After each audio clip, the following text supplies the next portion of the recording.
16. A quiet space. I guess it's just a bit sad that for most people here magic has never been, well, magical, I suppose. Hermione Granger to Harry Potter at the end of a Defense Association meeting. Late April 1996. Tilda Chapter 16.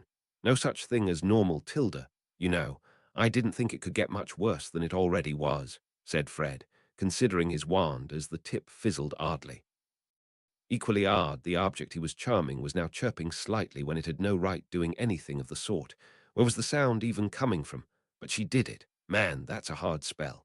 You're doing it wrong, Fred, said George, coming over with his own wand out. The idea isn't to create some new form of life. Fred just gave him a flat look. Thanks, oh, brother of mine. Any time, said George with a grin. But yeah, I'd have to agree with you on that one. What have they been calling themselves? The Inquisition Squad. It's the Inquisitorial Squad, corrected Daphne in distaste. She was sitting a little ways away out of the general line of fire of the practicing demembers with a book open in her lap, 3 more at her side. She looked quite comfortable. Harry glanced at her from where he was standing by Hermione and Tracy. Daphne told him earlier that she was actually approached about joining, but she respectfully declined in favor of her studies, with the exams being less than 2 months away. Seriously, though, who in their right mind gives a bunch of students the ability to take house points and assign detentions like a teacher can? Continued Fred. That would be Dola's Jane Umbridge, pioneer of educational reform, said Lee. He frowned as he transfigured a chair into a dog and then back into the chair. Dog looked fine, but the final chair only had 3 legs. Why does it keep losing a leg? I'm not going for anything spectacular here. It's a bloody dog. I think it's more your mind that's doing it than you messing up the spell, said Hermione with a chuckle. If you focus on the problem too much, that's all you'll get. Yeah, but Lee's defense lost air as he turned to the girl who was watching with an understanding expression. Why don't you take a break and then come back to it later, she offered. Lee looked at her in a deadpan. You just want to use me as a target again. Well, I won't deny that you produce excellent shields with which to test my abilities against, she said, not even bothering to act ashamed. Even when those abilities of yours are bloody well uncanny, he mumbled, getting a chuckle from those who'd overheard. Hermione may not have the sheer force behind the majority of her spells that Ron or some of the older students, but she still hit pretty hard, and her library of spell knowledge was second to none. Only Harry came even remotely close. No argument then, lovely, she said lightly, getting Lee to fake whimper as he was dragged off. Way to take one for the team, mate, said Fred, giving his friend a wave. We'll remember to say something nice at dinner, continued George, mimicking his twin. Harry laughed and moved over to the rest of the group. They were only continuing the meeting for another 15 minutes before it was time to wrap things up for the night. Eventually, he called them to order and sent them on their way, giving his usual good nights as the members passed him in 2s and 3s. As Tracy and Blaze, the final pair in the line, approached him, Harry gave the girl a frown. Wait a second, where's Daphne? Still curled up on that big beanbag of hers, reading away, said Tracy, pointing over to the girl. She was indeed completely oblivious to what was happening around her, absorbed in her book. Just leave her. She never gets any peace to read in the common room, Blaze said with a shrug. I'll wait around with her until she's done then, he said with a shrug. I've got plenty to do in the meantime. Right, if you say so, Tracy said, regarding him with a small frown. I'm not going to ask her out again. Would you give me a break? Harry groused. Stop giving me a hard time already. It's been months. Oh, come on. Blaze was watching them in amusement from the doorway as they bickered. He was another one that changed subtly but greatly over the months. Apart from being an extremely competent caster, he was a fun guy to chat with despite coming off as rather unsocial. He usually just needed the right motivation. Otherwise, it was just best to force their company on him. He didn't ever shy away from it. Just get her back before long, Potter, he said, pulling a still arguing Tracy out of the door. See you tomorrow. Yeah, I will. Harry watched them walk for a few seconds before returning to the room, letting the door vanish behind him. Daphne was still absorbed in her reading. Not wanting to disturb her, Harry plopped down on a large couch that materialized for him with a large sigh, enjoying taking the weight off of his feet. It was nearly 15 minutes later that she finally spoke. Potter, where is everyone? Harry looked over to see Daphne looking around in confusion. The meeting ended a little while ago. You're the last one. Tracy left without me. She was clearly surprised. Blaze dragged her off. He didn't want to disturb you, he explained. It's fine, she said, giving a small stretch. Blaze is probably trying to make some moves anyway, not that anything will come of it. He does it to everyone from time to time. No way I want to be around that again. Not entirely sure how to respond to that bit of information, Harry cast around for something to distract himself with when he caught the cover of the book Daphne was holding, recognizing it instantly. Ah, where did you get that book? She looked at him slightly defensively. The room gave it to me. Why are you asking like that? It's mine, he explained simply. Apparently, some of his books were still floating around in the room's magical storage. After using it enough to understand the effect strong errant thoughts could have on the space, he knew that putting about 30 teens in the room at once would be chaos if left unchecked. Even more so if they started accidentally digging up anything dangerous that were left there previously. Cursed Tierra, anyone. So from the very beginning, Harry set strict boundaries on the room. During the meetings, he was the only one able to make any significant changes, and unless it was a bathroom to freshen up in or a couch to rest on, the room would do little else for the members. He didn't think to block his own books, though. Daphne gave him a clearly surprised look, her eyes flickering between the book sitting in her lap and the boy laying down across from her. Really? Yeah, that's my handwriting in there, he confirmed. Seeing the skeptical look she was giving him, he just chuckled and continued. My name is also in it. Sure enough, his name was there when Daphne checked. Sorry, I didn't mean to doubt you, she apologized, closing the book and placing it in her lap. I've just never seen a boy with such neat handwriting before. Yeah, I've gotten that a lot, actually, he said in understanding. I used to practice my letters obsessively when I was really little. Stupid reasons, he added with a shrug as Daphne's expression turned curious. But some things just stick with you, I suppose. Like riding a bike or broom, I guess I should say. Daphne returned her gaze to the book, fingering the edge of the cover absently. I asked the room for a good book with some dueling strategy in it. Her voice developed a wry tone. Apparently, it thought that one with so many notes in the margins and a sentence of text scratched out here, and there was the best choice. Harry rubbed his head, somewhat embarrassed. Ah, yeah, it's a habit I kind of picked up. I write in almost everything I read. It helps me think and come up with new ideas. Of course, you can take it all out with a good cleaning spell. Do you mind if I ask you a question? Sure. Daphne was looking at him contemplatively, her mouth a slight frown. What's the single most powerful spell you know? Really? I'm just curious, she said. I don't think there's any doubt that you're incredibly talented at using magic. I'll bet you know some pretty interesting spells that you're keeping from us. Well, yeah, but none of you need to learn those kinds of spells, he said dismissively. I don't want to learn them, said Daphne quickly. Just to see. Harry regarded the girl before him pensively. Are you really sure you want to see this? You probably won't like it. You aren't about to do something disgustingly dark, are you? Daphne was watching him skeptically with amusement in her eyes. What are some of the more nasty ones I've heard of? Organ liquefying, flesh rotting, ones that make your eyeballs pop or your blood boil. There are tons more. Harry looked at her with wide eyes. The hell, that sounds awful, he said, trying not to picture a person with their organs turning to soup. Well, looks like his top 5 ways not to die just got a new member. And no, I'm not. All right, I don't mind showing you. Just sit tight behind the glass. Glass? What glass? A pause where he raised his wand. Daphne's hands pressed against the invisible wall that appeared between them. Fulmines. An extremely loud crackling boom and flash simultaneously assaulted the room as Daphne let out a small shriek. Harry, meanwhile, was lowering his wand, observing what remained of his target. Far empty bookshelf, and everything around it was nothing more than an immense scorch mark that touched the wall and floor, debris scattered and charred. He wavered for a second before regaining his balance, leaning on his knees while breathing heavily. That spell took a lot. No spell he knew took the kind of energy or focus that one did. It was something he still needed to get used to. Of course, it was far from being usable or even remotely finished, if the missing sleeve on his arm was anything to go by. The material of his shirt was reduced to ashes from backlash. That you?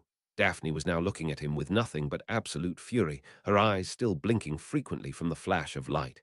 Harry just grimaced, wincing as he flexed his now bare arm. Well, clearly it still needs some work. You absolute idiot, she snapped, moving over to him at once, the glass having vanished. Well, he couldn't really fault her view. Elemental spells were a mixed bag. Fire and water were a wizard's bread and butter, so to speak.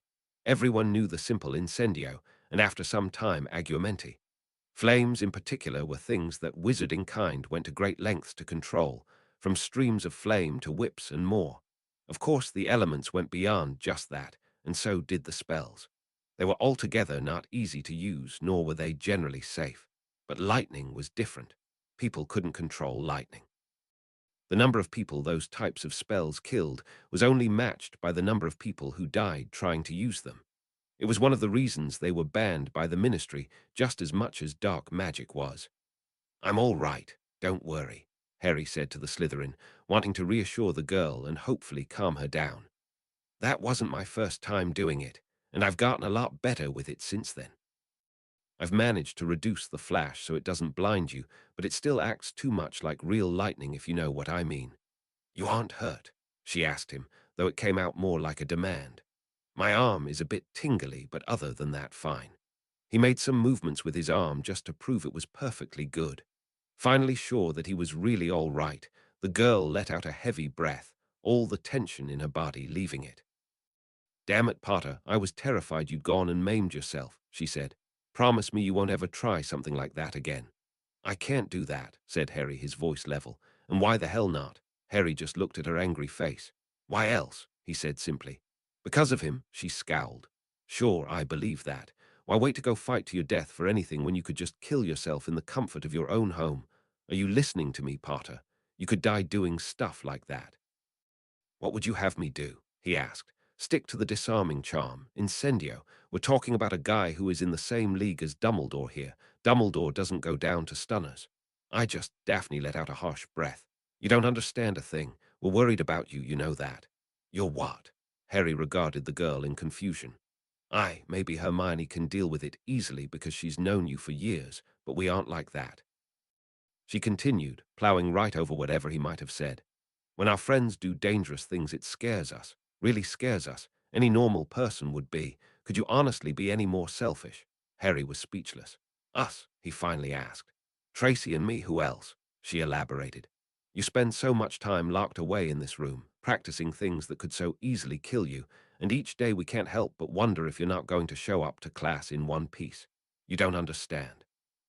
She'll have a heart attack when I tell her what you're practicing. There's a difference between a strong spell and something like that. Daphne, either you care or you don't. Work on it. She turned away from him, settling into her standard arms crossed position. Harry opened and closed his mouth several times before letting out a silent sigh, running a hand through his hair. What was there to say? He couldn't promise her anything. It would just be empty. Eventually, he ended up just saying what was on his mind. Hey, do you want to hang out this summer? Daphne didn't turn, but he could tell she was listening. The three of us. Go to the alley or something. No spells, no looming dark lords, you know, safe. He broke off for a second before continuing. Normal. Daphne, who was still holding her incredibly grouchy expression, let out a humph. Sounds fine. I'll talk to Tracy about it. Great, I'll be looking forward to it. To which Daphne just humphed again. Right, just walk me back to my common room. Next time I'm going to leave Tracy to deal with you and save myself the headache. Harry rolled his eyes as he followed the girl out of the room, unable to resist a small chuckle. There were just some things he'd probably never understand. Roman 20, Roman 20. Crazy how much time has gone by, isn't it?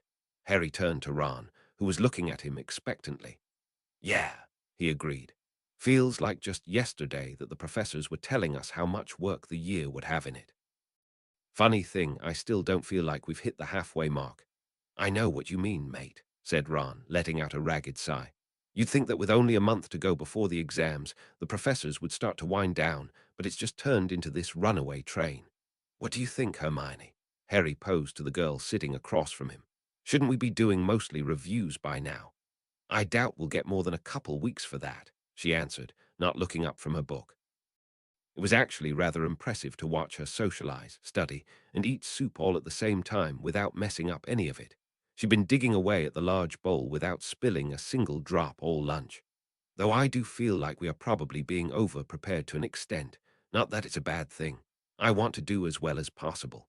So do I, said Ron dryly, but I'd rather not lose my sanity as a result. It was an understandable position to have. Coming from Ron, of course, it would be better to take it with a grain of salt, but there were already a number of people in their year who needed to go to Madame Pomfrey for calming draughts. Hey, at least our wand classes are going to be fine, said Harry, wanting to reassure the boy. Sure, Ron often came off as uncaring, but Harry knew that his less than stellar academic work bothered him to an extent, especially when constantly being surrounded by Harry's better work and Hermione's, well, everything. Working so heavily in the do really helped him along to counter his otherwise below-average written work. Yeah, said Ron enthusiastically. Can't wait to blow that defense owl out of the water. Normally, I'd say you shouldn't be too confident, began Hermione, finally looking up from her book. She was giving them both a small smile. But I'll admit that I'm looking forward to showing what I know in that owl as well. Considering what the examiners have probably been seeing before this year, I think they're in for a shock, said Harry. Out of the he was looking forward to the defense owl the most. If he didn't get the highest grade they could give on the thing, he'd be extremely disappointed with himself. In fact, the same could be said for any of his wand owls. Still, that doesn't mean we should let ourselves slack off, continued Hermione, catching Ron's eye with a stern look. What are you looking at me for? Just don't let me catch you and there won't be a problem.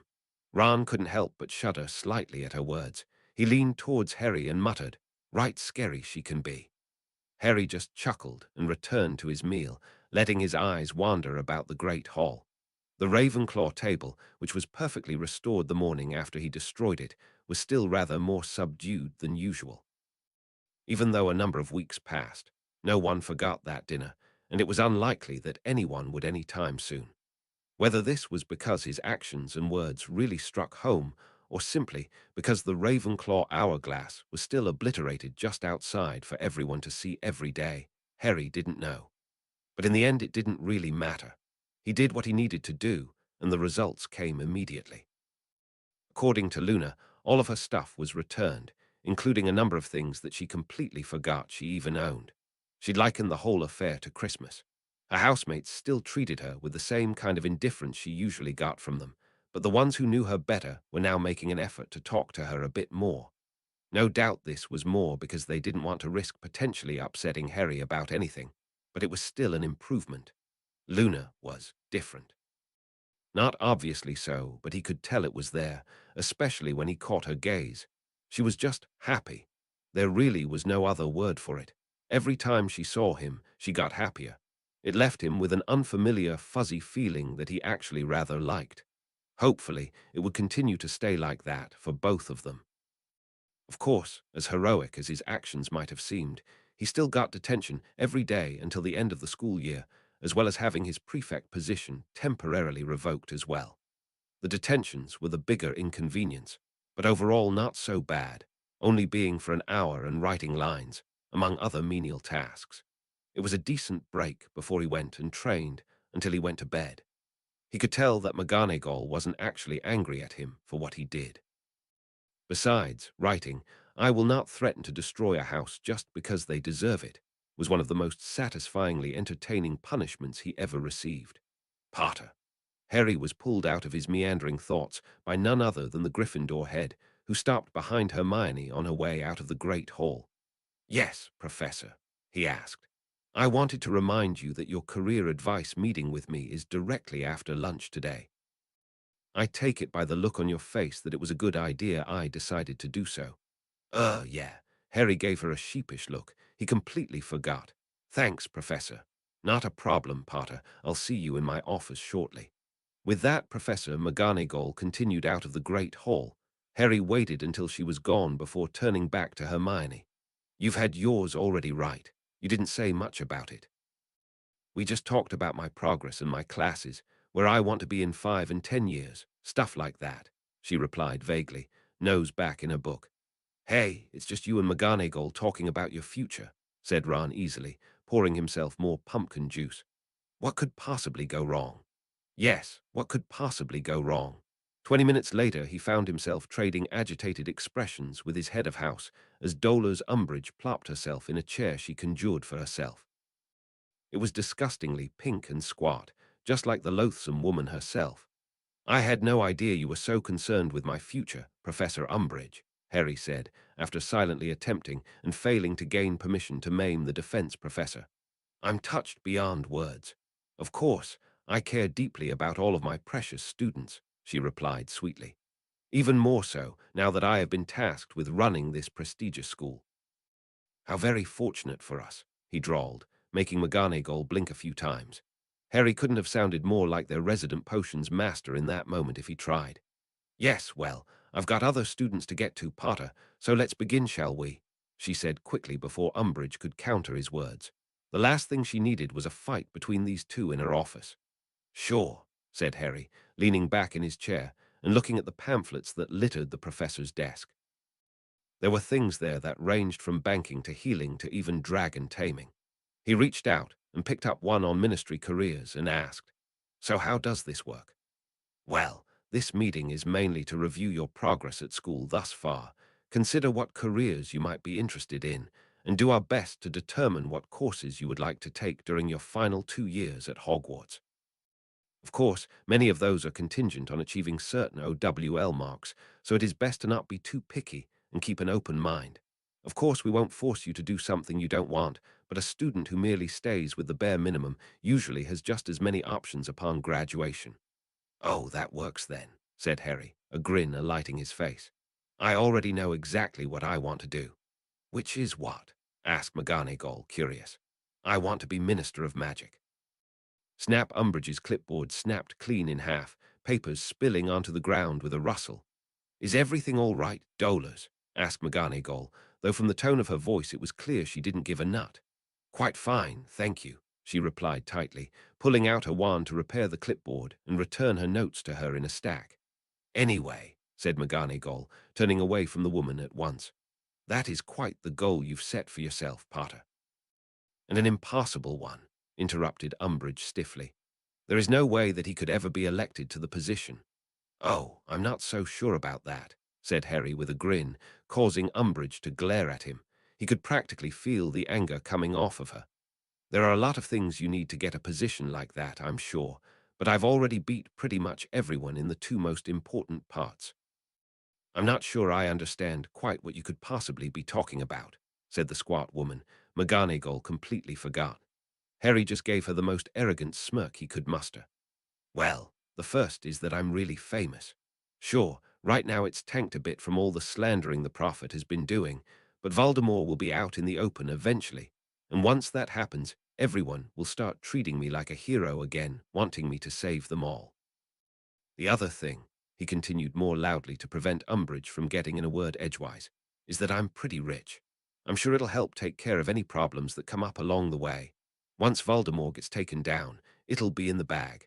I'll be minister before I'm 20.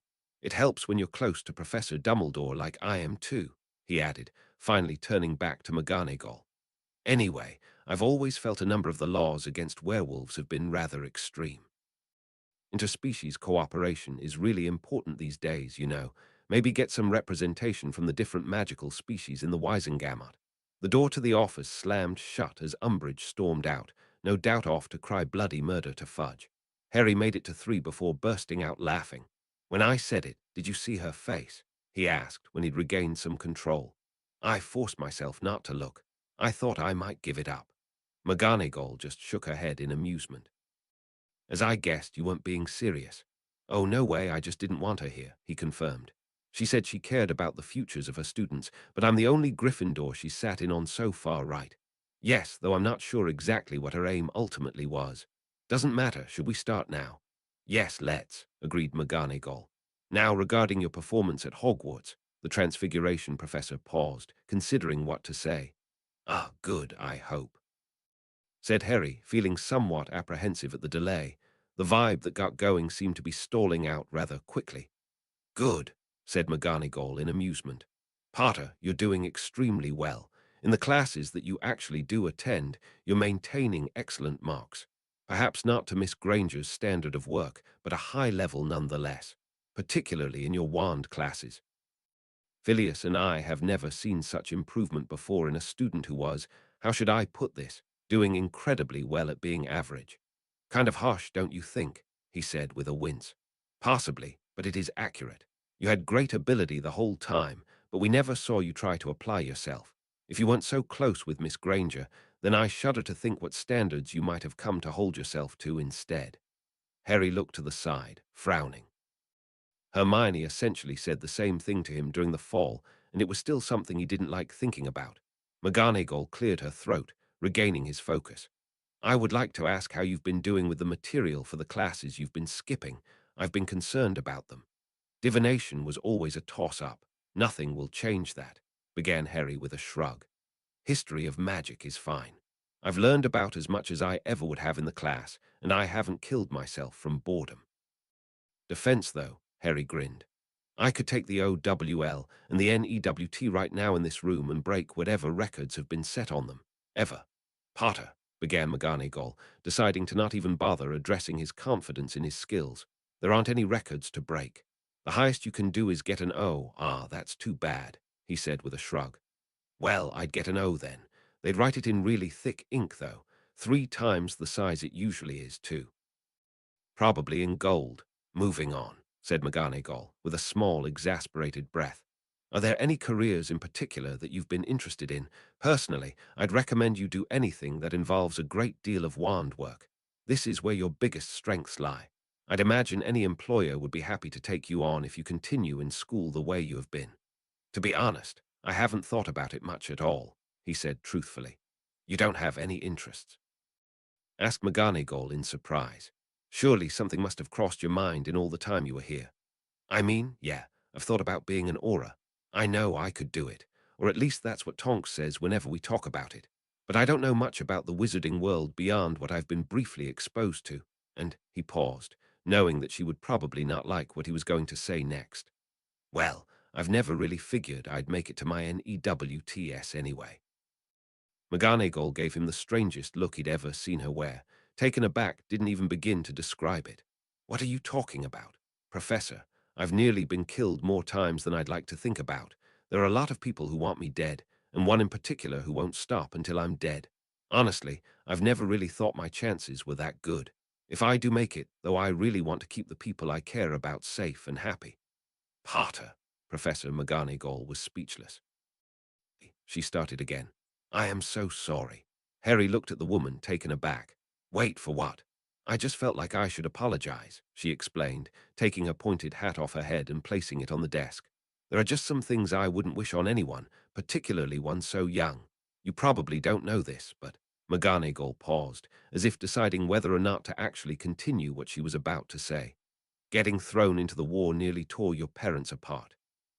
With his parents gone, your father owled me quite frequently, asking for advice to help keep things together. Lily's pregnancy with you was probably the best and worst thing that could have happened for them. They were young to be having a child, and the timing couldn't have been worse with the war. Of course, Harry wanted to say something, but he held back, afraid the woman would stop speaking altogether. Well, we know how it all ended, she finished tiredly. I want to say, Harry, is that we'll do everything we can to make sure you see your future through, whatever it entails. Harry couldn't help but give the woman a thankful smile. I appreciate it, Professor. Of course, Potter, said McGonagall brusquely, now sounding much more her usual self. Harry gave her a crooked frown. I liked it better when you called me Harry. We're closer than we used to be, surely, but I'm still your professor and head of house while you're my student, said McGonagall. I didn't let your father call me that until he'd graduated, and he was my favorite student of all time. I'm not about to make any exceptions for you either, she said severely. Merlin knows how you got Poppy to accept it. I think I'll just go with the flow here and say it's a Potter thing, he said, moving out of the chair he was seated in with a stretch. Anyway, as far as next year goes, I think I'll stick to all of the wand classes, potions, and herbology. Also, I'd like to take runes, though I'd do it to take the OWL most of the careers I would want look at those main classes anyway. Does that sound good? McGonagall nodded. Yes, the core classes are recommended for any NEWT student, and it won't be a problem for you to take runes either. She paused before giving him a pointed look, and he had the decency to look sheepish. All right, go on, Potter. I won't hold you any longer. Have a nice day. Roman 20, January 18th, 1981. Hey, save. I feel like I've been slacking lately with this thing. I can't believe I've been writing in it for years. It's turned into a diary more than anything. A weird one where I have one-sided conversations with a person who it seems like I'll never talk to again, especially with what's been happening lately. It's odd how no matter what I hear you getting yourself into with Voldemort from various sources, I still can't picture you as anyone other than that boy I met all those years ago who loved to use magic and make potions.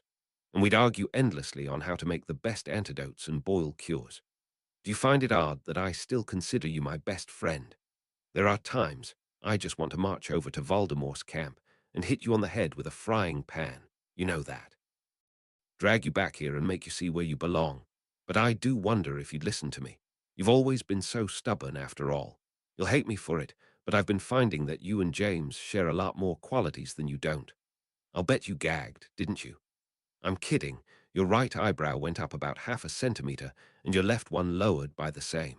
Sorry, I'm laughing at the thought, and Harry is giving me a stop being crazy, Mommy, look. I've got him propped up on the desk while I write this, looking around adorably like he usually does. James would normally be taking care of him now, but he was called away, so I'm stuck here. Ah, look at me, I'm rambling. You see what I've deteriorated into? I rely on you to stop me for these things, you know. Anyway, I haven't written for months. Shame on me. I suppose I was depressed for a while, being locked down in this place. I want to show him other places, but Dumbledore says that it's too risky to leave. Sure, sometimes I want to tell him to take his thoughts and put them somewhere unpleasant, but what if I ever took that risk and something happened? I can't even think about it. It's so hard to believe Voldemort would suddenly want to target Harry of all people. A prophecy about my little boy and that monster. It seems unreal, but has Dumbledore ever lied about things like this? Well, as James has been saying, better safe than dead. This has gotten rather depressing, so I'm just going to end it here. I miss you a lot, Save. You've always known what to say to get me to stop dragging my feet. I'll write again soon, I promise. Love. Lily. Snape replaced his marker before closing the thick book. He looked at it in silence, the only sounds in his office coming from a potion simmering in his one of personal cauldrons. One of the many the Dark Lord needed for his unknown rituals, but nothing so critical he couldn't do something else while he brewed it. Lily's book of letters was now nearly fully read.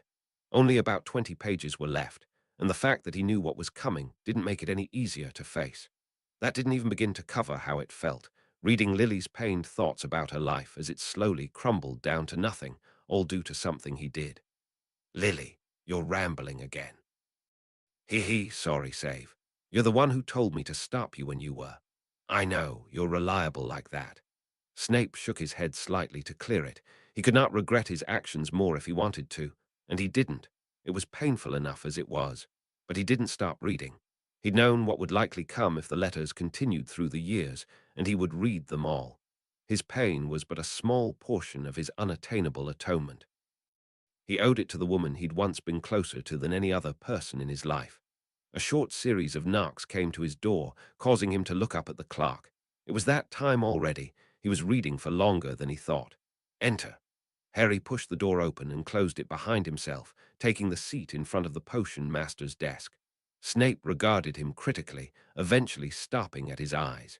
He always did. It was brief, however. A moment more than anything else that drew his attention on the Gryffindor.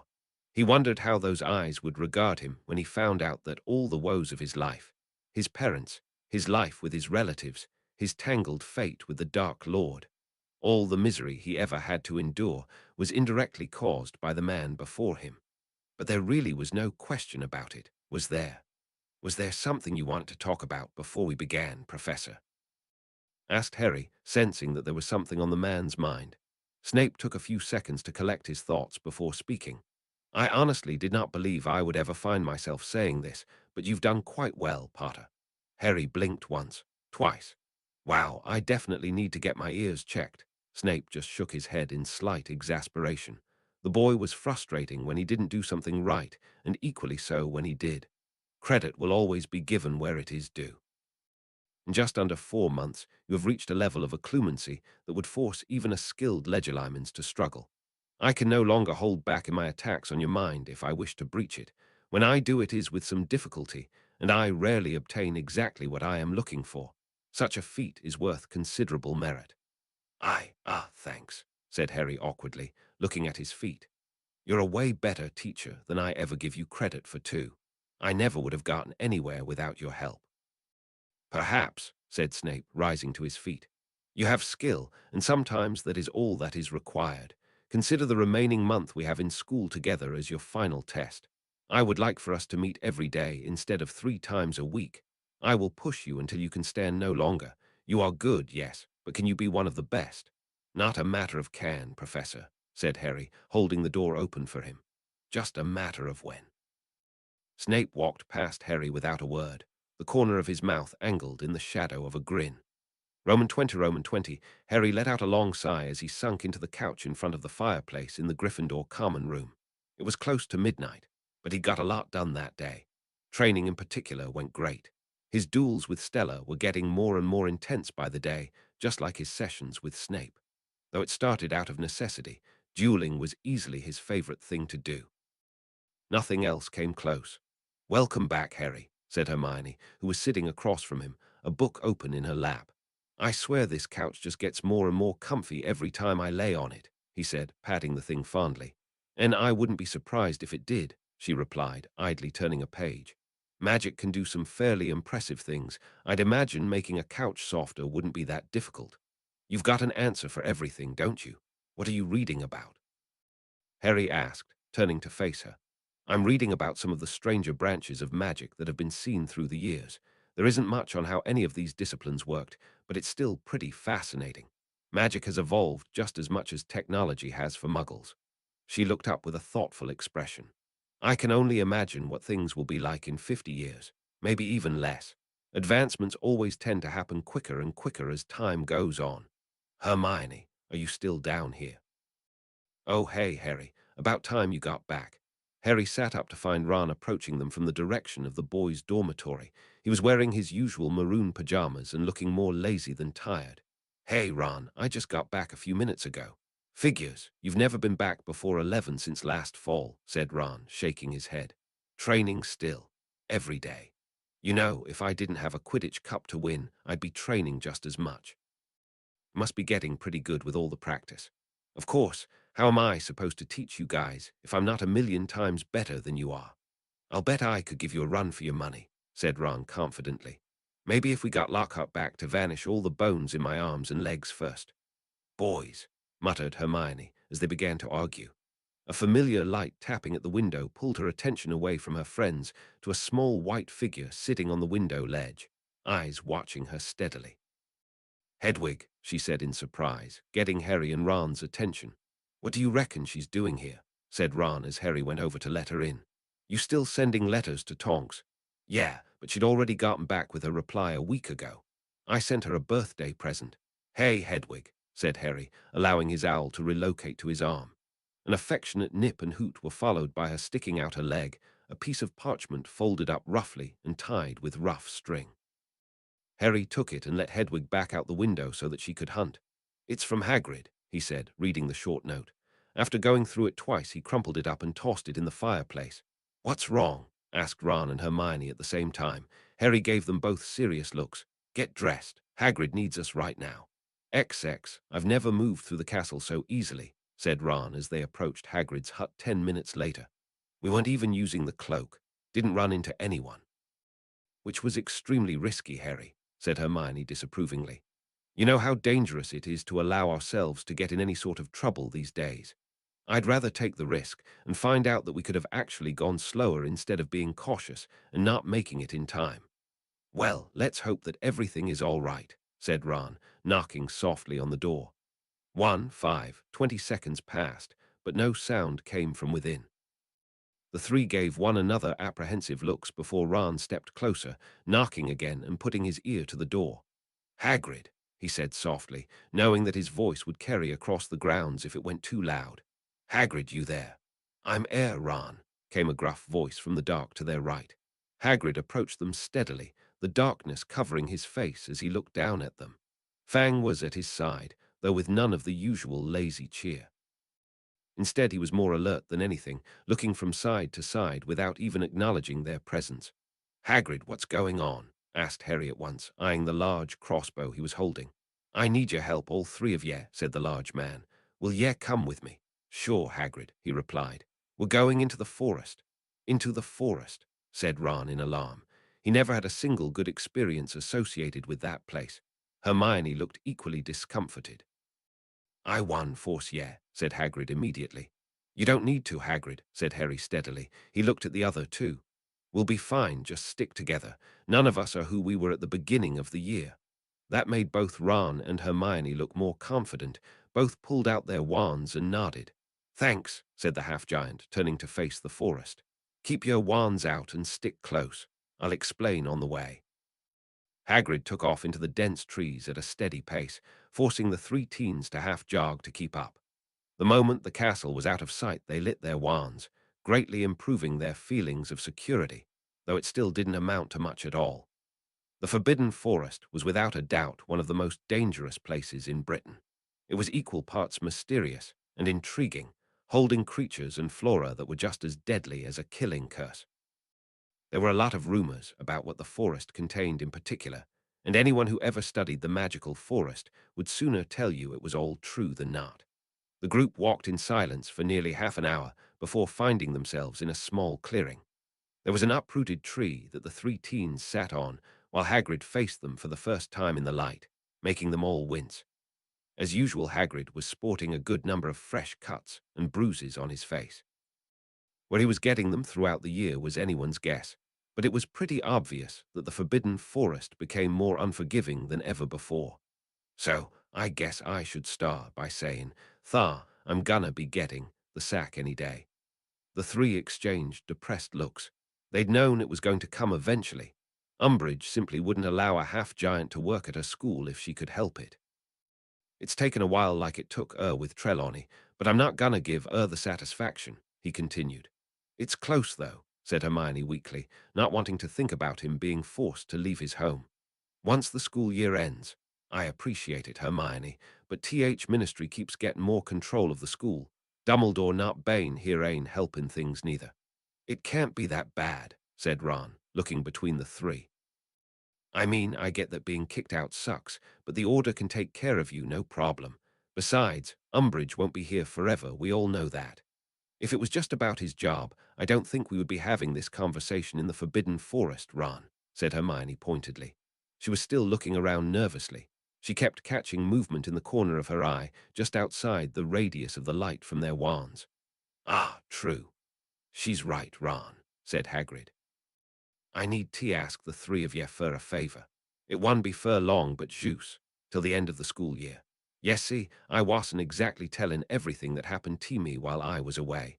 Truth is, I brung something back with me I probably shouldn't, Ave, but I didn't get much of a choice about it. Well, you'll see. Come on, we've still a ways to go." With even more apprehension than before, the three continued to follow Hagrid deeper into the forest, far further than any of them were before. The silence and the darkness almost had a physical weight on them as they moved, the snaps of dead twigs beneath their feet carrying far into the distance. There was no doubt that whatever lived nearby knew they were there.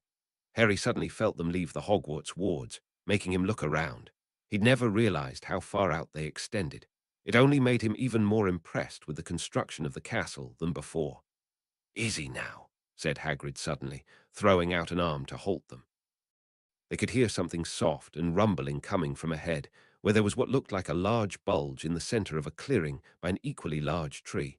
At first glance, it just looked like a big mound of dirt, but after some time it was clear that the mound was rising and falling in time with the deep rumbling. No, it wasn't dirt. "I knew it," said Hermione softly, her voice thick with a resigned sadness. "He brought one back. Hagrid, she's not right," said Ron quickly, looking between the two in alarm. Harry said nothing, but reached back to give Hermione's hand a squeeze. She clutched his hand desperately, transmitting her distress. He could feel her trembling down to her toes. Harry also figured out that Hagrid must have brought a giant back with him. It explained a lot, including why it took so long to get back initially. But even with this answered, another question rose in its place. Why? She is, Ron, said Hagrid, his voice apologetic. But ye've got to understand I didn't have a choice about it. Yessie, thar's my brother. XX your what? Said Ron in a harsh whisper, unable to get his voice to go any higher even though they backed away from the clearing to talk. He's my brother, Ron, repeated Hagrid with a sigh. Well, half-brother. Apparently Mum took up with another giant at some point and add Grop there. Grop, said Harry. Well, thar's what it sounds like when he says his name, explained Hagrid. Don't speak much English. I've been trying to teach him some. That still, Hermione broke off for a moment before starting again. That still doesn't explain why he's here, Hagrid. I just couldn't leave him, Hermione, said the big man, his voice becoming somewhat desperate. He wasn't surviving well in the group, 'cause he's so small. Small, she nearly shrieked, causing the other three to make frantic shushing sounds. Hagrid, he must be nearly 20 feet tall, about 16 or so. Oh, yes, she continued sarcastically. A wee 16 feet short. For a giant it is, said Hagrid sadly. He'll never make it as a strong male with the others. It's a miracle he's still alive after this time, never mind getting a mate. But wouldn't your mother be looking after him? She asked. Ta be honest, she probably wouldn't. A giantess wants to produce big, strong kids, not runts like him. Can't imagine she'd have liked I am much more than she liked me. Of course, it doesn't matter. Me mum died years ago. They told me while I was there. Oh, Hagrid. Hermione looked stricken. I'm so sorry. It's fine, he said, waving off her concern. She wasn't much of a mother after all. How on earth did you get him here? Asked Harry. I can't imagine he was too thrilled to come with you. No, he wasn't, but I can be pretty convincing when I need to. Harry wasn't sure exactly how one could convince a giant to really do anything it didn't want to, but decided to let it drop. Besides, there were more pressing questions to ask. So, what did you want us to do? He asked finally, getting Ron and Hermione's complete attention. Newton, too dangerous, Hagrid reassured them at once, though the three of them instantly dismissed the notion. They were in the Forbidden Forest, so it was a moot point to talk about danger. I just need people to interact with him. Get him to try and talk more. It's been all right with me, but I won't be able to visit him like I have been if I'm forced to go. I also darn know what's going to happen in the future. Hagrid sighed. I just needed to tell someone. I darn expect much of ye, and ye can still say no. But you're the only ones I could trust with this. Besides, he added, looking at Harry, getting through the forest is actually possible for someone like you. Ron and Hermione both turned to Harry in confusion. What's he mean by that? Ron asked. I'll explain later, said Harry, standing back up. Hagrid, let's get this over with. It's not safe here, no matter how much protection we bring with us. They made their way back to the clearing where Grop was still sleeping. Now that they weren't focusing on the giant completely, it became more apparent that the clearing wasn't natural. Grop clearly restructured the area a good deal. Trees were uprooted and placed in a rough sort of semicircle around him, and the large tree in the middle. Stay behind me and Darn. Go too far into the clearing. He'll get upset if he doesn't see me first. The moment they stepped into the clearing, Grop shifted, his breathing no longer even. With a loud groan, he pushed himself into a sitting position, back still to them, scratching his boulder-shaped head. Slowly, the head turned until they could see a single bleary dark eye watching them warily. Hagger. Grop's voice was deep and gravely befitting of his size. He was larger than Hagrid and was still just sitting down. All right, Groppy, said Hagrid, putting down the long branch he picked up to poke the giant with if he didn't wake up right away. Had a nice sleep. Grop seemed to ignore him, though, pushing himself to his feet with surprising agility for something his size. The three teens couldn't help but take a few steps back. Grop, who was probably closer to 20 feet than Hagrid wanted to admit, absolutely towered over them. Suddenly, Hagrid didn't look so massive any more to them. They could see that thick ropes bound each arm to the main tree. Right, said Hagrid, somewhat disgruntled by being ignored. Right, well, ye remember when I said I might have a tea leave for a bit. I'd find someone to look after ye while I was gone. I bro them. While Harry couldn't tell if the words meant anything to the giant, the fact that three new people appearing before him when Hagrid stepped to the side certainly did. Grop took a few steps towards them, which brought him closer to his maximum range from the tree. The ropes hung loosely but completely in the air. Hey, Grop, said Harry, deciding to go first. The sooner they got through this, the better. My name is Harry. It's nice to meet you. He stepped to the side a bit, letting Ron and Hermione take the most minute step forward. And it happened in a moment. 1 second Grop was watching them from over 30 feet away, the next he was within half that, his arm reaching out for the three of them. Ron and Hermione's wands were out in an instant. Pratigo, they shouted, almost in unison, both of their voices thick with panic. Grop's fist seemingly came into contact with an invisible wall, straining to go further, but it was halted both by the spell and the rope attached to it. As Harry taught all of the Pratigo was a rather useful shield spell that could be used to block spells, physical objects, or both. The main problem was just that it was a power hog, particularly if it was put under constant stress, one that the two of them were now feeling quite heavily. Nice one, you two, said Harry, wincing slightly as the giant hammered at the invisible wall again, roaring at them all the while. His own wand was focused on the ropes that were keeping the giant at bay. They looked far too frail for his liking. Grop! Shouted Hagrid in anger, rushing forward in front of them. Grop's sudden movement caught the man flat-footed. You darn ever attack. But at that moment, Hermione dropped her spell from the strain and Grop was able to simultaneously snap the rope holding his arm and break through Ron's shield, making the boy stagger at the backlash. In one step, the giant reached them and landed a severe hit on Hagrid, knocking him to the ground. Harry gritted his teeth and conjured another 4 thick ropes that helped to support the ones that were already there, immediately feeling the strain of an angry giant. If he broke through those, then he'd be forced to retaliate to keep them safe, and he didn't want to kill Hagrid's brother. Not that he was confident he could do anything of the sort and come out of it alive, but he wouldn't be able to afford to hold back an inch. He just had no bearing of what the giant's true strength was. How did Hagrid keep him here for so long? Hagrid! Shouted Ron through heavy breathing, wanting to go over to him, but afraid to get closer to Grop. Backlash from a spell you were connected to suddenly breaking was not pleasant. The more you put into the spell, the worse it would be too. Hagger, boomed Grop. Grop want home. I've told ye you can't go back. Ye one survive. He shouted back, pushing himself to his feet. The left side of his face was bruised, but otherwise all right. Hagrid had incredible fortitude. A hit like that on any of the teens would have surely broken their necks at least. This is your new home. Grop just gave Hagrid another contemptuous look before returning to his semicircle of uprooted trees, picking one up and hurling it at him. Hagrid raised his arms to defend himself, but suddenly felt an extremely tight squeezing sensation. Surprised that the hit never came, he opened his eyes to find himself in a small clearing they passed by earlier before meeting Grop, also being the place where they left Fang, who wouldn't go near the giant.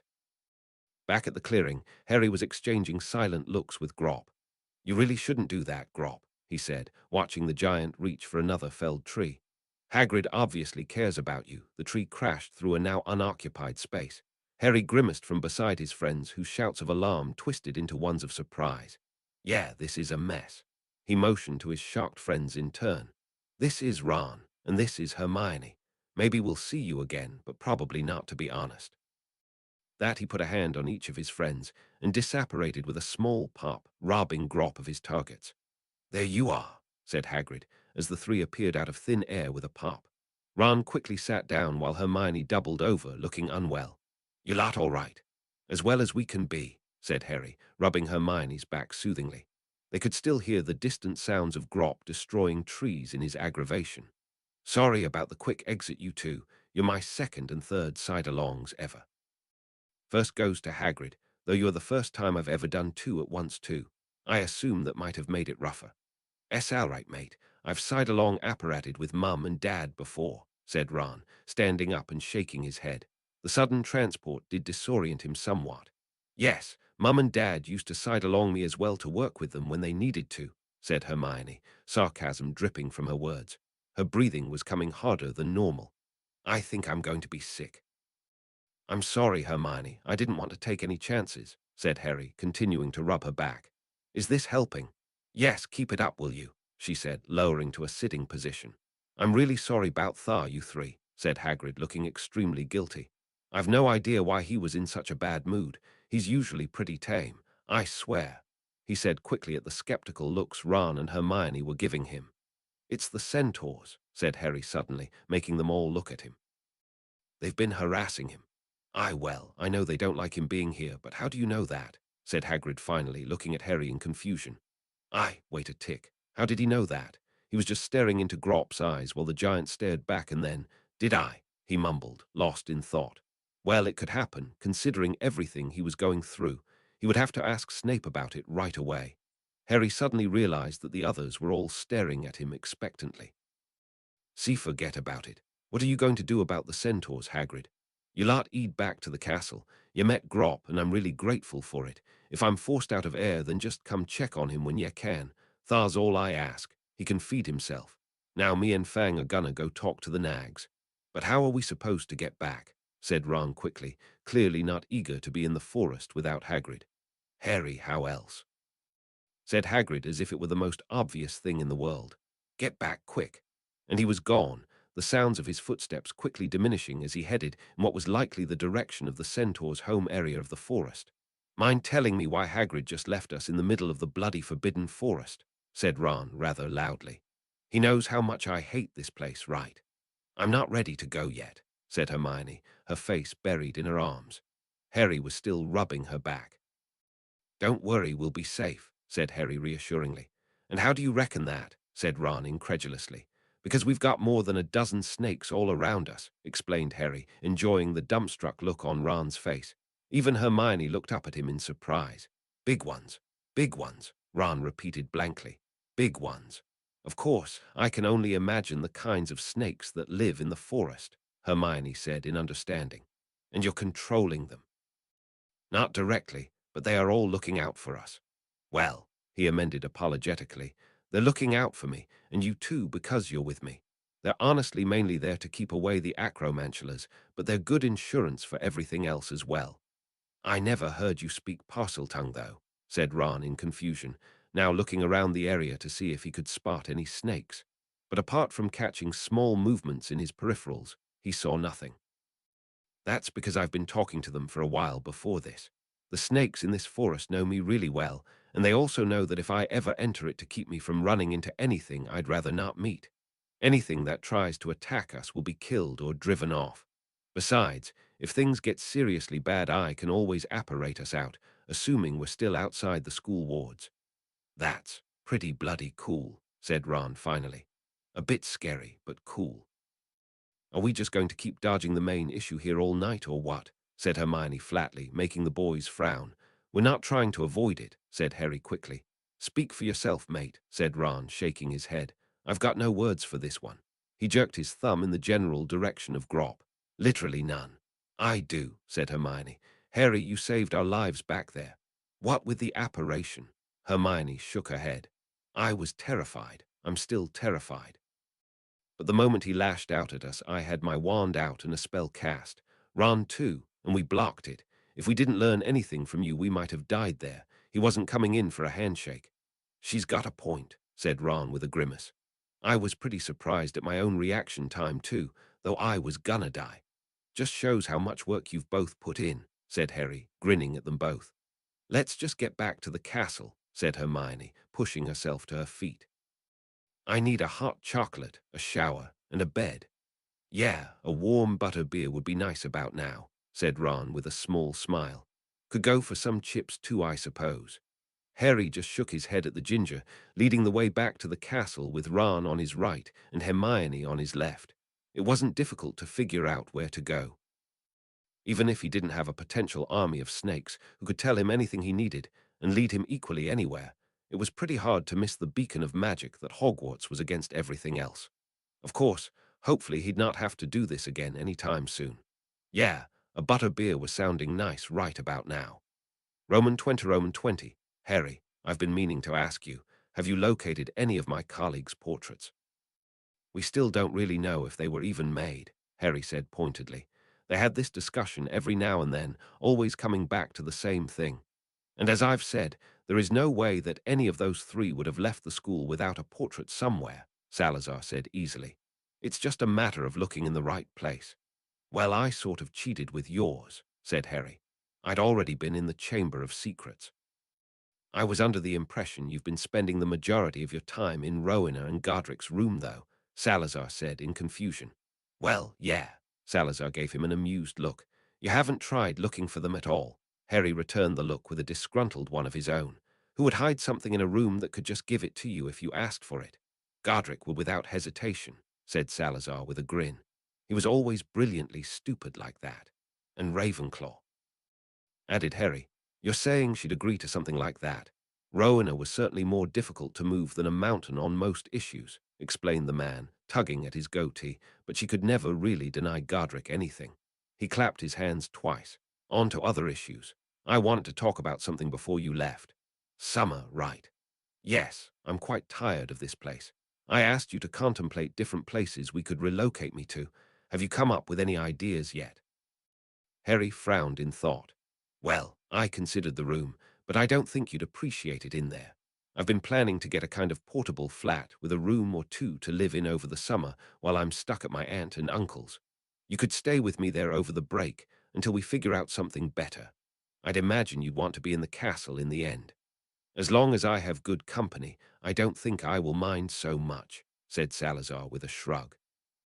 Well, then I should really get to finding your friends, said Harry, straightening with a stretch. Can't think of better company for you. As much as I dread the idea of being surrounded by those three again, I'll admit I do miss them, he agreed. I've also been meaning to have a conversation with Godric about why the entrance to the chamber is out of a girl's bathroom. Anyway, just keep me informed on everything. I will. Good. Now, you should probably get moving. I believe you have a dinner arrangement. Yes. Ah, yeah, I'll see you around, Salazar. Which is exactly how he found himself at a small table set for two, sitting across from a very pretty-looking Stella, who actually did up her hair into an impossibly complex braid that she likely copied from a student at some point over the years. She was still wearing typical clothing for her, which consisted of a full dress that went down to her ankles, only this time it was white as snow. This is nice. We should do this more frequently, said Stella pleasantly. About that, are you actually eating that food? Asked Harry in befuddlement as Stella took another bite of her pasta. Yes, this is quite good. The house elves are very skilled at what they do. Harry watched her continue to eat the meal in a deadpan. I don't even know where to begin.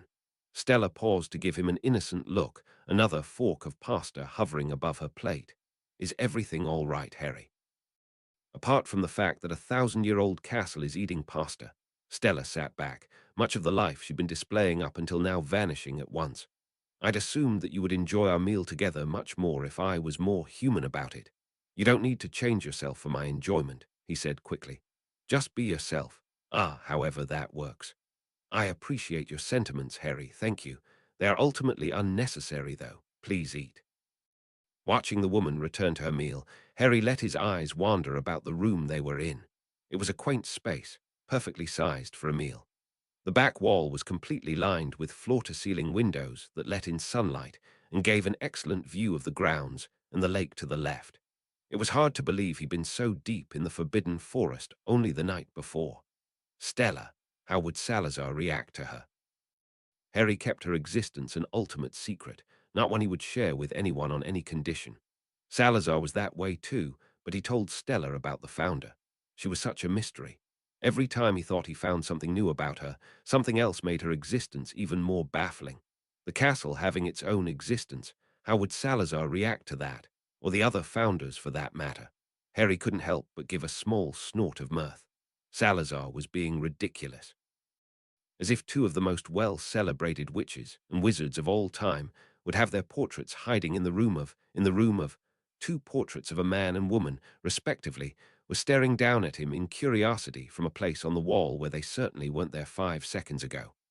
Oh, for the love of Harry's let his head drop to the table with a rather loud thud, making Stella look up quickly.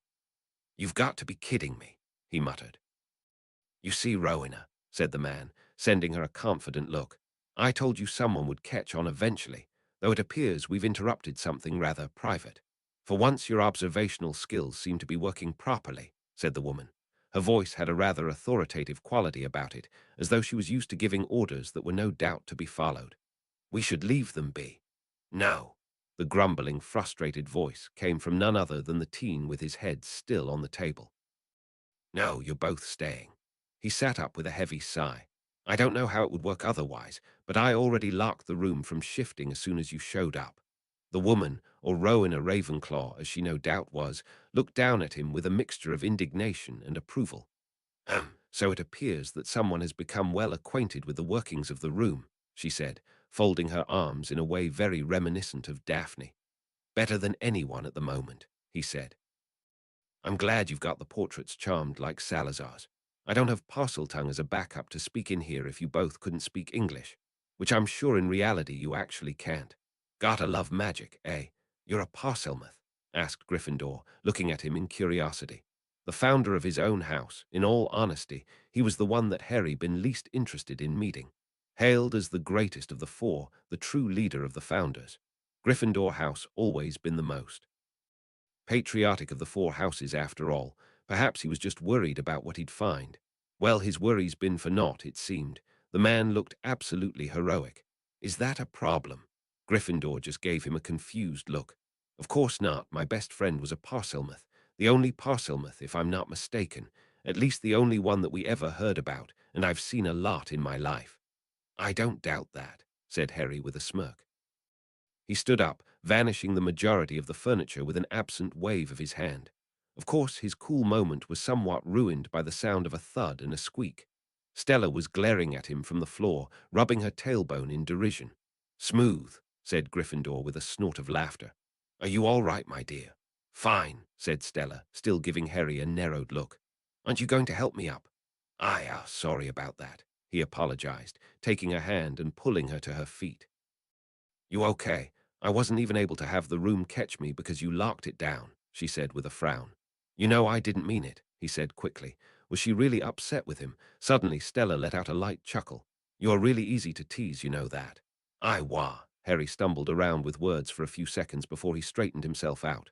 Since when do you tease or laugh? I thought I'd give it a try, Stella explained. We are usually dueling after all. Meanwhile, both founders were watching them with mixed expressions. Are you sure you don't want us to come back another time? Asked Gryffindor, not even bothering to conceal his grin. It's not. Harry just let out a heavy breath. It's not like that. Stella, introduce yourself, please. Spinning lightly on the spot, Stella ended in a polite curtsy, head inclined. Pleased to meet you. Harry has decided to give me the name Stella, though you know of me as Hogwarts. Internally, Harry felt extremely satisfied. He was pretty sure he just dropped the mother of all bombs on both individuals.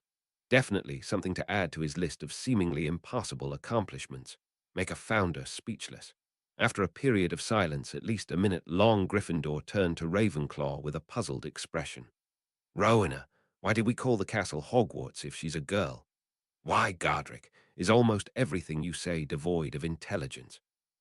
It's no wonder you created a house based around muscles and shouting. How incredibly rude of you. Besides, you're one to talk. You based your house on being boring and how many words you know. I know it's a bit hard to believe, said Harry, interrupting them before they got more out of hand.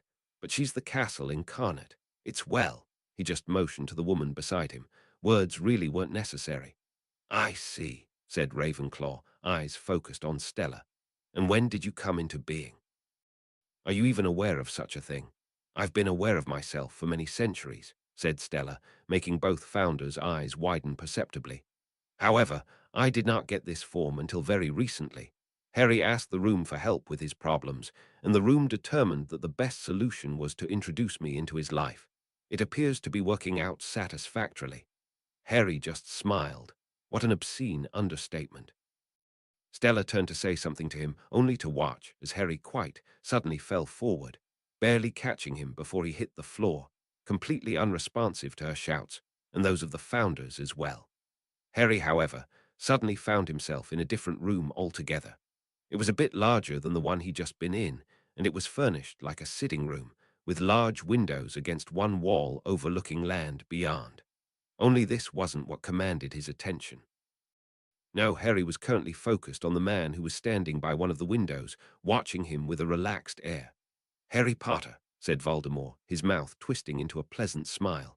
So nice of you to finally join me. XX, well, said Harry after a second, aware that Voldemort was mere meters away from him. Looks like Planner didn't work after all. Plan, keep Voldemort out of... Head A? Ah, the occlumency sessions, said Voldemort in understanding. How go those, by the way? Not well enough, obviously, said Harry, moving to put some piece of furniture between them. He knew this couldn't be real, but he had every reason to be wary. No doubt Stella was keeping an eye on his unconscious body. I hope I wasn't interrupting something, continued Voldemort. Just dinner, but my schedule tends to clear up when you're involved, said Harry dryly. He was actually surprised at how calm he was handling the situation. Snape's constant lessons in maintaining mental control at all times were really sinking in. How delightful, said the Dark Lord, finally moving away from the window to join Harry on the other side of the room. I'm rather pleased with how this worked out. The connection between our minds is rather interesting, is it not? Unique like no other. Where is this, anyway? Your mind? It can't be mine. No, you could call this a sort of middle ground, explained Voldemort. It's taken some time to bring it into being, but now that it is here, it will always be here. One needs only to enter. Master of mind magics, no kidding, Harry muttered. Voldemort, all his bad qualities aside, was still a brilliant wizard.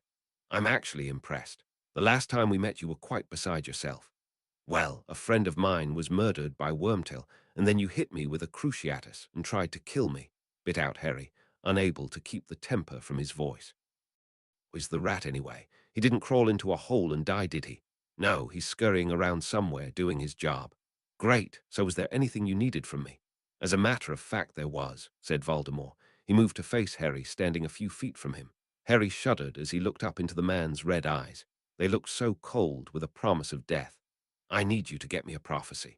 It took everything, literally everything Harry had, not to react to Voldemort's words. His heart was pounding rapidly as his mind raced. Could Voldemort use legilimency in this weird mind space? A prophecy? What is this? Story time. Harry spoke reflexively. Anything to keep Voldemort from thinking that Harry knew what he was talking about. To his surprise, Voldemort looked somewhat taken aback at his response. Don't tell me you don't know, he said suddenly, breaking into actual laughter. Dumbledore bases his whole organization around the protection of the object that started it all, and you've got no idea. What are you talking about? Said Harry quickly. It was easy to get upset at Voldemort. Easier to get mad. He used that. Of course, I completely understand. Forced to experience the lesser world around us, some aspects of magic still seem impossible. I assure you, though, Harry, that prophecies are quite real. They are these little eggs of mystery, tying you to your fate. In fact, you have more to do with them than you think. You're saying there's one about me. Us, in fact, Voldemort corrected lightly. Made before you were born. One of my followers found out about it and reported it to me, after which I spent the next 2 years hunting down the Potters and killing them. The rest is history, of course. Who told you? Harry demanded. Tell me. He was no longer acting. This was real. He needed to know who. He too. Why, Severus, of course, said Voldemort. So eager to prove his loyalty back in those days. Harry's blood ran cold. There was no way Snape was the one who'd caused it all. Why do you want the prophecy if you were told it? He said tightly. That, I'm afraid, is something I can't share with you. I just need you to retrieve the thing for me, and we can both get on with our respective lives. Well, you're out of luck. I've got no idea where the thing would be. It's in the Department of Mysteries. And why would I ever help you do anything? Because I can just endlessly threaten the lives of those you care about the most, he replied in an almost bored voice. Your Muggle-born friend, for instance. Her parents are dentists, I believe. An honorable profession, I've heard, though I certainly don't envy them for the amount of time spent looking down throats. Should we start there? Harry narrowed his eyes. You've made your point. I don't think I have, Harry Potter. Attempt to do anything but bring me what I desire, and I shall make you and those around you suffer. I said you've made your point, Harry snapped, finally letting his anger loose. His eyes held nothing but hatred for the man before him. The Department of Mysteries, fine. We're in. In the Hall of Prophecy, row 97. Go almost all the way to the end of the row and check the left shelf at about eye level. It'll have your name and mine on it. Now, as to how to get to the Hall of Prophecy, that is a little bit more difficult, but for the most part you will simply need to keep opening doors until you find it. I'm sure you'll find your way. Anything else I can get you while I'm out? Maybe some food? Do not test me, Voldemort snapped, finally out of patience with his cheek. I can warp your mind as easily as I can crush an insect under my thumb. Tell no one of what is happening, or there will be blood on your hands." Voldemort began to walk away to where the only door to the room was. Before he entered it, however, he turned around, once again smiling. "Oh, and be there by midnight tonight.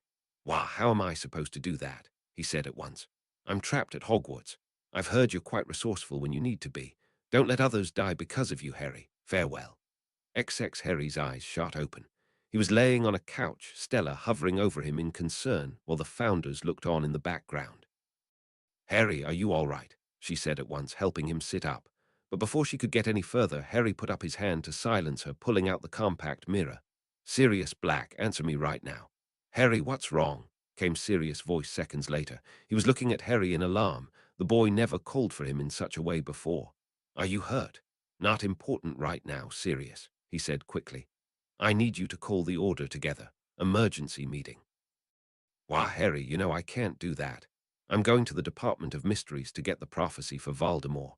His words instantly cut Sirius off. The man was giving him an incredibly hard look. "Fine, I'll pull them together. Will an hour from now give you time to get here?" "Plenty. Just make sure it's all of them, even the one on guard duty. Keeping an eye on that door just became useless. I'll explain everything then." "All right, see you soon." Sirius' face disappeared from the mirror, indicating that he cut the connection.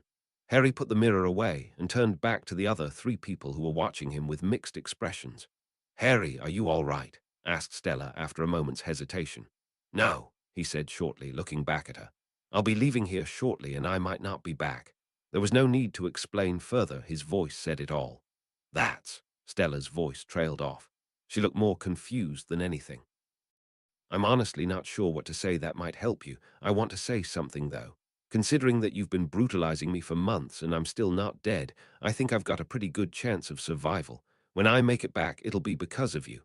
"I thank you," said Stella finally, still highly troubled. "Please come back." "I will." "Harry, do be careful," said Ravenclaw. Gryffindor nodded. "Yes, we have much to discuss when you get back." "I know," he said. "Stella." "Yes." She said immediately. "Where's Snape?" "In his office." "Right, see you all soon." As Harry left, Stella vanished, causing the room to begin its usual process for reverting to what it was when it was being unused. "So," began Gryffindor, "who was that?" "I don't know," said Ravenclaw, a frown upon her face. "We will no doubt learn more when we speak to Harry again," but her eyes narrowed. "There is no way that was Hogwarts." XX meanwhile, Harry was off, out of the room of requirement, and racing down a nearby hidden passageway that would put him near the grand staircase on the 5th floor.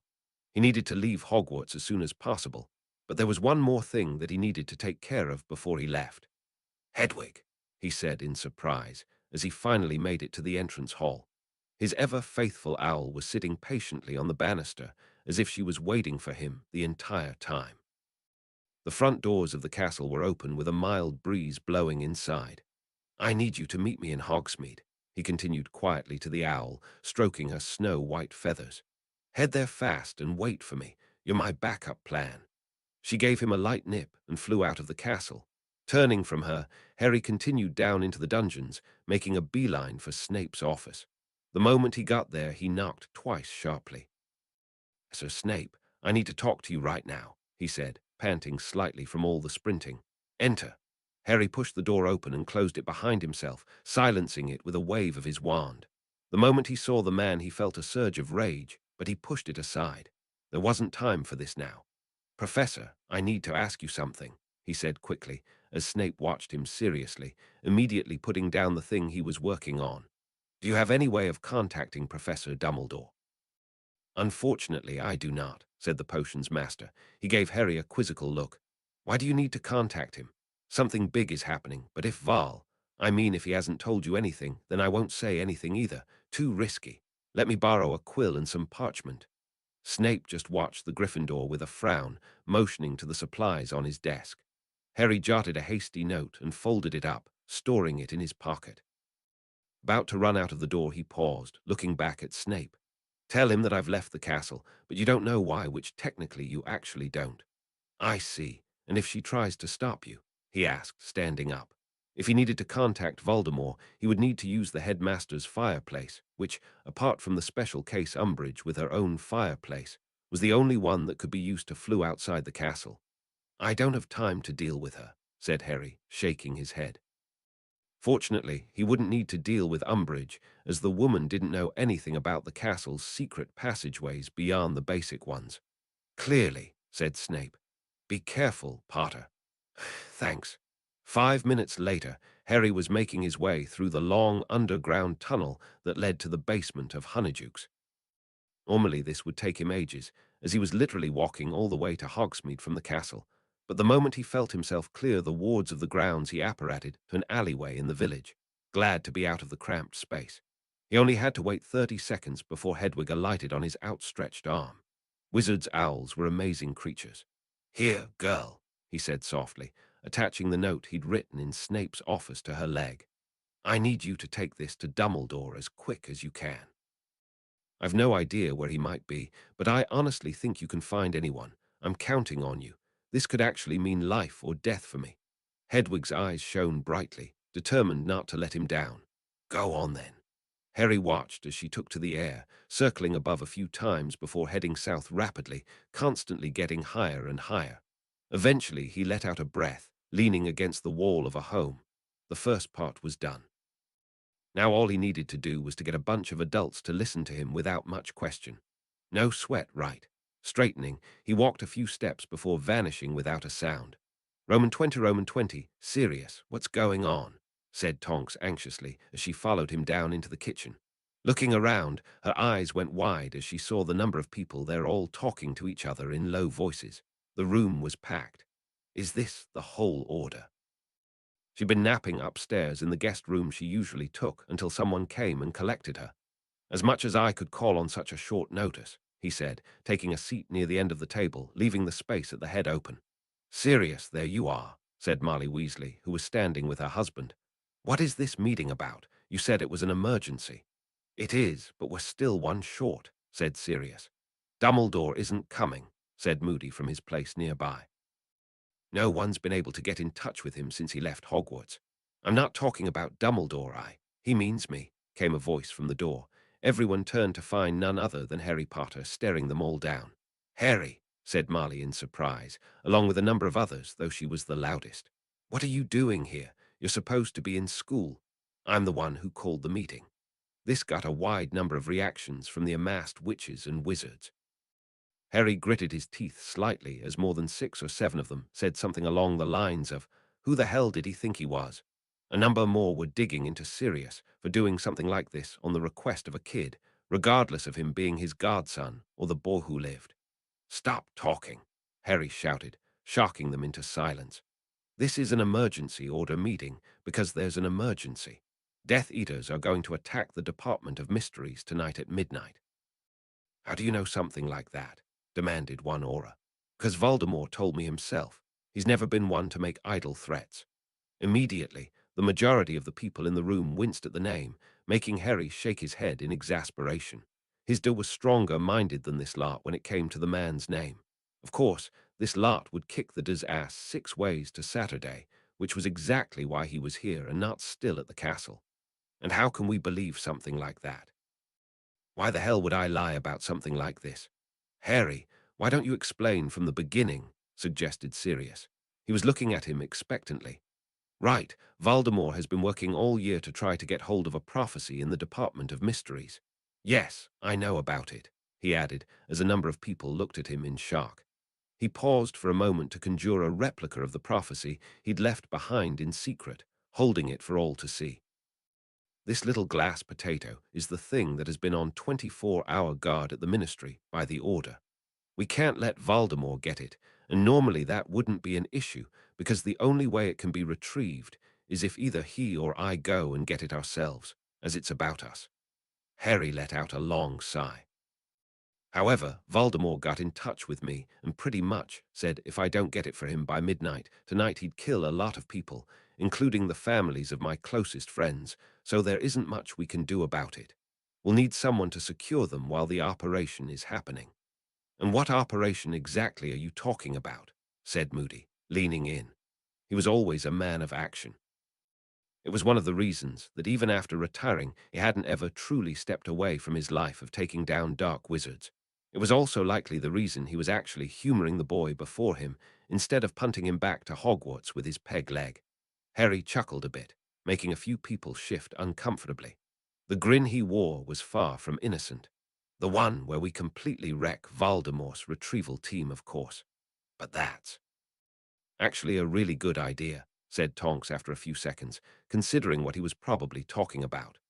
What exactly do you mean? Said Marley with a frown. She'd certainly toned down her habit of telling him that he was too young to do anything, but she was still fairly protective of him. Of course, she might have just ignored the part about him needing to be the one to get the prophecy and automatically assumed that by we he meant the Order, which didn't include himself. Probably the latter. Voldemort probably won't be there himself, said Harry. It's working out to his advantage to stay in the shadows as long as he can. One of the reasons he's never tried to get it himself, just too risky. But I'd guess that he'll be keeping some kind of an eye on things if he can. He definitely will send his most trusted people on this one, though. I might be able to hold out or even beat a number of Death Eaters one-on-one, but against the more skilled ones or multiple enemies, I'll fall pretty easily. Fortunately, I'm telling you all, yeah. Since when did kids start thinking they could fight Death Eaters of all things? Harry, didn't you say that Voldemort threatened you? Remus asked. I can't imagine he left out not telling anyone about this. Oh no, he definitely said not to tell anyone, said Harry. It came with a threat too. But if I let him control me like that, then he won't stop doing it, and I'll eventually just die. You can't win a war by letting your enemy push you around, even if it means putting people in danger. That's honestly shocking, coming from you, said Arthur. His thoughts were reflected in the faces of most who knew him. I never said we should leave people to die, Harry said at once. Only about 2/3 of us should be part of the ambush. The rest should be securing anyone we think might be at risk from retaliation. With luck, we'll be able to take out most of Voldemort's main supporters, with little to no one on our side getting hurt. Moody let out a bark of laughter. I'll say, Potter, this is a risky plan of yours. You realize that the moment you outlive your usefulness, they'll try to kill you, right? I've been lucky so far, right? You can't do this, Harry, said Marley at once, unable to keep it in any longer. It's just far too dangerous. Mrs. Weasley, I don't have a choice, said Harry, knowing that she'd object eventually. In fact, it was amazing that for the most part they were all going along with this. Perhaps they'd been inactive so much that they were all eager for a chance to strike. Voldemort's made his move, and I have to react to it one way or another. I know, I just don't like the idea of forcing a child to. I am not a child, he snapped, slamming his hands on the table. I have never been a child, and I never will be. I've been dealing with this shit from when I was still in diapers. The sooner we act to do something, the sooner we'll all be able to live our lives the way we want to instead of the way we're forced to. Well said, Harry, said Arthur after a few heavy moments of silence. His voice was quite terse. But you shouldn't talk to Molly that way when she's just concerned for your safety. Immediately, Harry felt ashamed for his outburst, especially towards the first motherly woman he'd ever known. Sorry, Mrs. Weasley. That was uncalled for. Suddenly, a lot of tension lifted from the room, and many of them were reminded that the boy before them was at least half many of their ages, more for some. Marley merely reached out and gave Harry a reassuring pat on the hand. It's all right, dear. Just remember we're here for you. So, said Emmeline Vance, poking her head out from the back. What's the exact plan for the ambush? Harry quickly put up his hands. I can fight, but I'm sure any plan you come up with will be better than one of mine. We've got a general idea of what the Department of Mysteries looks like, said Moody with a nod. We'll have a plan ready to go in an hour at the most. That'll give us plenty of time to prepare for a midnight attack. Sounds good, said Harry with a grin. For the first time in his life, he felt like he was actually making headway in that future that seemed more elusive than any of Luna's wacky creatures. Roman 20.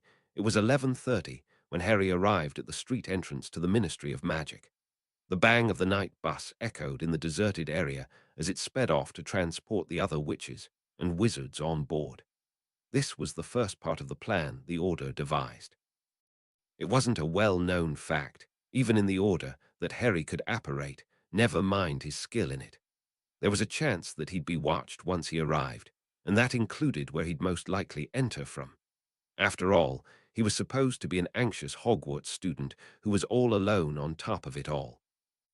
He didn't want to show any of his cards unless he needed to, and the more the Death Eaters underestimated him, the greater the chance he'd be able to pull this ridiculous stunt off with his life intact. Indeed, the moment he spread his senses around Harry, picked up two wizards in his immediate area, one to his right against the wall, and another on the roof of the building to his left.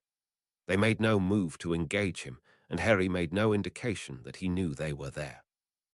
Instead, he walked steadily into the telephone booth, closing the door securely behind him. He quickly dialed 62442. "Welcome to the Ministry, Magic," said the pleasant female voice, filling the box as if the woman were standing beside him. "Please state your name and reason for visit." "Honestly, this damn thing, James Bond, Queen's business," said Harry sarcastically, as if it really mattered at this point. It was really just a formality to help the security at the front. A few seconds later, a badge dropped into the return change slot. When he picked it up, he took a glance at it before doing a double take. "Welcome back, 007, said the female voice again, as pavement rose up on all sides of him, eventually enveloping him in darkness. He could definitely detect a distinct tone of amusement. "You're not a recording, are you?" He deadpanned into the receiver after a moment of silence.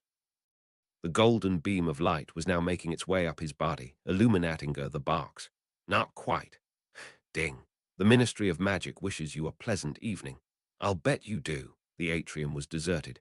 Even the security desk was empty, the metal detector-like scanners lifeless.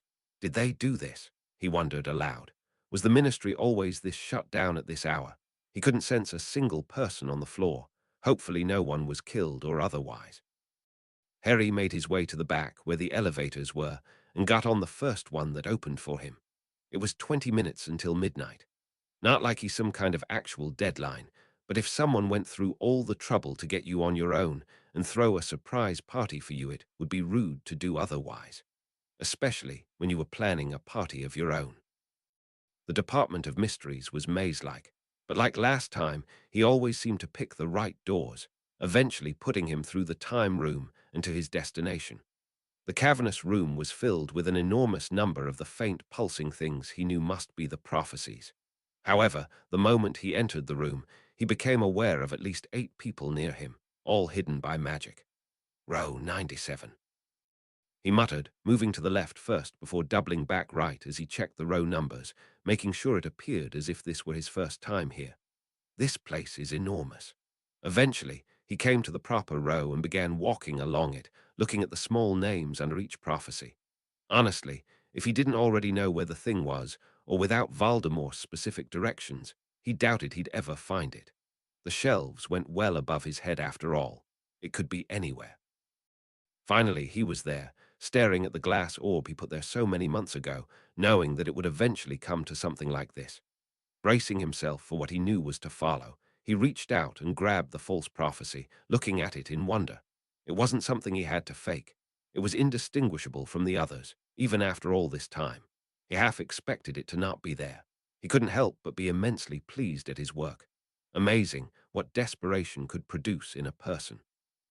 "Very good, Potter," came a voice he knew well, making him freeze at once. "Now turn around slowly and keep your hands where I can see them." "Lucius Malfoy, what a pleasant surprise," he said sarcastically, turning around to face a tall man with an intricate mask. "Your master isn't coming then?" "Of course not, Potter. Now hand me the prophecy and you'll be let go safely." "Not likely. All of your Death Eater pals will jump me the moment I do. I know we're not alone." "Very well then, as a show of faith." Malfoy made a hand movement, and the dark shadows that'd been filling the area suddenly lifted a bit, revealing nearly a dozen more Death Eaters, all cloaked and masked. Harry couldn't help but take a step back, bumping into the shelf behind him. 12 enemies, each a fully trained wizard, and he was surrounded by them. How the hell was he supposed to do this? "Wow, this must be really important for him to send all of you," he said, doing his best to keep his voice steady. He knew that most of them were good, better than good, but there were a couple that were lethal, especially you, Bellatrix Lestrange. The figure directly to Malfoy's left stepped forwards, removing her mask and pulling back her hood. A shocked Harry found himself staring at a woman who looked far younger than he was expecting. Not only should she be around 40, but she just came out of Azkaban less than 5 months ago. "Pretty impressive, Potter," she said, her voice a mix between laziness and amusement. Suddenly, her expression shifted into something dangerous, her body practically leaking deadliness. However, disrespect the Dark Lord in front of me again, I will kill you. Harry wasn't the only one who shivered slightly in the room. He could see both Malfoy and two Death Eaters on her other side shift away from the woman slightly, as if they might be hurt as well. Bellatrix, I'll remind you that we didn't come here to kill the boy, said Malfoy warningly. The woman took one look at Malfoy before returning her gaze to Harry. As you say. So, Potter, how did you know it was me? Ah, well, there are qualities you have that no one else here has after all, he said, unable to keep a small grin from his face despite his nervousness at the whole situation. Bellatrix looked stumped for a moment before looking down at her chest and letting out a hearty laugh. I suppose you're right, Potter. Imperio. He barely registered the woman saying it before the spell caught him in the chest, so quick was she with her wand and incantation. At once he was being enveloped in a cloud of comfort, telling him to just let go and relax, that everything was all right, to just obey. What are you doing? Said Malfoy sharply, rounding on the woman. He could have dropped it by reacting. As if a boy could keep up with me, said Bellatrix, shaking her head in amusement.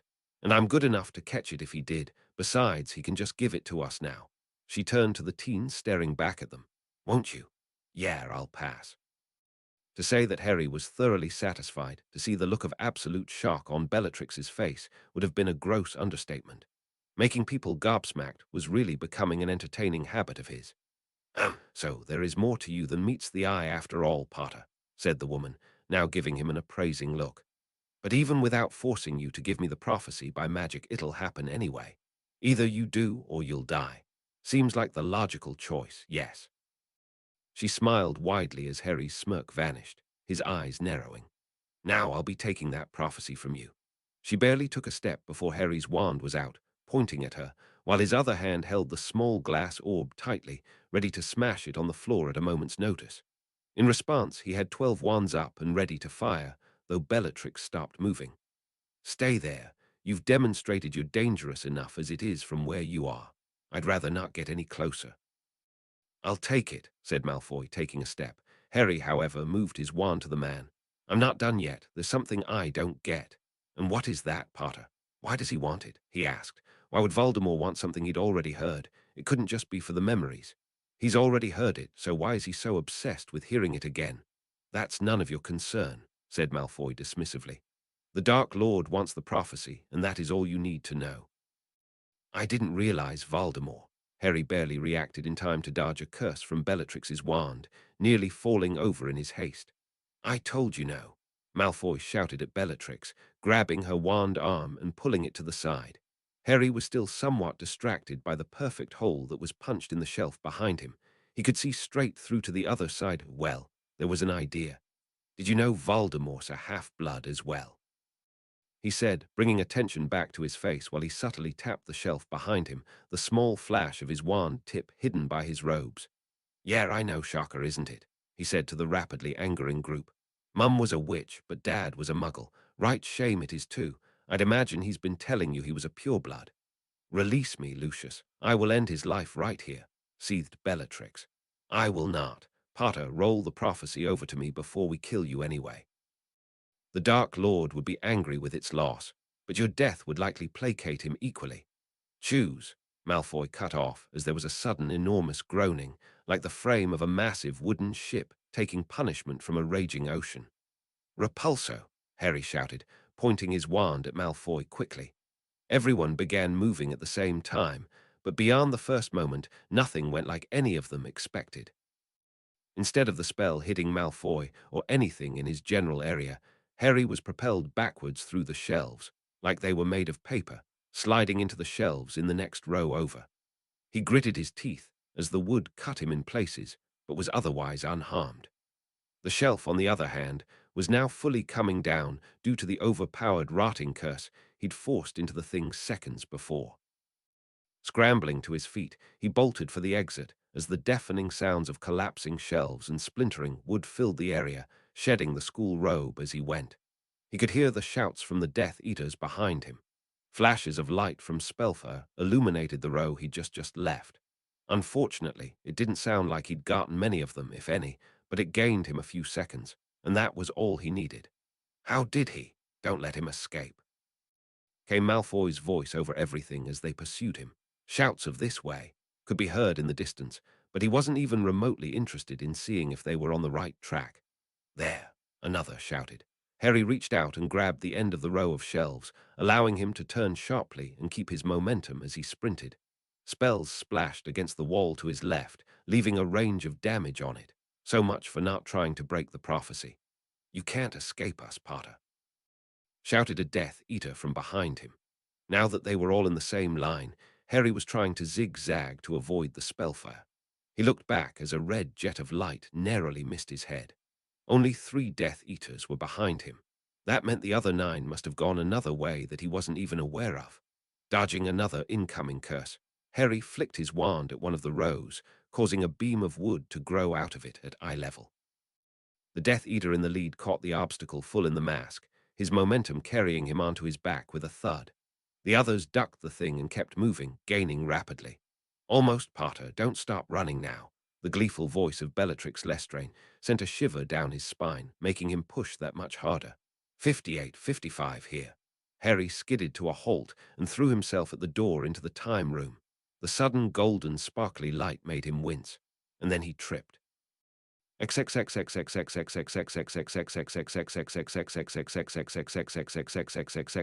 Author's note. Chapter complete. Almost at the end of year 5. Hope you enjoy it. Fun fact, did you know the code that you have to enter to get into the ministry is just magic, typed out on a phone? Let me know what you think and thanks for reading. 17. Interlude, the other side. One day you're going to be in a situation that you won't be able to comprehend. You'll be lost and confused, with no idea what to do next. When that happens, try not to die. Stella to Harry Potter during training. Spring 1996. Forward. This chapter is an aside from the actual story, though it continues directly from the end of the previous chapter. It has no connection to the main story itself, and is more of a what-if side story that I was never able to write. Feel free to add this into your story headcanon if you want. It's designed to fit nearly seamlessly, apart from the end, and will add some flavor to the story as a whole.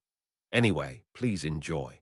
If you wish to skip this in favor of the true story, please do so by going to the next chapter. It was part of the original draft, but simply didn't belong in the end. I still didn't want to get rid of it, though, so here it sits. Interlude. Preface. Harry pitched forward head first at the short stone wall in the time room. Knowing that if he hit it, it would be all over, he was able to force his legs to push himself further forward, trying to protect his face as he sailed over the wall, arms up and eyes tight against the impact. But it didn't come, at least not for another 2 seconds. Oof. He hit the ground hard, rolled once, then rose to his feet all in one movement, wand out and ready to defend himself against the 3 Death Eaters with everything he had. To his astonishment, none of them were there. Where the hell did they go? Peripherally, he noticed he was on the other side of the stone pool, but it didn't quite rank as highly as the location of his pursuers. The sound of an explosion suddenly came from behind him, muffled through the door that led to the arch room. Couldn't stand around here. The Order must have engaged with the Death Eaters. Harry ran through the door into the small next room before slamming into the door that led directly to the arch room. Was it locked? It felt like it was sealed all around. Of course, a colloporter spell. Harry quickly performed the counterspell and threw the door wide to an absolute chaos of movement. People were fighting on every tier, spells flying in every direction. He shielded 2 errant ones before throwing the door closed. Harry, it was at this point that Harry knew that everything was wrong, for it was not Sirius who called him in a completely panicked voice. Nor was it Tonks, Remus, Moody, Mr. Weasley, or any of the Order. It wasn't a Death Eater. Hell, it wasn't even Voldemort. It was Hermione. Tilda Chapter 17. Interlude 1, The Other Side, Tilda Hermione. "Harry, oh thank God we saw you get hit in the other room," she said frantically, dashing over to him. It must not have been as bad as it looked. "What are you doing here?" he shouted, pulling her to one side as a spell whizzed by her head. A Death Eater was running right at them. "Sectus," the man shouted, spell lancing at Hermione. "Tacutes." Harry wasted no time stepping in front of her and deflecting the 2 spells. He recognized the cutting curse, but the second spell was an unknown. Dangerous to get in front of, but he didn't trust anything but his best shield for the job to begin with, regardless of its small size. Not like he was going to let either get anywhere near the girl, who momentarily froze in fear. Incarcerus, incendio. Ropes flew at the Death Eater, catching fire halfway there from Harry's second spell. The man dodged to the side, but a rope caught his dark robe and managed to light it as well. For this was all a distraction as Harry sent two silent Confringo spells at his feet, causing the man to be blasted back and roll down a number of tiers before coming to a halt, his robes now significantly on fire. "Harry," said Hermione, momentarily surprised out of her fear. "That was Hermione," he snapped, cutting her off. "Answer me right now. What the fuck are you doing here?" "What am I doing here?" she repeated in confusion. "They trapped us in this room, but then the order appeared. We thought it was all over for a bit. Are you all right?" Her words came out rapidly, still looking around them anxiously. "I'm fine, but we need to get back with the others. We're too spread out. Look out!" Hermione instantly ducked out of the way of two incoming spells as they shot towards them, one green, one red. Pushing his brief surprise out of the way, Harry deflected the red spell, the green one passing a foot to his right. He retaliated by sending a volley of stunners back, causing their attacker to shield them all. Within seconds, he was engaged by a member of the Order. "What do you mean, we?" asked Harry quickly, pulling the girl to her feet as he kept an eye out for incoming spells. "Who else is here?" "Harry, did you hit your head? We don't have time for this." "Oh no, Luna." His breath hitched as the name left her lips. He tried to get her to stop, but she already ran beyond his reach, making a beeline for a mop of long, dirty, blonde hair that was dancing around as its owner did her best to stay alive against the Death Eater who turned his attention to her. What the hell? Even as he started forwards to help them, he saw another two people who made him gasp. Ron and Ginny were further near the center of the room, fighting alongside Remus and Emmeline, slightly behind the two adults. They were facing three Death Eaters who were maintaining their ground well, clearly skilled fighters. Both teens were continually firing off jets of red light against their opponents, who were trying to focus more on the greater threat that the adults posed. What on earth is happening? The words left his mouth in barely a whisper. None of this made sense. None of it. What were his friends doing here? It was impossible for them to be there for any number of reasons. The Order wasn't as large of a force as it should have been either. Why did it look like the fight was happening for some time? The Death Eaters couldn't have gotten ahead of him so fast, could they? His eyes found his friends once again. Why weren't they fighting properly? Hermione, who could react to a charging giant, froze in fear at incoming spells. Ron and Ginny, both capable in their own rights, standing like they were in class and demonstrating the proper way to cast a stunner. And Luna, a scream rent the air, making Harry's blood run cold. He immediately turned to the center of the room where, near the arch, a woman was being held under a curse by a Death Eater. No, that wasn't right. He was holding a ghost under a curse. Beyond that, an impossibility. How else could a woman he only ever seen in pictures and a rare, pleasant dream suddenly be in front of him? Sirius' voice cut the air, but Harry was only dimly aware of it, the name repeating itself over and over in his head. Lily. XX Lily's vision was going hazy from the pain of the spell. She could just make out Sirius trying to force his way through the Death Eater he was facing to get to her, but every time he took a step forward, he was forced to jump back. What a terrible situation they were in. More Order members would show up soon, but this was simply time they didn't have. Time she didn't have. There was a flash of light, and a second later the torturing Death Eater was knocked several feet back, hitting the ground with a thud as he rolled to a stop, groaning from the impact. Lily gasped in relief as the assaulting pain left her body, leaving only a dull ache everywhere. She rolled to her side to find herself facing a brilliant, massive white stag, standing guard over her protectively. James. A moment later, the stag dissipated, leaving a much smaller form in front of her, looking down into her eyes with an intensity she never saw. Harry, she said weakly. But Harry wasn't looking at her anymore. Instead, he was looking at the Death Eater who finally got back to his feet. "I thought we got you in the other room, Potter," came the gruff voice behind the mask. It was vaguely familiar, but she couldn't place it just then, her mind still fuzzy with lingering pain. "Here to protect your mother." How cute. Crucio.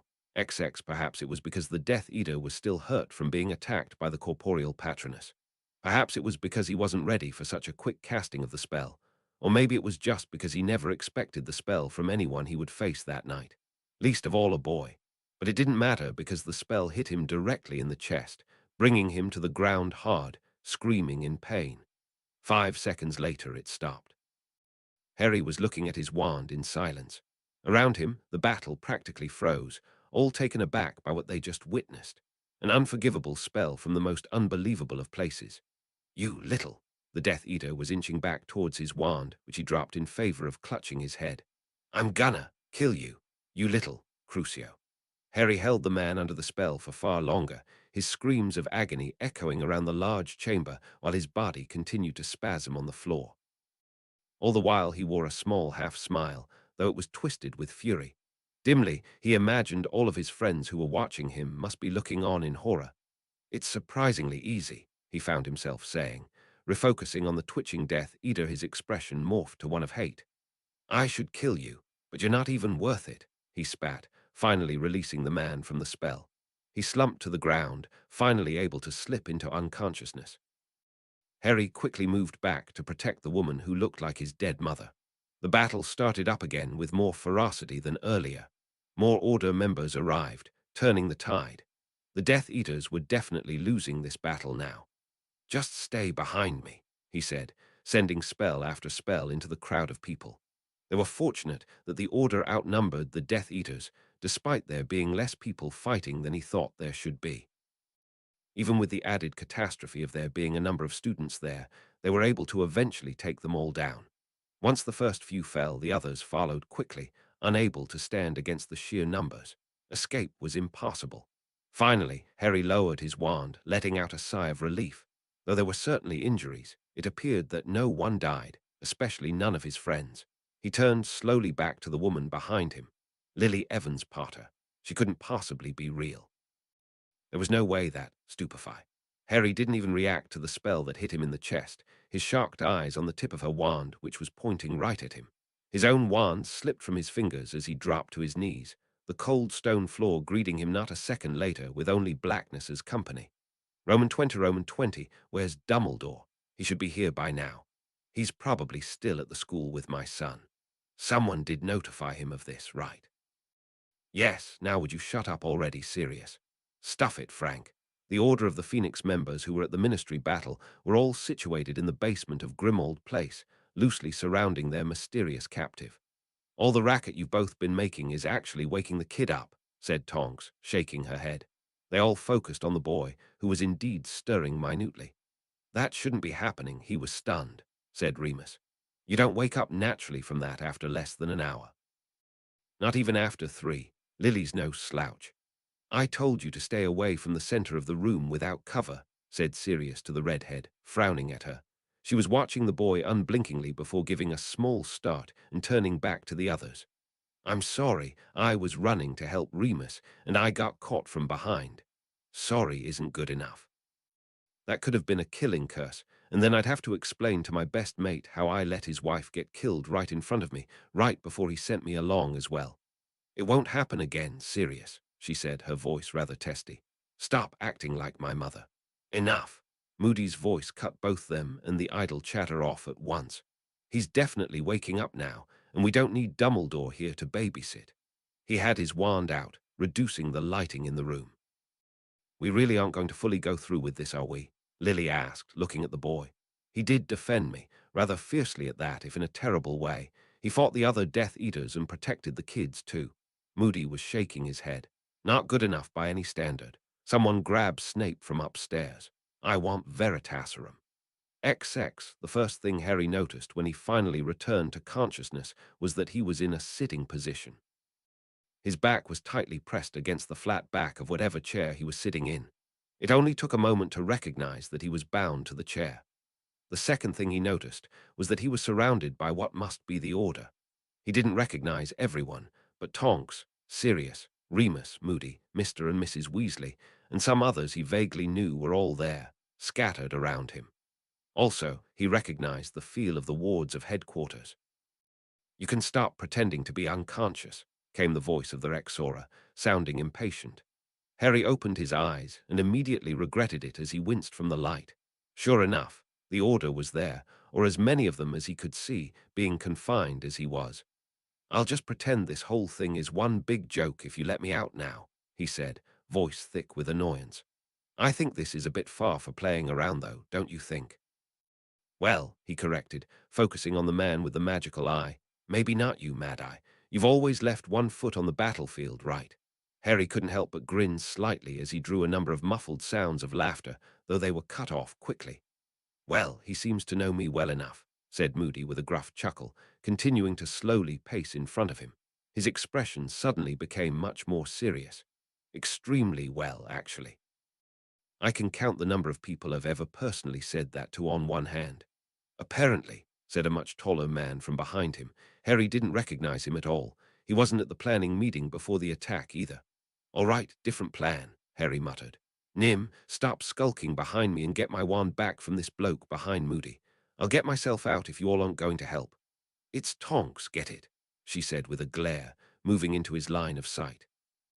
"How'd you know I was behind you anyway?" "Hey, don't get an attitude with me," he snapped, rather fed up.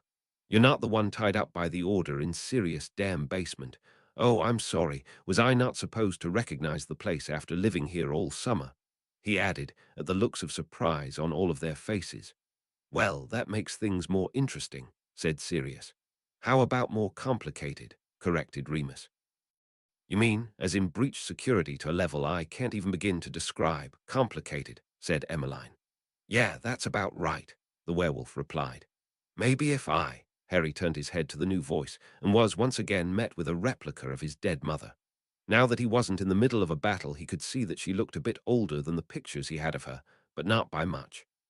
"Oh, it's you," he said simply, turning away from her at once, his anger completely gone.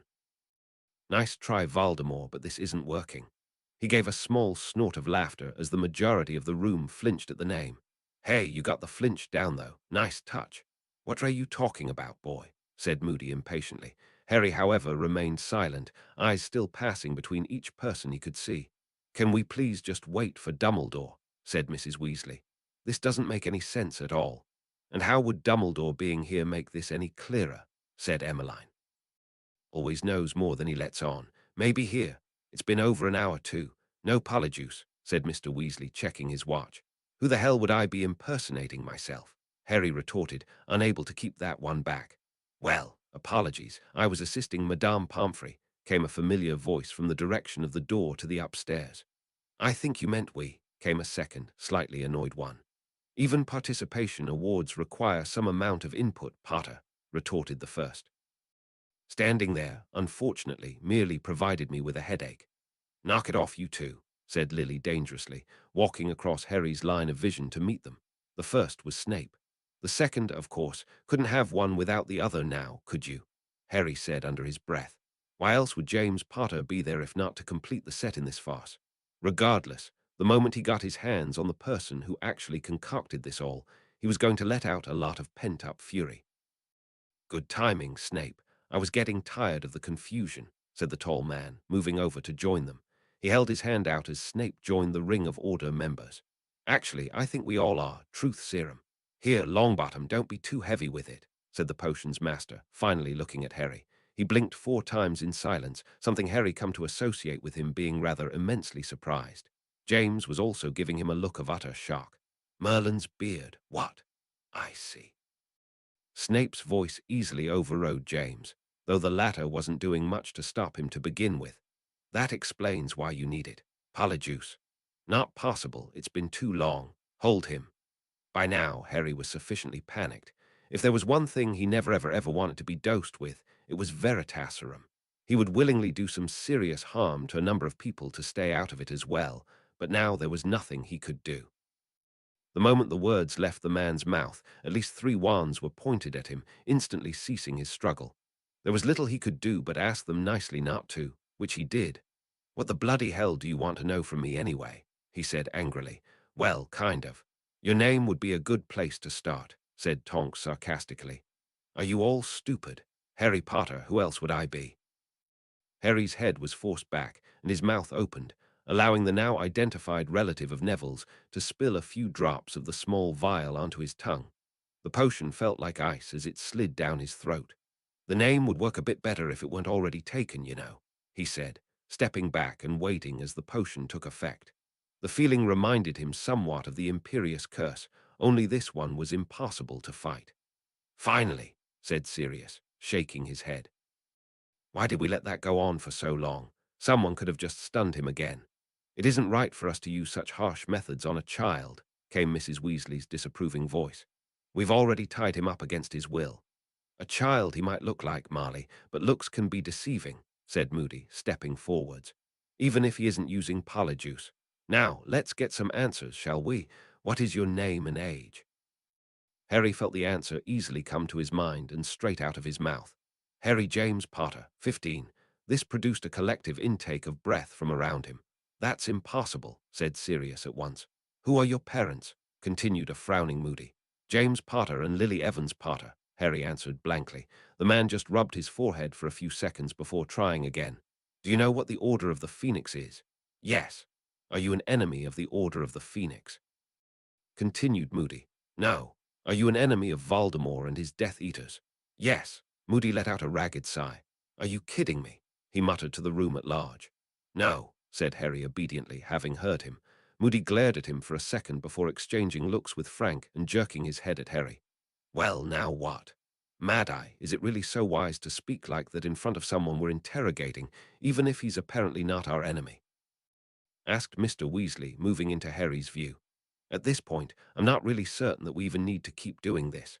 "Makes no difference," grunted Moody, magical eye swiveling to the redhead. "And not quite, Arthur. In my experience, just because someone doesn't think they're your enemy doesn't mean that they for certain aren't. Veritaserum does have its flaws, as minor as they are. Besides, we've already got him on it, so why waste an opportunity? Unless you know who he is and why he was in that battle. Sometimes I wonder if you've been an aura for too long, Mad-Eye," said Remus. At this, the man just smirked. "Frank, you're up." The now named Frank Longbottom moved up to take Moody's place.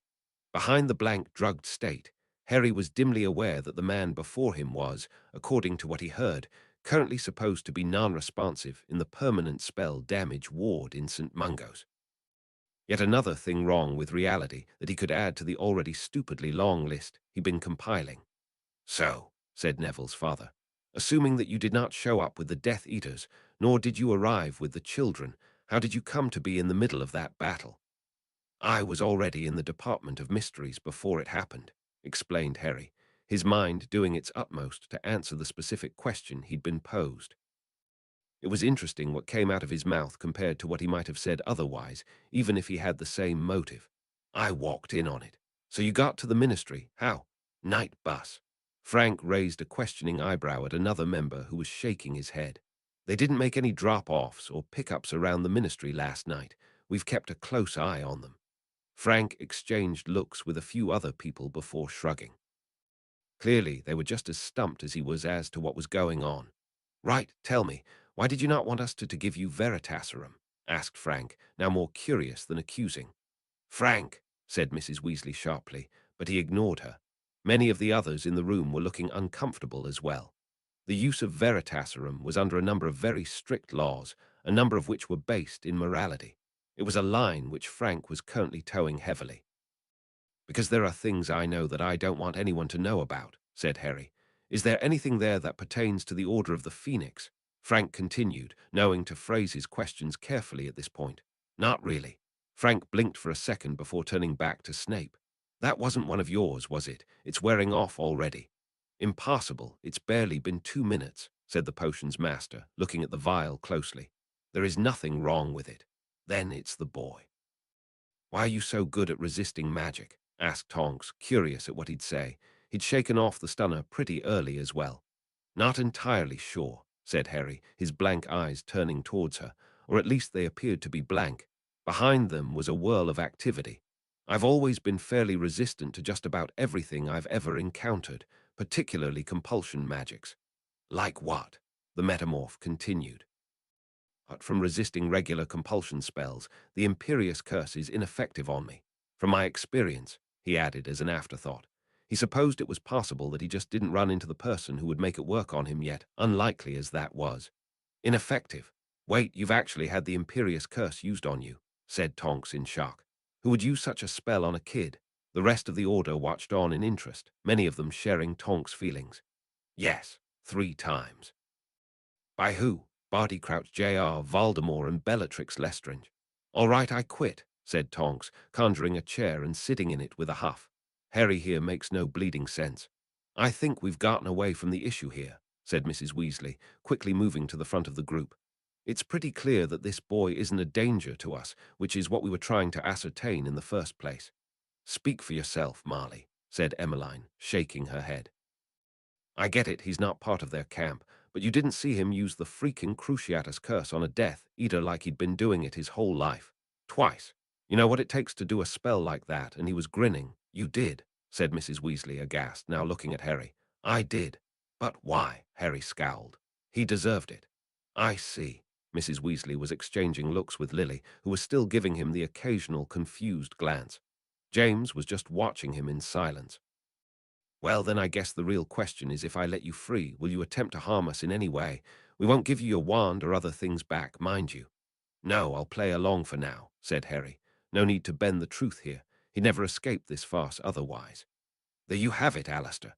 You know, he's still telling the truth, partial as it may be, said Mrs. Weasley. All right already, ease up, would you?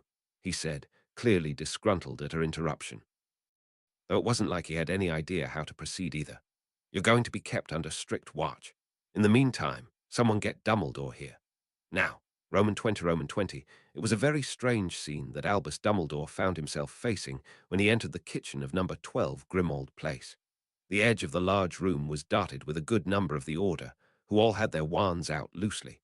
Seated at the table were a handful more, which included Remus, Lily, and James. Sirius and Tonks were both leaning against the table nearby. Everyone was looking at the boy sitting opposite them, who was none other than Harry Potter. Harry, in the meantime, was doing his best not to look at any of them, though his eyes frequently flickered back to his parents before darting away again. The awkwardness was palpable. Albus, about time, said Frank softly, coming over to him. We've got a bit of a problem. A curiosity, for sure, he said after a moment, eyes on Harry. He was still watching the boy in mild surprise. Though I think we should wait before deeming it a problem. I've just come from checking on the children, he added in clarification. And my son. Dumbledore broke his gaze and turned to the worried man before him. He did not react well to the news about him, but is better for it now that the affair is all over. Mainly, though, he's relieved that no one was killed. I left him with the others upstairs. Poppy should be down after checking him over. Thank you, I'll go see him after this. Do you want me to? I believe I will manage fine, thank you. Albus walked forwards, finally drawing the attention of the others in the room. Surprisingly, it was Harry that spoke first. I was wondering how long you were going to stand there, Dumbledore, he said, not looking at the man and instead continuing his gaze off to the side. Eyes flicked to Lily and James, then away. You were upstairs for a while. Magic's perfect too, just like everyone else. Censor, mumbled Tonks, snapping her fingers. Of course. Forgive me, said the headmaster, walking over to the boy, but I always like to assess a situation before diving headfirst into one. Harry finally looked up at him, green eyes watching the man closely. You couldn't have understated that more if you tried. I think even your plans have plans. I do like a well-thought-out course of action, agreed Dumbledore with a smile, stroking his beard. Not as if they ever go the way I'd like them to. Life in a nutshell, innit? Indeed. Dumbledore took a moment to take the boy in. At first glance he was unmistakable for Harry Potter, but now that he was closer he saw that most of the likeness was actually quite misleading. The boy before him was smaller. His eyes were colder, more calculating than anything. The way he held himself was also peculiar for a student, relaxed but ready to spring into action.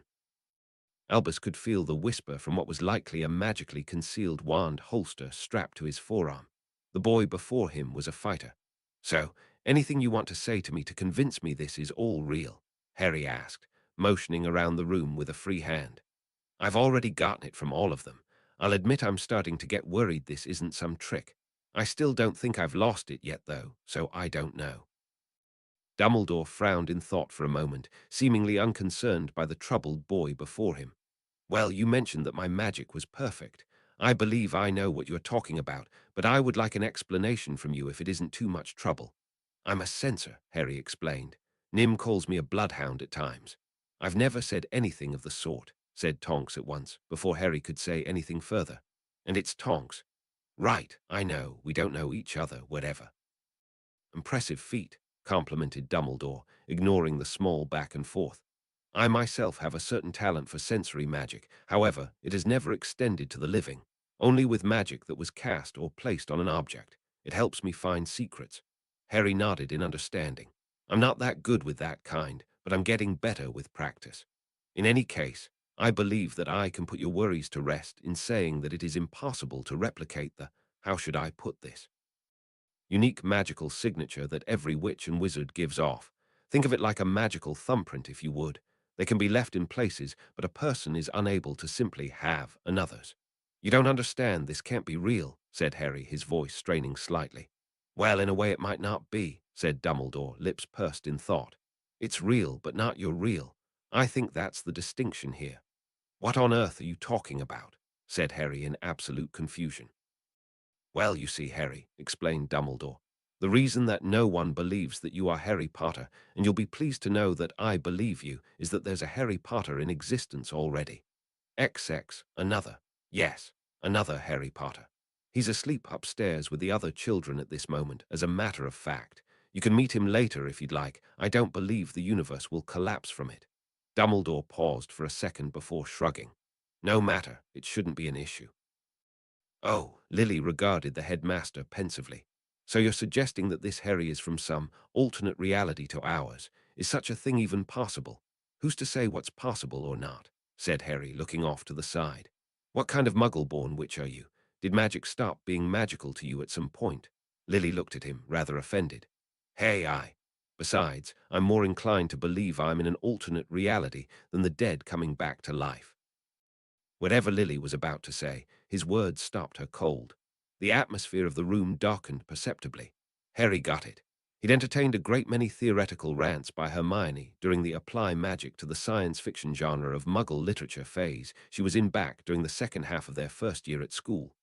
She just talked and talked about time travel, multiple universes, and everything in between. Hell, time travel was real. Bloody time travel.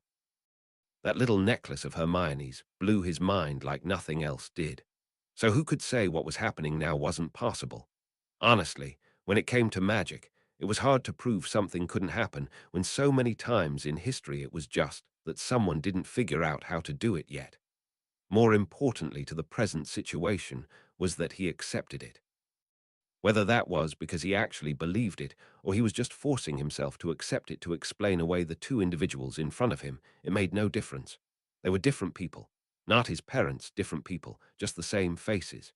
So how did you end up here? Asked Frank after a minute, moving to join them at the table. Harry looked over at him with a small frown. I'll say it's nice to see that you're not a vegetable in St. Mungo's. You're Neville's dad, right? I am, confirmed the man, seemingly unfazed by what Harry said to him. Harry couldn't help but smile a bit. That's great. Neville's a good bloke. Where's Alice? My wife has been dead for a long time. Harry blinked in surprise before lowering his gaze automatically. Oh, I'm sorry. I didn't mean to ask like that. It's all right, said Frank. Actually, the fact that you didn't know about my wife makes me believe a lot more in the fact that you aren't from around here. Why's that? Asked Harry. Everyone knows about what happened to Alice, he said simply, as if that should explain everything. Indeed, many of the others were nodding in agreement. I see. It's not important, said Frank, brushing it aside. I asked how you ended up here. I honestly don't know. I was running from Death Eaters and then found myself in your fight. About that, he added, now looking around in agitation. What in the bloody hell were they doing there? He said, jabbing his thumb at the place where his friends were resting above them. It's a miracle no one died with them running around trying to help. He ended it with air quotes. You're telling us, said Remus, letting out a ragged sigh. I was sure we'd lose someone, the way things were going. We might have had the numbers in the end, but fighting on a scale like that becomes so much harder when you're trying to protect people too. Your, interruption helped us a lot on that front, actually. What were they doing there in the first place? Harry asked. Frank gave Dumbledore a quick look and got a nod in return. Neville was lured there with a vision. He and his friends tried to rescue me from being tortured by Voldemort in the Department of Mysteries. With no immediate way to confirm it was true, they just rushed off. Neville. It took Harry a few confused seconds before a thought occurred to him. Hang on, Neville's the boy who lived. Yes, that's right, said Frank with a nod. His mother sacrificed herself to save him. I didn't get there in time. I see. Harry just shook his head. This place was wildly mixed around. Neville of all people. What happened to Wormtail? Said Harry, now addressing Sirius. Sent to Azkaban at least until he escaped recently, said Sirius, scowling at once. He abandoned his friends to join Voldemort. Traitorous coward, he added. Wild, said Harry, finally looking at Lily and James. It was. Hard, but he held his emotions in a grip like iron. So if we were indisposed, who brought up Neville on your side? Asked Frank in curiosity. Your mum. Frank just put a hand to his face. Damn, poor boy. Well, it's not the worst. I made it through her after all. He came out of it all right, said Harry with a nod.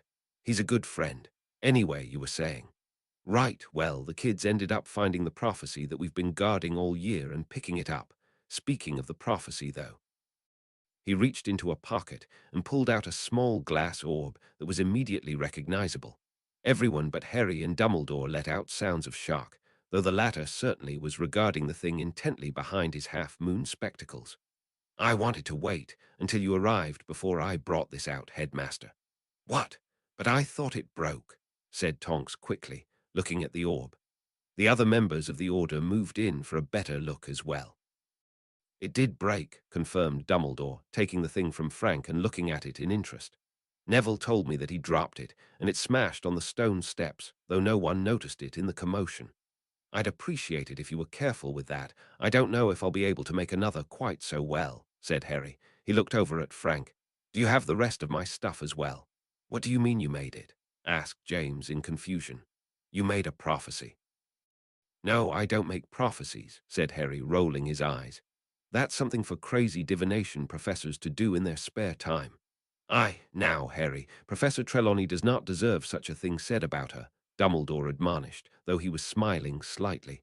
Why don't you give us the full story and explain this? He held up the glass orb. When you get there. All right. Yesterday, Voldemort contacted me and directly told me to go fetch him the prophecy, but he didn't know that I'd already known about it for months. Did I tell you? Asked Dumbledore in surprise. Harry just shook his head. No, I found out about it myself over the winter break. He let out a long breath and looked at his hands. That was a really bad vacation, Headmaster. A really, really bad one. If you would be willing to share how, over the winter holidays I went to the Department of Mysteries to see if I could figure out what top secret thing Voldemort was after. Took the invisibility cloak and sneaked right in. Once I got to the Hall of Prophecy, I met the Keeper and he ended up taking me to see it. I hope he's all right. Sven, asked James suddenly. Yeah, how did you know? I go to the Department of Mysteries occasionally for work, he said, though Harry knew there was likely more to it than that. Right, well, the old man took me to it, and I heard it. I smashed it right there a minute later. Piss doesn't even begin to describe it. I recently revealed its contents to Neville, said Dumbledore, with a nod. Suffice it to say my office has never been so thoroughly trashed without magic. Finding it difficult to picture Neville trashing Dumbledore's office, he continued. Anyway, I conjured this one in its place. So the reason you had it was because I removed it from the shelf in front of a bunch of Death Eaters who were there to collect it from me and kill me too, he added as an afterthought. But why would you go there in the first place? That doesn't make any sense, said Lily. Unless he threatened you in some way. Sure, he threatened me, said Harry dismissively. But unlike the stupid rescue mission they went on, I brought the entire Order into it, and we plan to use the opportunity to ambush all of them. Considering that you lot did all right when it wasn't planned makes it pretty promising. There's going to be at least 20 Order members attacking and no kids to mess things up. Apart from you, said Remus. Harry just ignored him. So what happened after you took the prophecy off the shelf? Asked Mr. Weasley. I made a run for it. Dodged some curses, turned into the time room, then I tripped and fell. Harry stopped when he realized what he'd said. Damn, I fell into the pool. Ah, that actually somewhat makes sense, said James with a nod. To the others he explained, The time room has a ton of magical artifacts relating to time in it, but there's also this weird pool of something in it as well. Got a little wall around it like a garden pond. Sometimes we find stuff lying around the edge. Now I know where my end went, said Harry, shaking his head. Fat lot of help that'll do me getting back. Speaking of, I need to get back right away. We're about to fight the Death Eaters. I can't leave the Order like that. Something tells me they probably didn't work you into their plan for the actual fight, said Sirius. Even if you were the one that started it. You're probably right, agreed Harry. But you all didn't plan for me to show up, and look how that turned out, eh? Point taken. So, are you going to let me leave? Harry was currently exchanging hard looks with Dumbledore. Eventually, the man nodded. Of course, I wouldn't think of keeping you. However, you'll have to wait until we can safely get you there without drawing attention to ourselves. The Department of Mysteries is currently flooded with people. So, when? I believe that a day will be all, finished the headmaster. He waited patiently as Harry mulled over what the man said, clearly not liking it. Fine, he replied finally, but any longer than that, and I'll get there myself. Quite understandable. In the meantime, I hope you'll allow us to continue being gracious hosts, said Dumbledore with a smile. Gracious enough to hold on to my things for me, said Harry sarcastically. Frank gave him a flat stare before reaching into his pocket and pulling out a miniature trunk which he slid over to Harry. Here, this was all we found when we searched you, and I'll be honest, we haven't opened it. That's because you couldn't get in, smirked Harry, pocketing it with satisfaction as Frank gave him a disgruntled look. Don't be upset with yourself. You just didn't let the right person try. Now, what about my wand? Not a chance. He turned to the others. All right, we don't need everyone in here now. Stay if you're still interested in this, but otherwise good work tonight. We'll have a meeting in a few days. The majority of the Order members, the ones that Harry didn't know well or at all, left the kitchen at once. Still, all of the people he knew were there. And the Potters, of course. Not that he could ever forget their presence. Harry, if I may ask, began Dumbledore, making the boy look at him, do you have your father's invisibility cloak? Of course, he said at once. May I see it? He asked. Harry gave him a suspicious look. Why? It wasn't that Harry didn't trust Dumbledore. When it came to the concept of trust, and this general situation he'd found himself in, there was no denying he was having difficulty trusting his own vision, let alone another person. No, he was just really damn possessive about the cloak. It will help me further solidify my idea of you being from some alternate version of our reality, said Dumbledore simply, smiling at him. Harry couldn't help but chuckle. The man was clearly excited. All right, 1 second. Harry pulled out his trunk and resized it, opening it with a whispered word that no one, not even Remus with his enhanced hearing, picked up. Here you go, just be careful with it. What the? That's my cloak, said James in astonishment, looking at the thing in amazement. Is it really that similar? Asked Tonks, who hadn't seen it much. In response, James pulled his out of a pocket. Expansion charms, he said with a wink at Harry, who opened his mouth in befuddlement. Yeah, I definitely need that, he said, watching as the adults compared the two cloaks. They were indeed identical. Harry was being very careful in keeping a hand on his own so that they didn't get mixed. Fascinating, said Dumbledore, clearly thrilled at the objects before him and his own thoughts. Simply fascinating. Don't you agree, Harry? I'm still in a perpetual state of disbelief, Professor, said Harry, resisting rolling his eyes at the man's excitement. I will be the first to say that I do not blame you in the slightest. If someone would explain to me why an invisibility cloak could prove the existence of parallel worlds, said Remus impatiently, watching Harry and Dumbledore talk. The others looked to Dumbledore expectantly, who let out a small breath. Well, you are not going to like this, but it starts with the tale of the three brothers. A fairy tale, said Moody, unimpressed. What's the tale of the three brothers? Asked Harry, drawing everyone's attention. Seriously, said Frank. Sorry, the muggles who raised me were never one for bedtime stories, particularly magical ones, said Harry, clamping down on his temper. It bothered him when people just assumed he knew things about the magical world any typical witch or wizard would know. If I may give an abbreviated version of the story, said Dumbledore. The tale goes that three brothers conquered an obstacle which would have otherwise caused their deaths. A personification of death then appeared before them and congratulated them on their triumph, offering them each a gift of their choice. The eldest brother desired a wand more powerful than any other. The middle brother desired to be reunited with his lost love, and asked for a way to bring back the dead, and the youngest brother desired a way to hide from death. They, in order, received the Elder Wand, the Resurrection Stone, and Death's own invisibility cloak. Of course, in offering them gifts, he schemed to have them returned to him in the end. Indeed, the eldest brother was slain not long after receiving his immensely powerful wand, which drew the attention of far too many greedy souls. The middle brother is a sadder tale. He used the resurrection stone to bring a woman he loved back to the world of the living, but she did not belong and soon disappeared. The stone drove him to insanity, and eventually he took his own life. And the third. Well, you see, Harry, said the headmaster, death could not find him. For years and years, the youngest brother evaded death, using the cloak of invisibility. Eventually, when the last brother became a very old man, he passed the cloak on to his son and went to death willingly, welcoming him as an old friend. Why did he go to death? Asked Harry, confused. Considering what he heard, the youngest brother could have stayed alive forever. Wouldn't it make sense to keep living? You can't do anything if you're dead. For a second, Dumbledore's eyes seemed to grow older. It was so fleeting, he thought he might have imagined it. Harry, immortality is something many have aspired to, though only those who have truly come close to it understand what a curse it is. The youngest brother lived a full life and was satisfied with how things were being left, on his own terms. Not many can claim such a thing, but those who can are truly blessed. Of course, he continued, we all do our best to stay around as long as we can. While Harry puzzled out how immortality could be a curse, Moody cleared his throat. You still haven't explained anything yet, he said flatly. Ah, forgive me. You see, the tale of the three brothers is actually something that I, among others, believe is true, or at least has a base in truth, he said. Obviously, I don't believe that the three brothers met death, but it is not that far-fetched to consider a trio of brothers who obtained three very powerful magical artifacts through some unknown means. He drew his wand and began drawing in the air with it, leaving bright lines behind. The Elder Wand, he drew a vertical line.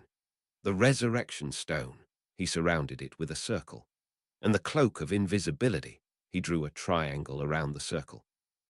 These three artifacts make up what are known as the Deathly Hallows. Harry was frowning at the drawing. He was sure he'd seen it somewhere before, but I've always held an interest in the Deathly Hallows and have done a fair amount of research on them.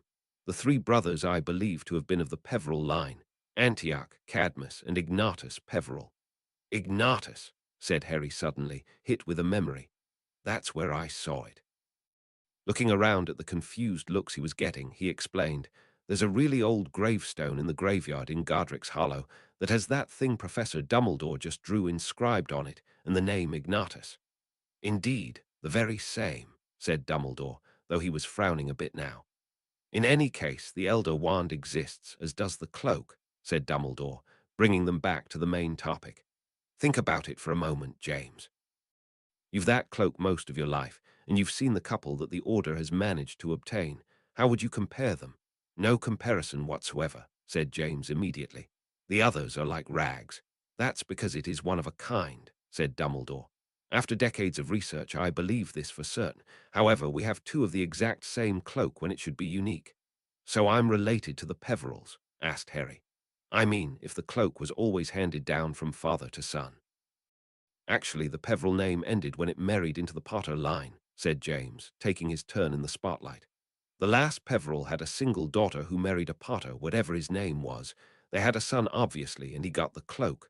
My Harry doesn't have mine, though, he added, making Harry look around in confusion. I gave it to Zack. Well, until recently when I needed it, he amended. Obviously, I've got it here with me. Zack, said Harry in confusion. Who's that? I thought you just said the cloak would only go to your kid. James looked at him, his head tilted to the side a bit.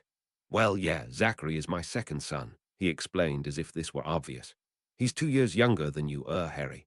Harry has a brother, said Harry in shock. Somehow the concept didn't seem possible.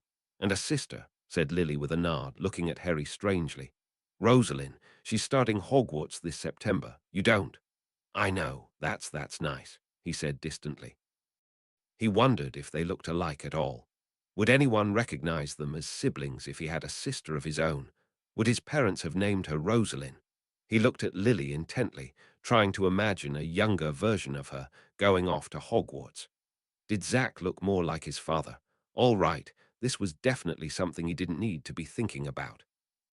Casting about for something else to talk about, he remembered something that'd been sitting in the back of his mind since finding out he wasn't the boy who lived in this reality. Neville isn't a Parselmouth, is he? A parcel, of course not, said Frank, affronted at the thought. It looked as though, for the most part, everyone else in the room shared his sentiments. All but one anyway, who was looking slightly uncomfortable, shifting in her seat. Harry just turned to her, leaning on a hand in apparent boredom. They just don't understand, do they? You're a Parselmouth. Harry's a Parselmouth. Harry just shook his head, somewhat surprised by the reactions. So there are some secrets you wouldn't even tell him. It's not like that, she mumbled, avoiding his eyes. Lily, it's nothing, James.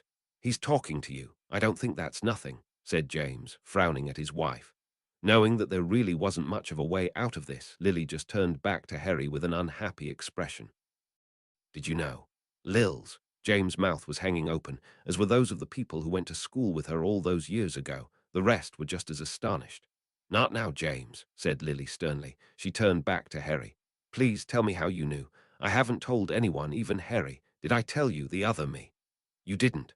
I have it from a very good source that Parseltongue is hereditary, like being a metamorph or something else like that, started Harry. That's the only way to get it. I'm a Parselmouth, and it definitely didn't come from the Potter side, so it had to be you. That still doesn't mean anything, Lily countered. After all, Tonk's parents aren't metamorphs. There hasn't been one in the Black family for generations. Well, also, when I visited the remains of the house in Godric's Hollow, there was a room in the house that was locked with Parseltongue. The little study. Who else could have done it? The house was destroyed, Lily said in surprise. Lils, you're a Parselmouth. James was just too shocked. Yes, I am got a problem.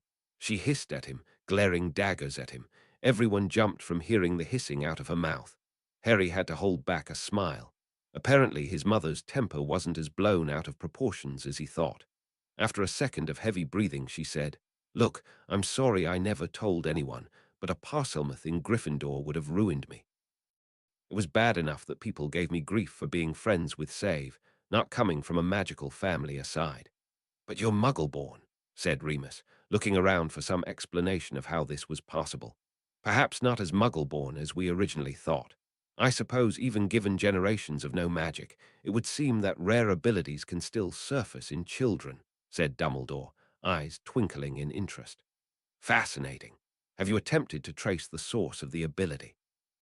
Lily nodded, though she didn't look too thrilled about the answer. Slytherin, all Parselmouths in Great Britain have been related to him. That includes Voldemort. That got another round of gaping, though Harry was thrilled. Brilliant. I really am related to Salazar, he said cheerfully. I can't wait to tell him, assuming I'm not lost in alternate timelines forever. Tell him, repeated Tonks, shaking her head to clear it. She'd been keeping well out of it so far, but couldn't help but interject at this bit of ridiculousness. You know, a wizard who's been dead for over 1,000 years. I found his portrait ages ago, Harry explained. He's seriously nothing like he's been made out to be. And where did you find a portrait of one of the Hogwarts founders? Said Dumbledore, more intrigued than anything. He'd never even heard of such a thing. Chamber of Secrets, where else? Said Harry, as if this were obvious. You went there? Asked Sirius. How no one knows where it is. Wait, you all don't, he asked in surprise. But how did you end up dealing with the basilisk? It happened to you all too, right? The attacks on the students and everything. How many similarities were there to his reality anyway? Don't remind us, said James with a ragged sigh. That was absolutely awful. During their second year. At their nods, he continued, same here. I'm still shocked that none of the students were killed. Its Harry cut off as the door opened again, revealing none other than Madame Pomfrey, the usual exasperated look on her face when she was dealing with reckless youth. Albus, there you are, she said, walking over to them. They all had minor injuries and a few serious ones, but it was nothing she suddenly noticed Harry. Harry Potter, how did you get down here? You should be upstairs sleeping. Even in a different universe, I can't escape your tender mercies, can I, Poppy? Said Harry with cross between a chuckle and a sigh. Poppy was slightly taken aback by the sudden and highly informal way she was being talked to, not to mention the simple absurdity of the statement. Ah, Poppy, I'm glad you came down, said Dumbledore. As you can see, We've found ourselves playing host to Harry Potter from a parallel universe, and I would like for you to give him a checkup if that's not too much trouble. He was in the battle as well after all. Do you think I'm stupid? Shot at the lot of them. What do you think you're playing at, Albus? Please just do a diagnostic spell and enlighten us to the results, said Dumbledore patiently. I'm sure I'm not the only one who is curious what may come up. Still eyeing them all in irritation, she walked over to Harry and immediately began waving her wand over him in a very practiced fashion. Harry just sat there feeling a little uncomfortable. This was not something he was expecting, but he could hardly refuse it now. After a number of seconds, Poppy's wand movements slowed, though they did not stop, her face changing from stern to something sadder. Her hands eventually made their way to his forehead, face, neck, shoulders, arms, and torso, moving gently, though what she was doing was anyone's guess. Eventually, she took a seat next to Harry, having conjured one there moments before. "Are you all right?" she asked softly. Of course, Harry understood. He endured a lot since his first year. This one probably came at an even greater shock. "Not dead yet, if that's what you're asking," he said with a small chuckle. There was something about Poppy Pomfrey that made her so different from everyone else he knew. Perhaps it was just that he knew so many people in his life who did him nothing but harm, and this woman literally did nothing but heal him. He didn't really know anyone else like that. Everyone was looking on in silence, unwilling to intervene in whatever was passing between the two. "Have questions, but would you rather?" She looked around at the people surrounding them. Harry understood she was respecting his privacy. "It's all right, I don't belong here," he shrugged. "Well then," she turned to Dumbledore. "It's bizarre, but this is Harry Potter. It must be. I've just gotten done tending to, well, our Harry moments ago. All the things that make him who he is are there, though there are marked differences. Our Harry hasn't been through a fraction of what you have. And your magic, well, I'll ask later." She paused for a moment before continuing. "You have poison in your bloodstream." There was a collective intake of breath around the room. "Enough to kill, well, quite literally anything I can think of. If I had to take a guess, I'd say it's been integrated with your blood, though how that happened is anyone's guess. I am unable to determine what it is, only that it is not synthetic. Most likely incredibly magical considering what I've seen. I was wondering if you knew what it was, and why you aren't dead." Harry looked at her in surprise. "Wait, it's still there," he said in surprise. "Why didn't my Poppy tell me?" At the confused looks he was getting, he continued. "It's basilisk venom, you know, from the one that was living in the Chamber of Secrets. Not sure about the second question, to be honest, if it's actually still there. How did you guys get rid of it anyway if Neville couldn't speak Parseltongue to go after it? You were bitten by that great ruddy snake. Go after it." Frank was half out of his seat when he realized what he was doing. He sat back down and continued. "Why would my son need to go after the basilisk himself?" "Ginny wasn't taken," Harry asked. "No, she was safe. We discovered that she was indirectly the cause for the attacks," said Dumbledore. "A cursed diary possessed her for much of the year." "So then how did you take care of it?" Harry said in confusion. "We lured it out, trapped it, then killed it," said Sirius grimly. "It really was a nightmare," said Remus. "How many wizards did we lose fighting the snake?" "3. 4, said James, shaking his head. "Idiots, all of them, but still good people. We couldn't get into the chamber, forget about finding where it was, so we killed it while it was out lurking. A whole team of hit wizards were brought in from the ministry to help out and take care of the problem. I was on that team. Sirius, too. That thing was a monster. Never seen a basilisk so large." "Right about that," Harry agreed. "And the diary? I've placed it where it won't harm anyone," said Dumbledore. "Oh, well, it used to belong to Voldemort. Actually, he was still Riddle at the time, so if you want to destroy it, you can stab it with a basilisk fang. That's what I did," he explained. "And you got a basilisk fang," began Tonks. "From the basilisk." "Right, I suppose you asked it, and it said, 'Here, mate, take my fang.'" Tonks scoffed sarcastically. "It'll grow back, I'm sure." "Mental." Harry cut off his retort to give her a reproachful look. The tone behind her words stung in a way that made him extremely sad. "Nim, can you not talk to me like that?" he said, not knowing how else to express what he was feeling. Now that he wasn't overcome by anger at the order, it was really bothering him. "You're obviously not my Tonks, but have some damn manners." "What's it to you?" she returned, eyebrows raised. "And are you funny in the head? I'm telling you flat out to call me Tonks. Are we supposed to be friends where you're from? Ask me how I know about that heart-shaped beauty mark on your ass, why don't you?" Tonks went crimson, literally. Harry James Potter. Harry flinched instinctively at the scolding tone of his alternate mother's words. Weren't we talking about a basilisk? Frank said dryly. You were bit and somehow survived. Fox cried on the wound, Harry explained, ignoring the death glares that Tonks was throwing him. I'd always assumed that it got rid of the poison, but I guess it just made it so it wouldn't kill me. Phoenix tears are pretty strange. They heal wounds better than anything, but there's always a weird catch. Indeed, Dumbledore agreed. I see, how fortunate of you, she said dimly.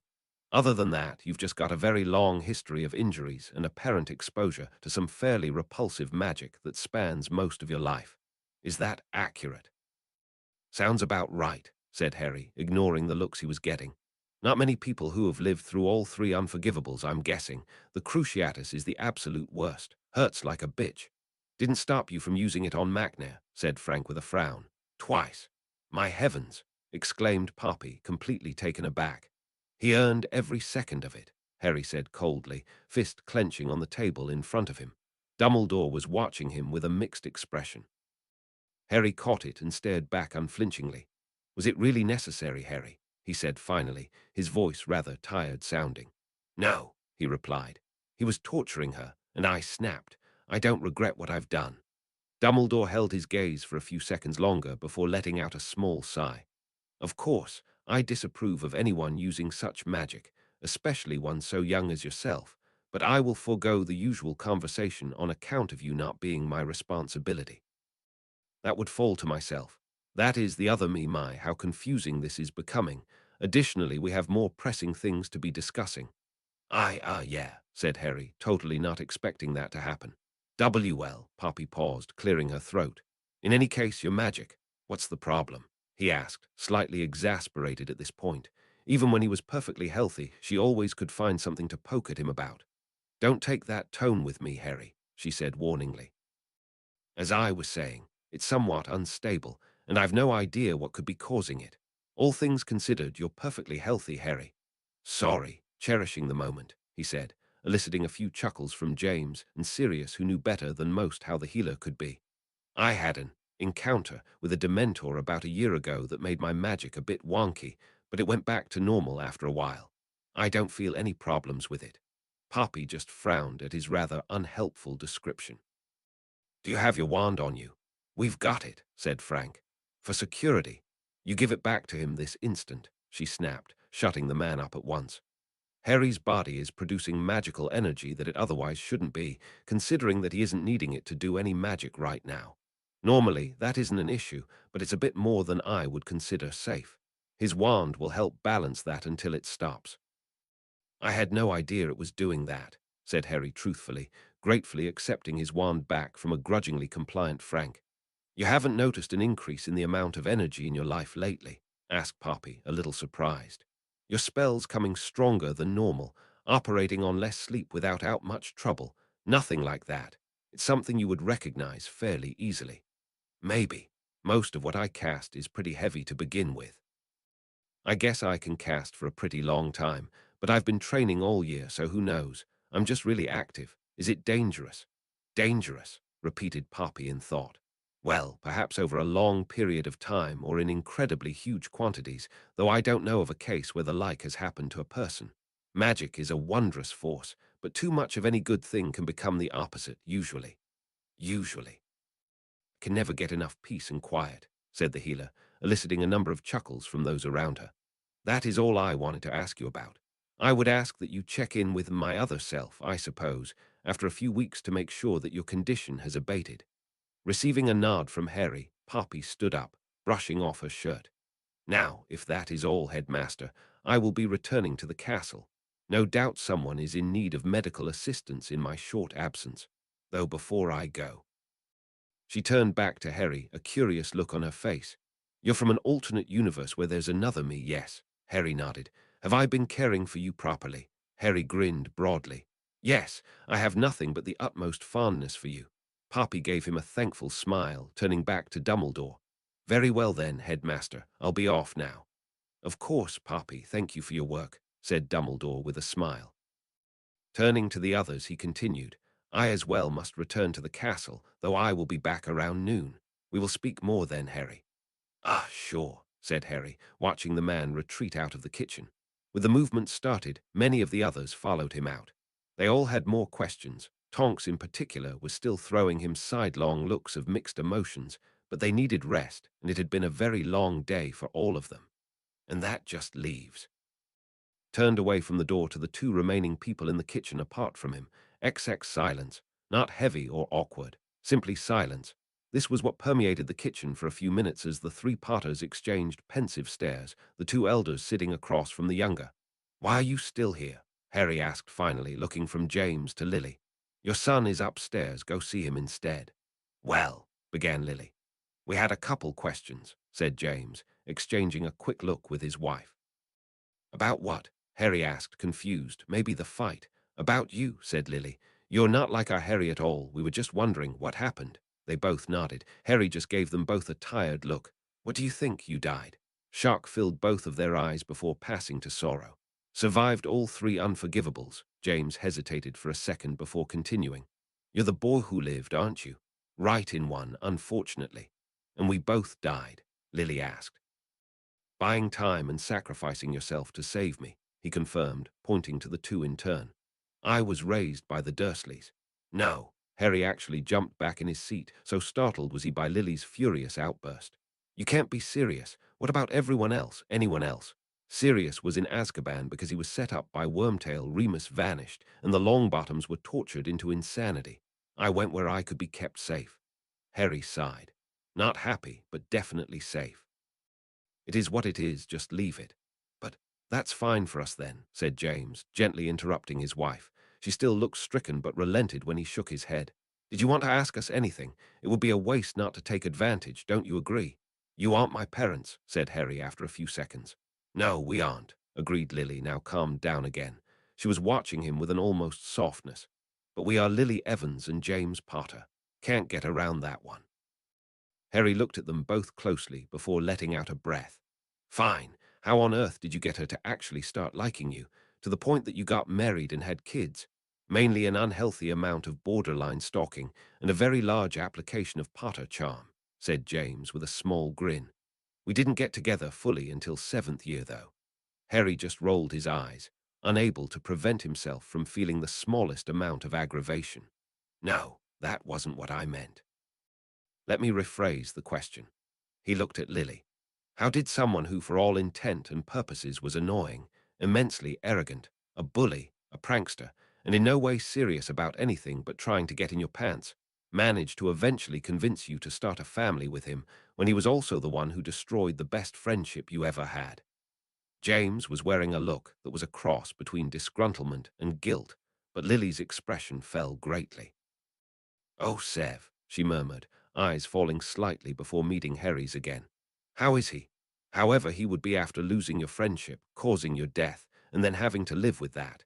He's hated me for years, and all because I look like him, and probably because I also make him think of you. Harry, I'm not trying to make any excuses for who I was in school, but I'm not that child anymore," said James with a frown. "I grew up with little responsibilities and lots of privileges, the same way almost all rich purebloods do. School wasn't really high on my list of importance for a long time. I just wanted to have fun forever. But one day, I woke up and my parents were dead, killed by Voldemort in London. I had to grow up really fast. I already mellowed out a lot over the year, but that was the turning point for me." "It's all right. I believe you," said Harry, shaking his head. "I'm just curious what got her to start liking you back." "In my 6th year, James dated one of my roommates for a while," began Lily, rolling her eyes at the thought of the girl. "She wasn't an awful person or anything, but during that time all the attention I'd ever gotten from him vanished. It felt weird. After they broke up, James asked me for a single date, nothing beyond that, and for the hell of it I decided to just say yes." She smirked at the man, who was doing his best to avoid her eyes as he inspected his nails. "As much as I hate to admit it, it was a nice date. We went on a few more over the course of the year. The reason I kept doing it was because he never tried to pretend he was someone he wasn't, something he'd been perpetuating for most of the time I'd known him. Else, I'd have hexed him so badly he wouldn't have been able to walk for days." Contrary to popular belief, I did not pursue Lily just to get in her pants, said James wryly, a grin forming on his face. So in other words, you just grew up? Harry asked blankly. Pretty much. That's so anticlimactic. Usually the more meaningful things are, said James with a shrug. Don't you agree, Lily Lils? He repeated, causing the woman to give a small start. Oh, I'm sorry, she apologized. I was thinking. About what? Prodded James. She replied, looking at Harry. Your save. I know that we stopped talking at a certain point during Hogwarts, but after the incident with Alice, we made up. He's still my best friend. But obviously your save never got that chance. It's sad. I gave him that book of letters you wrote to him, said Harry, making James look at them in confusion. What book of letters? He asked, though his voice certainly had an accusing tone to it. Lily, however, wasn't even paying attention to him. Oh, you didn't, she said, half amused, half embarrassed. That turned into my diary. I ended up binning it when Save and I made up. At the time, I thought he deserved to have it, said Harry, looking at his hands. But now, I honestly don't know what to think about the guy. Earlier today, I found out he told Voldemort about the prophecy.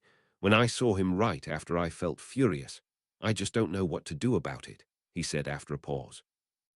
We used to hate one another, though I didn't ever know why, but since the winter break I think we've come to respect each other a lot. And now this. You should forgive him.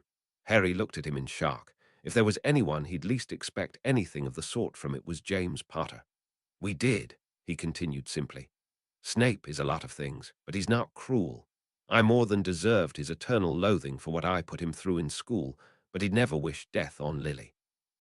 He'd sooner kill someone for threatening her at all. Why do you think he changed sides so quickly? Of course you can forgive him, you're all alive, snapped Harry. You've even got three children. He wanted to rage more, but his mouth snapped shut, unable to trust himself to keep it steady. Harry, do you want to hate him, to return things to how they were before? Asked Lily softly after a few seconds of silence. Of course I don't, he said loudly, getting to his feet and beginning to pace out of frustration. I'm tired of hating things. I'm tired of people hating me. Then don't, she said with a smile. I've known Save longer than anyone else here, and I'm sure that it's eating at him as well. He's always been the kind to let things sit like that under a shell. Forgiving him would probably help him out a lot more than you think.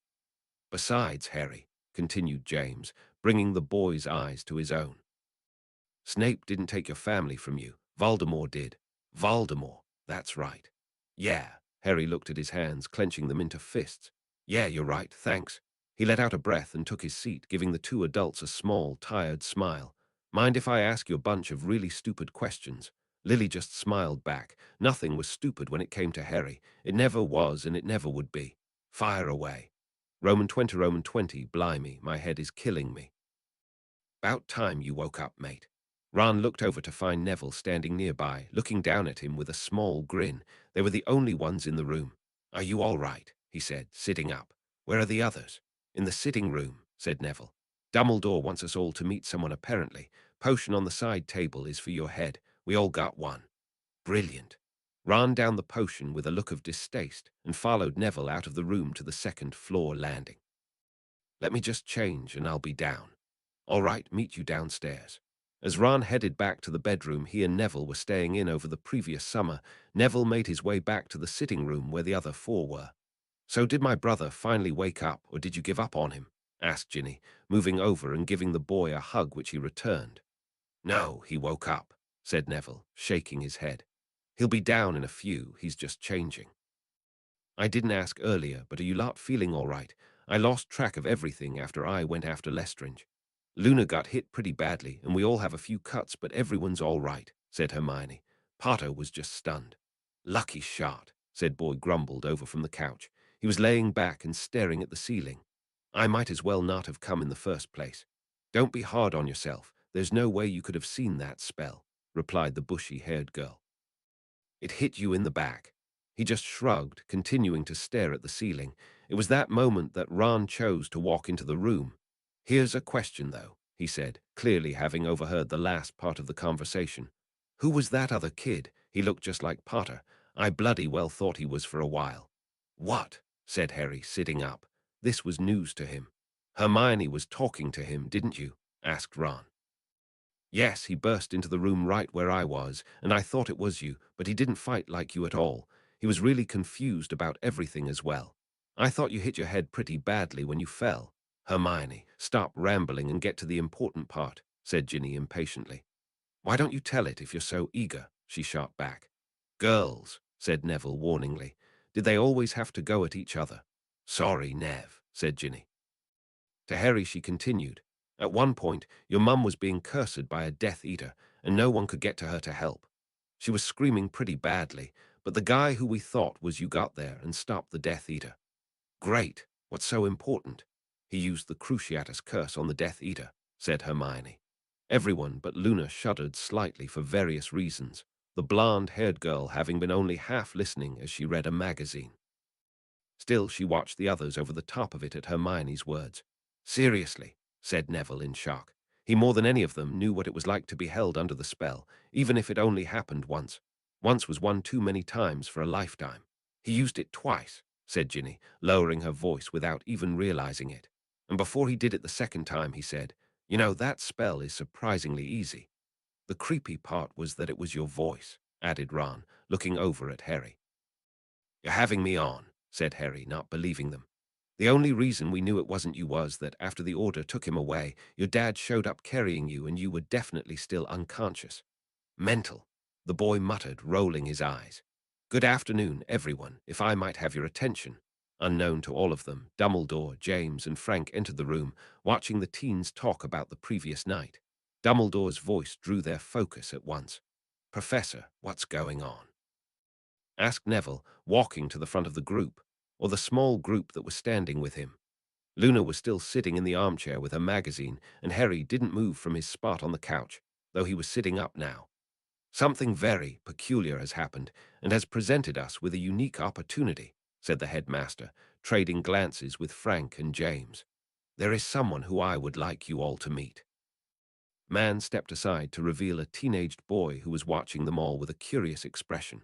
The others felt their eyes go wide, and the boy on the couch jumped to his feet. This is Harry Potter, or I should say another Harry Potter. He's visiting us from an alternate reality for a short time and will be leaving within the day. Do be courteous and try not to prejudge him based on our own Harry Potter. He's also faced with the same regarding you all. Right, said Neville weakly, while the others just nodded. Wonderful, I'll see you later, Harry. See you, Professor, said the boy, giving the man a nod before returning his gaze to the others. The adults left, leaving a group of highly shocked teens in their wake. XX, another Harry. You mean that whole thing was real? How do you think I feel about this? He said, folding his arms as his eyes moved between them all. To me, there's another every single person I know here. Mental doesn't even begin to cover it. They must be having us on, said Ron, looking between the two. Polyjuice or something. You're right, it must have been the Harry on the couch that crucioed that Death Eater. I'll bet he's exactly the type, said Harry sarcastically, looking at his double. He hadn't said a word the entire time, simply staring unblinkingly. Didn't you get taken out first in the battle? That's a bit pathetic, you know. Aye, they ambushed us, he snapped back. They ambushed me too, and I didn't have my friends with me, said Harry with a shrug. He didn't know why he was sticking it to the boy so much, but there was just something about him that rubbed him the wrong way. Perhaps it was the difference in their heights, or the way he was standing. The way that he simply looked healthier, larger, like a proper athlete, not scrawny like he'd always been. It just ate at him, not like it was his fault or anything. Harry watched them all in silence as they babbled. Well, Ron was babbling, looking back and forth from him to his double. Neville was also doing a decent amount of head turning. Ginny was quiet, and Hermione was trying to tell Ron to shut up. The other Harry was simply staring at him, clearly noting their visible differences. Of course, Luna was the least impacted by the entire affair, sitting in her armchair with her magazine in her lap. She was watching him curiously. So, Harry began, cutting the chatter instantly. He paused for a second before looking at Neville. It was clear how different he was from the Neville he'd been going to school with. This Neville simply held himself in a more confident way, placing himself at the lead of the group. He didn't look arrogant or anything, but the timidness was certainly not there. You're the boy who lived, huh? Yeah, what of it? He said, somewhat defensively. Nothing, it's just the worst job ever, you know, said Harry with a shrug. Yeah. Harry could see a flash of anger in the boy's eyes, but it was held back pretty well. I take it I'm not the boy who lived, where you're from? He asked. Nope, that's me. Neville blinked in surprise, but recovered quickly. So I'm totally normal bloke, said Harry with a grin, though I'll bet you've got a bit more confidence in yourself than my Neville does. Does your grandmother compare you to your father too? Neville seemed to wither slightly. All the bloody time, enough to drive anyone up the walls. Wish Mum was still around. Apparently she did a good job of beating her back. At least that's what Dad says. And that makes you a regular person then. Harry posed to his counterpart. No weird destiny crap or anything trying to kill you on a regular basis. Ah, the biggest thing Potter has to worry about is not getting killed during Quidditch, said Ron before the boy could speak. He's steamrolled every single chaser, beater, and keeper he's come against. Got a target on his back the size of a hoop. Harry looked between them in confusion. Potter, you aren't friends. Suddenly, the way that the other Harry was distanced from the rest of them and not giving any impression of being close to them was much more apparent. Friendly, but no, I don't hang out with them regularly, said Potter. I spend most of my time with the team. Must mean a lot to you, said Harry, still a bit thrown at how things were different. It really was like he and Neville just switched roles, though his counterpart Ent suffered from any confidence issues with a full family to raise him. You play chaser then? Used to, at any rate. Umbridge gave me a lifetime ban. She's butchered the team. What about you? Used to be seeker, replied Harry, unable to keep a grin off his face. Bitch gave me a lifetime ban as well. What did you do? Potter was now grinning as well. Broke Malfoy's face with the twins. You. I got banned because she just doesn't like me. Got kicked out of her class, too. Bloody waste of time, that. You were kicked out, said Hermione in shock. Harry couldn't help but smile at her. Somehow it felt even better to be seeing this reaction again. Yup, I've been skipping all of history of magic and divination, too. What? Blimey, that sounds like the dream year, said Ron wistfully, earning a glare from Hermione. We've been to all of them. Think of all the free time. I don't get much time to myself. I'm usually doing some kind of training or studying, said Harry, making Hermione calm down some. Hermione, you need to relax a bit. If you're even half as good as mine is, then you'll still get O's on all of your owls. Nothing she can do about it now, said Ron with a grin, putting his hands behind his head. We had our last owl before running off to the ministry. What? You've had your owls already, he said in shock. You haven't? Asked Ginny in confusion. No, it's only the beginning of May for me. Apparently, he'd jumped ahead a month as well. Hopefully, he'd be put back where he left. Otherwise, there would be a huge issue. Wild, said Ron. This whole thing is mental, you realize that, right? He added, looking once more between the two Harrys. I think it's rather interesting, said Luna, still looking at Harry with curious eyes. Harry walked over to the girl and tilted his head to the side, giving her a smile. I'm glad I entertain you, no matter which reality it is. How have you been, Luna? Very well, thank you, she said politely. You weren't hurt during the fight, were you? He asked, now looking her up and down for injuries. She appeared unharmed, but I've got a really big bandage wrapped around my chest, but it'd probably be improper of me to take off my shirt to show you, she said breezily, making him chuckle and the others shake their heads. Are you friends with the other me? Yes, we're pretty close, actually. Really? Having been around her so much, Harry was able to pick up her surprise. Of course, to everyone else, she likely just seemed a bit more interested in what he'd just said. We explore the castle and parts of the grounds most Saturdays. I took care of your Noggle problem at school too. None of them bother you any more now. Now, Luna was giving him a clearly baffled look. But why? Harry paused, somewhat caught off guard by the question. There wasn't really any reason, he just, because I like you, why else? Luna blushed deeply, looking away from him, and found herself the object of everyone else's interest. She immediately redirected her gaze to her lap. No one's ever said that to me before, she mumbled, her voice soft. It was wistful and longing. The other me is lucky. Feeling a small tug in his chest, Harry shifted his expression into a small smile and gave the top of her head a light stroke, catching her eye as she looked up in surprise. He didn't say anything, just looking at her warmly, and she slowly smiled back, though now with an extreme amount of shyness. Satisfied that she wasn't in a rut, he turned to glare at the others, supremely disappointed with all of them. You lot don't spend any time with her at all, do you? He said bluntly. Of course we do, said Ginny. We see her all the time in the Dumbledore's army, she added, misinterpreting Harry's raised eyebrows. It's a defense group that Neville and Hermione run. Potter helps out a lot too. I know what the der is, Ginny, I run mine, said Harry, shaking his head. Wait, you went with Dumbledore's army? Are you all mental? What if you'd been found out? Dumbledore would be out the door that night. Everyone reddened slightly at this. We were, and he was, said Hermione after a second. Harry resisted the urge to palm his face. What is this? The bad decisions universe? What I'm getting at is someone who you clearly don't spend time with outside of a study group actually risked her life to help you out when you really needed it. I think you owe her a bit more than that.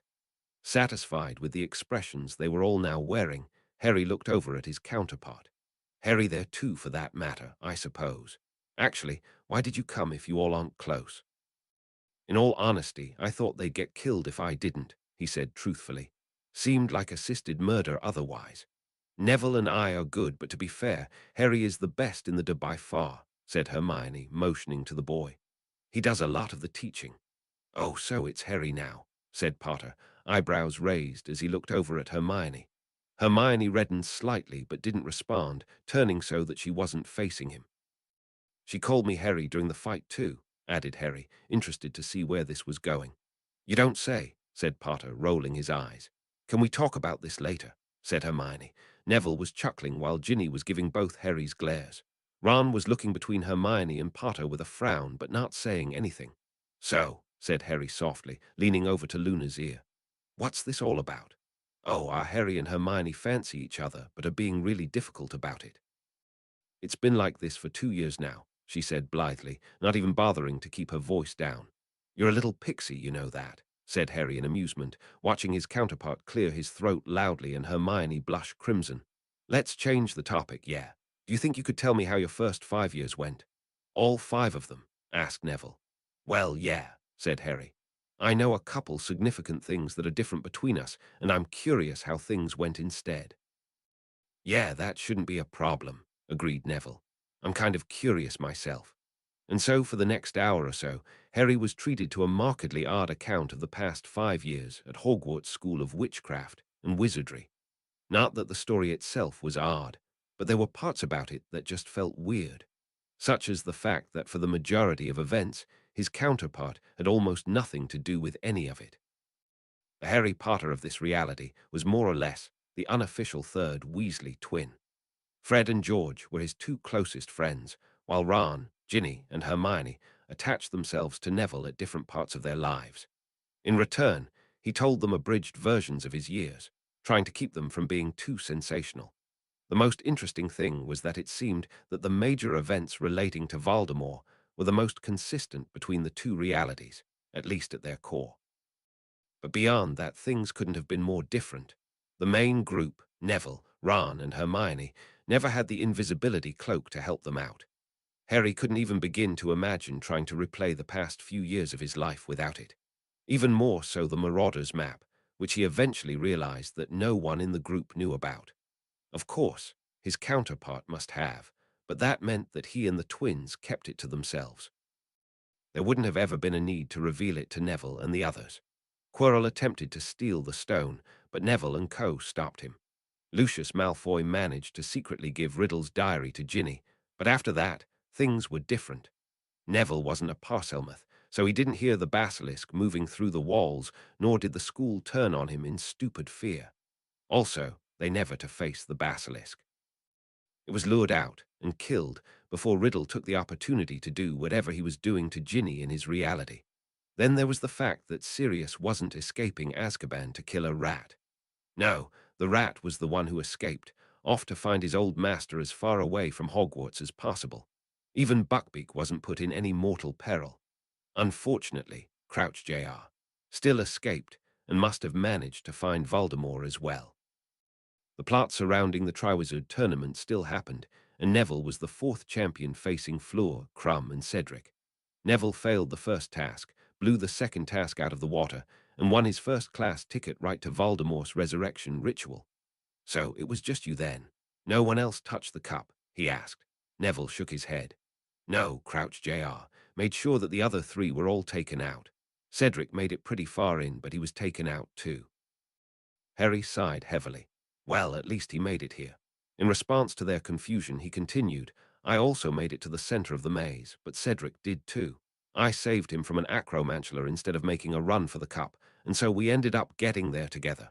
We both argued that the other should take the cup. Cedric was the true Hogwarts champion, but I'd clearly beaten him there. So I suggested we take it together. At once, Neville understood. He didn't make it, did he? It wasn't a question. No, he was murdered not a minute later, said Harry. Continue your story, Neville. You've been doing a better job of it than I have, that's for sure. Right, well. Fifth year was probably the most interesting to listen to. Umbridge took up a similar position inside the school, but she was much less proactive about most things. It was clear she didn't get the opposition she was dealing with constantly with him, among others. And then, of course. Wait, so let me get this straight, said Harry, looking between them all. You managed to get her to follow you into the forest all the way to where Grop was, and she got carried off by centaurs. Right in one, said Neville.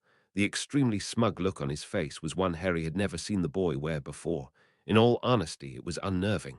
Who knows what they've done to her so far? It hasn't even been a day, added Ron. I hope she dies. Harry, scolded Hermione, looking between the two boys who said the same thing at the same time. She deserves nothing less than hell, Hermione, said Potter, leaning back in his seat. No doubt she's getting it. Do you know anything about centaurs? Retorted the girl. Potter gave her a hard look before turning away in silence. Umbridge is still at the castle on my side, said Harry. She took over for Dumbledore when he left. I thought you made it seem like he wasn't kicked out, accused Ginny. He wasn't, he just left. No doubt doing something relating to Voldemort, he said. Professor McGonagall pretty much told the students to make her life hell when she took over. Fred and George mentioned something about dragons, but it hasn't happened yet. At this, the entire group of teens shared wide smiles. Oh, it's good, trust us, said Ron. Not going to share, are you? It'll be worth the surprise. If you say so, he said, shaking his head. Neville, are you all still in here? They turned to see Frank entering the room holding a couple of books. What's up, Dad? Asked Neville. You're all needed in the kitchen. Come on. Exchanging curious looks, the group made their way to the stairs down to the kitchen. I've got a question, said Ron after a second. Why are you and him so different? I mean, how you look, he elaborated. What? He said as Hermione shot him a look of warning. He's a runt compared to Potter, no offense, Harry. None. None taken, Ron, said Harry, pushing his anger down. It was an understandable question, however tactless it might be. I was actually wondering how he got so large. Growth potions are illegal, you know. Well, I do constantly train for Quidditch, said Potter with a shrug. Training camps and programs during the summers, too. I eat as much as Ron does. Which is a disturbing thought in general, said Hermione, shaking her head. Anyway, Ginny, are you playing Seeker for the Gryffindor team? Asked Harry, not wanting to continue this topic any further. No, I'm a reserve chaser with Katie, she said. Seeker is Zack. Zack who? Asked Harry, trying to think of a Zack in Gryffindor. My brother, said Potter. He's more your size, but then again he's a third year. That's right, your parents mentioned you had a brother. And a sister, he said, rolling his eyes. Rosalind. She's a little princess, though, drives me up the wall. Take her back with you if you want. I'm actually surprised she hasn't been all over us already today. She's been staying at headquarters lately with Mum and Dad. Wait, she's here, said Harry quickly. He was torn with a mad desire to meet the girl and avoid her like the plague. Yeah, she's starting Hogwarts in September, said Potter. Rose has been talking about it non-stop for 2 years. She's just excited, defended Ginny. I know how I was when all my brothers went off to Hogwarts. Of course you understand how she felt.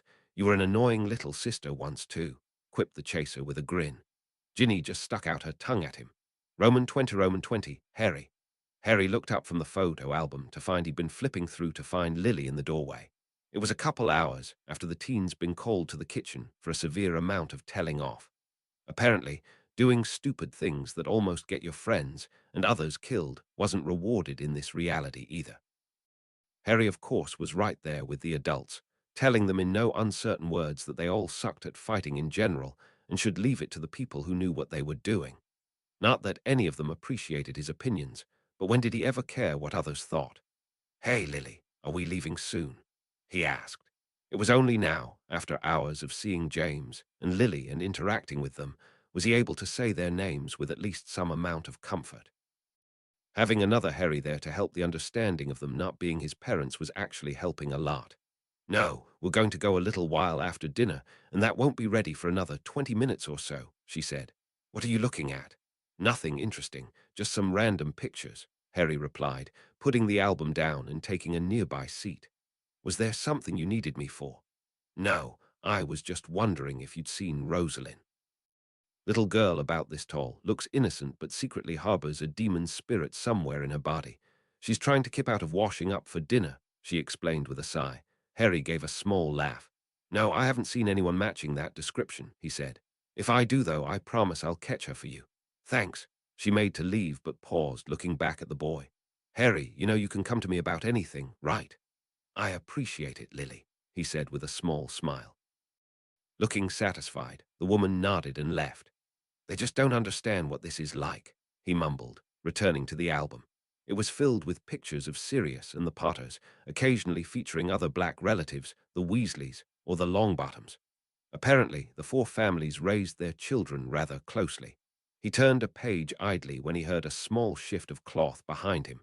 He didn't need to look to know that there was someone there behind him, watching his back. The mystery person been there for nearly 10 minutes now, just watching in silence. He'd been curious as to who it might be earlier, but now, you don't need to hide, you know, he said conversationally, turning another page. Besides, I'm not going to tell your mum. He looked up a few seconds later to find himself face to face with none other than Rosalind Potter, suppressing a gasp as his eyes alighted on her face. She was practically identical to the girl that Tonks shifted into Valentine's Day weekend when he first met up with her, albeit younger looking. A round face, bright green eyes, and black hair that pooled around her shoulders, sticking out at odd places here and there. She really did look like his little sister. You really do look like Harry, you know that. Harry shook himself from his thoughts as he regarded the young girl. Of course I do. I am Harry Potter, just not your brother. I know you aren't him, she said at once. At Harry's confused look, she continued, You're talking to me, aren't you? Harry doesn't talk to you, he repeated, surprised. Not really. He's always busy with stuff and says I'm annoying. Rosalind shrugged. She was fidgeting slightly on the spot, like she energy to burn and nothing to use it for. It's all right. Zach plays with me sometimes. It was better when he was around all year. I heard that you're going to Hogwarts this September. Is that true? Harry asked, hoping to take the girl's mind off of missing her brothers. To say that it worked would have been somewhat inaccurate. Yeah, she practically shouted, bursting with energy. Harry made frantic hushing sounds, reminding the girl that she was supposed to be hiding from her mother. Sorry, I'm just so excited. I'll get to learn how to do magic like everyone else. She pretended to pull a wand from somewhere and waved it grandly. And I'll be the best witch Hogwarts has ever seen. That's what Mum says. Harry just watched the girl before him dance around with her make-believe wand, unable to keep a smile off of his face. He suddenly noticed he was rubbing his forearm where his holster was. Hey, Rosalind, he said, getting the girl's attention. Want to know a secret? I'll tell you if you promise to keep it quiet. Of course, she said at once, bounding over to him in interest and leaning in conspiratorially. Harry leaned in close and whispered something into her ear. You can do magic outside school, she exclaimed in shock. Sorry, she said quickly, lowering her voice at once. Yes, would you like to see some? Yes. Great. Now listen very closely. I'm going to tell you something about magic that not many people know, said Harry, pulling out his wand so that she could see it. Before that, though, you should be careful when touching other people's wands. Some may not like you. Immediately, Rosalind's hand froze on its way to touch the rosewood wand before her. It's all right, just remember for next time. Now the thing about magic. He paused for a moment before continuing. Magic is something that responds to your emotions and willpower. This is something you'll learn. But the more used to it you become, the less effective it really is in the end. Sometimes, people can't even do certain things with magic just because they've never really understood what magic is. I don't really get it, said Rosalind, her face scrunched in thought. Well, for example, Harry walked over to a vase sitting on a side table and knocked it to the floor with a shove. The thing broke into a few big pieces on the carpet, not causing the damage that would have happened on a wooden or stone floor, but still breaking the thing. I'm sure you've seen someone do something like this before. Reparo. At once, the vase was restored perfectly. Dad breaks things all the time. Mum shouts at him a lot for it, she said with a nod. Harry waved his wand again, conjuring a fairly simple but elegant-looking silver circlet, which he placed it on the girl's head.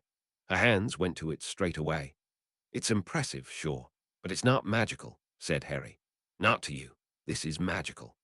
Harry waved his wand above his head in a great arc, letting a wave of multicolored sparks flow from its tip and form a multitude of butterflies and fairies that flitted about the room and Rosalind. It wasn't a spell, really, just sparks and imagination, some creativity, magical control, and the desire to make a young girl smile. The room looked more like a fairy land than anything now. A great number of blue ones settled on Rosalind's arms, making her giggle in delight. "This is brilliant," she said excitedly, looking at them all. "I don't know if you're aware," began Harry, walking over to the girl, "but you're floating." He couldn't help but chuckle as the girl began to wave her arms frantically, making the spark creatures flit away and circle around the room with the others, landing on other objects that were also beginning to float lazily. "Don't just stand there. Help me down," Rosalind whined, her body beginning to tilt backwards. "Harry!" But Harry was openly laughing now, having just pushed the girl lightly across the room. "I guess the blue ones make things float if enough of them touch you," he said in interest, pretending to ignore the increasingly incensed girl that he was now pulling about by a foot, at least until her other foot connected with the side of his head, knocking him sideways and sending a buzz of magic through his system. "Well," said Harry, scratching his chin, "looks like I'm in the air now, too." Be it intentional or unintentional, Rosalind freed his tie to gravity, and he was currently upside down, slowly turning right side up. "You've got a fierce kick, you know." I'm sorry," she said in panic, not meaning to hurt him at all. But Harry was laughing again at the entire situation, and after a few seconds so was she, the pair of them floating listlessly in the air through a crowd of spark creatures. It was a wonder no one came to investigate yet. "XX, he's a sweet boy," said Lily, watching the two children from her spot just beyond the opening to the next room. "It's too bad he can't stay longer. Rosalind's never opened up to a stranger like this before." "I don't know if I'd call him a stranger," said James, his voice equally soft. "Rosalind doesn't get to connect to her older brothers much these days, and Harry's obviously never had a sibling before. It seems like he's the nicest boy you'll ever meet, but it's strange." "What do you mean?" Lily sighed. "You don't understand. I get why he fought to keep me safe, but at the same time I got hurt, and his first reaction was a cruciatus curse. To have grown up like that, I dueled him." Lily looked at her husband in astonishment. "What?" "After we put the kids through the ringer for running off to the ministry, I pulled him to the side and said I wanted to see what he could do. I didn't see him fight earlier in the battle, and he talked like he was better than a bunch of the Order members to begin with, not to mention the fact that he used an unforgivable. So either he was good or he just talked like he was. Regardless, I figured he needed to be knocked down a few pegs." Lily waited for him to continue, but he didn't. "Well," she prompted, "he's raw, but he's good. He actually is better than some Order members. He's got talent, drive, and he's not afraid to work for what he wants. He's even more than proficient at Averto, amazing reflexes, leagues ahead of where I was at that age." James let out a long sigh. "He's training to be a soldier, and to be honest, he's doing a really good job. I just hope he'll be able to hold on to the other parts of his life at the same time." "I feel terrible, James." Lily closed her eyes, leaning against the wall. "We're sending him back to a world where he doesn't have any of this. No one takes care of him. I feel like I'm condemning him to being alone." "You know that isn't true, Lils. I hate it too, but it still doesn't change the fact that he doesn't belong here. He isn't our son." Lily just regarded her husband sadly. "You're right, James. He isn't our son. He never got the chance." Roman 20, Roman 20. "Ah, there you are, Harry." Harry glanced back over his shoulder to find Dumbledore looking at him in curiosity. Well, he couldn't blame him. Harry was standing just beyond the doorway to the main floor dining room that was off the parlor, stealthily looking in on the large group of people having an early dinner. The room was originally for the blacks to eat at while the kitchen was used for servants. Times changed, of course, but the dining room certainly was very nice, especially considering that this house wasn't the darkest of dark like in his world. Just watching, he replied quietly, eyes moving back to the chatting diners. Well, why not go join them? Asked Dumbledore with a smile. I believe we have gotten past the issues of having two Harrys about. Well, mostly, he amended, looking into the room. Besides, aren't you hungry? Not really. Harry pulled himself away from the doorway and walked past the headmaster, eyes averted from the man's gaze. Is it so hard to be around them? He asked, causing Harry to come to a stop. Of course, Dumbledore pieced everything together. I thought the opportunity was something you were rather grateful for. Harry turned back slightly, watching the headmaster over his shoulder. You know, despite everything I've gone through in the last day, a part of me still thinks this is all a dream, he said. I mean, it's just like the Mirror of Erist, only I can actually touch it. Still, I can't be a part of it. How do you think that makes me feel? Dumbledore frowned. My apologies, Harry. I did not mean to upset you. I know you didn't. You aren't the kind of person to do something like that. Dumbledore responded with a small smile. I appreciate that you think such of me. Alas, I was not always so. You used to try to hurt people. Harry was looking at Dumbledore in surprise. You can't possibly be serious. What I was trying to say, Harry, was that it took a long time for me to become the man I am today. We all must start somewhere, changing and growing with experiences. Dumbledore stroked his beard a few times before continuing. I was quite spirited in my youth, idealistic and filled with the passion to change the world. It is always a volatile combination, for better or for worse. Harry couldn't help but smile briefly, picturing a younger Dumbledore. Admittedly, it just ended up being a younger-looking version of the man with a long white beard, but his thoughts quickly returned to where they were earlier. It was difficult to rid himself of such heavy things. I was wondering what this Harry would see in the mirror if he looked into it. Who can really tell? Said Dumbledore. They arrived in the sitting room, which was deserted. Our desires can be as ever-changing as the weather at times.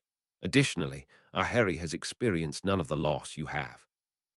I asked you, Harry began, looking out of a window at the street beyond, when you confronted me about becoming reliant on the mirror, what you saw. I realized later that it was a pretty personal thing to ask. I never actually apologized for my rudeness, now that I think on it. I highly doubt I held a grudge over it, said Dumbledore in amusement. Yes, well, you answered by saying that you saw yourself holding a pair of socks. Harry turned back to the headmaster. I honestly wouldn't be surprised if that was true, but it wasn't. One can never have enough socks, mused Dumbledore. But you are right, Harry. The heart will always yearn for what it does not have and what it has lost. Kendra and Ariana, the headmaster visibly paled at this, looking at Harry in shock. How do you know those names? He asked. They are buried in the same graveyard as my parents, he explained quickly. Dumbledore's reaction was not what he'd been expecting. I went to visit the place where it all happened and ended up looking to see if their graves were there. I came across the two Dumbledores first, though. They were your family, right? Dumbledore sighed heavily. Yes, my mother and sister, respectively. I loved them both very much. I saw that your sister died young, continued Harry. I'm sorry you had to go through that. I've never had family, but I think it would be even worse if I had them before losing them. It was a long, long time ago, said Dumbledore. So much it was like another life. Professor, said Harry, turning to face him fully, why are you being so open with me? Dumbledore paused for a moment to consider the question. Perhaps it is as you said before, Harry, he began. As you are not from this universe, it provides an interesting opportunity, and at the same time it is actually fairly therapeutic. On my side, you placed me at the Dursleys for my safety, said Harry. They hated my existence from the day I showed up. I've been having trouble forgiving you for it. Dumbledore was regarding him with a sad expression. Perhaps my other self had little choice, though I digress. Be it one matter or another, it would appear that I failed you most grievously. I can only beg your forgiveness for my other self. It's hard, Harry admitted. Living at the Dursleys is something that has left a huge mark on me. I'm not so stupid to think that I'm normal about things. I could tell when Snape and I were having our occlumency sessions. Professor Snape, Harry, corrected Dumbledore automatically. Harry couldn't help but laugh at that. Professor Snape made me remember things that I purposely forgot just to make life easier on myself. I was told my parents were no good drunks who didn't care about me at all, the worst kind of people imaginable. I don't even think that my relatives have ever called me by my name. I was a blight on their perfect lives that they could never fully get rid of. Hide away, yes, but not forget about. I didn't know about magic until I turned 11 when I had to get my letter hand delivered because the Dursleys were interfering so much. He took a breath before continuing. When I got to school, you were a beacon to me. At times, almost like a grandfather I never knew. But you know, it wasn't that simple. I know it doesn't just stop at the prophecy. You never did anything to prepare me for this, and I don't know why. All of my ability comes from me training on my own. Shouldn't I be built up if I have to kill Voldemort? Shouldn't I have support? I've been set against someone who is constantly compared to you when it comes to power and ability. It's like I've been raised to die. At this, Dumbledore sagged. He looked old, older than Harry ever seen him before. I'm sorry, but I cannot say any more, he said after a little while. The differences between your and Neville's connection to Voldemort make things difficult to compare. Now that Neville knows about the existence of the prophecy, it will be time for me to begin instructing him of his path, as I'm sure my counterpart will do for you. There is no doubt much information you need to learn before you can take on Voldemort, and I know that I will be there to help you as much as I can. Even so, I suggest you bring these concerns before myself right away. I plan on it, said Harry seriously. We've been overdue for a long talk anyway. Apparently so, nodded Dumbledore. Please, though, whatever you do, remember one thing. Harry raised his eyebrows. We are all human, even Voldemort. Even I, Harry's expression softened a bit at this. It was easy to place people like Voldemort and Dumbledore on pedestals, distinctly different types, but still pedestals. It made it so easy to see them as unreachable, as people who didn't make mistakes and always knew what they were doing, people who were worthy of others' faith, whatever the reasons may be. But Dumbledore was right. They were still human, and he would do well to remember that. Thank you for saying that, he said at last. Thank you for letting me say it, responded Dumbledore. Talking with you has reminded me of many things that I have forgotten, things I ought not have. He paused for a second before giving Harry a very approving smile. You have a great ability, you know. What do you mean? Asked Harry, thrown off by the sudden change in topic. The ability to make people reflect upon themselves and grow is very valuable in an individual, and especially a leader. I only wish we had our conversation sooner. Aye, thanks, said Harry, pleased at the compliment, though he still didn't really see what Dumbledore was talking about. Now you should get some food in you, said Dumbledore, motioning back to the dining room. You will be heading back shortly, and if I'm right, it will be almost exactly when you left. You've got a difficult fight ahead of you, and you will need your strength. I will, said Harry. He looked back towards the dining room before heading off to the kitchen. I think I'll grab something downstairs, though. Dumbledore nodded and moved to walk beside him. Please, allow me to join you. I was hoping you could answer a handful of random questions. For curiosity's sake, nothing more, he explained at the look Harry was giving him. For instance, now that you've met two Albus Dumbledores, I can't help but want to know which one has the better beard. Harry just laughed, leading the way down to the kitchen for what was likely going to be the most ridiculous conversation he'd ever have in his life. Roman 20, Roman 20, you have everything right. I know we double-checked before leaving, but I just want to be sure. It's not like you can just kip back for something if you leave it. And, Lils, relax, would you? Said James, looking to his wife in exasperation. You're going to embarrass him. It's all right, said Harry at once, looking between them.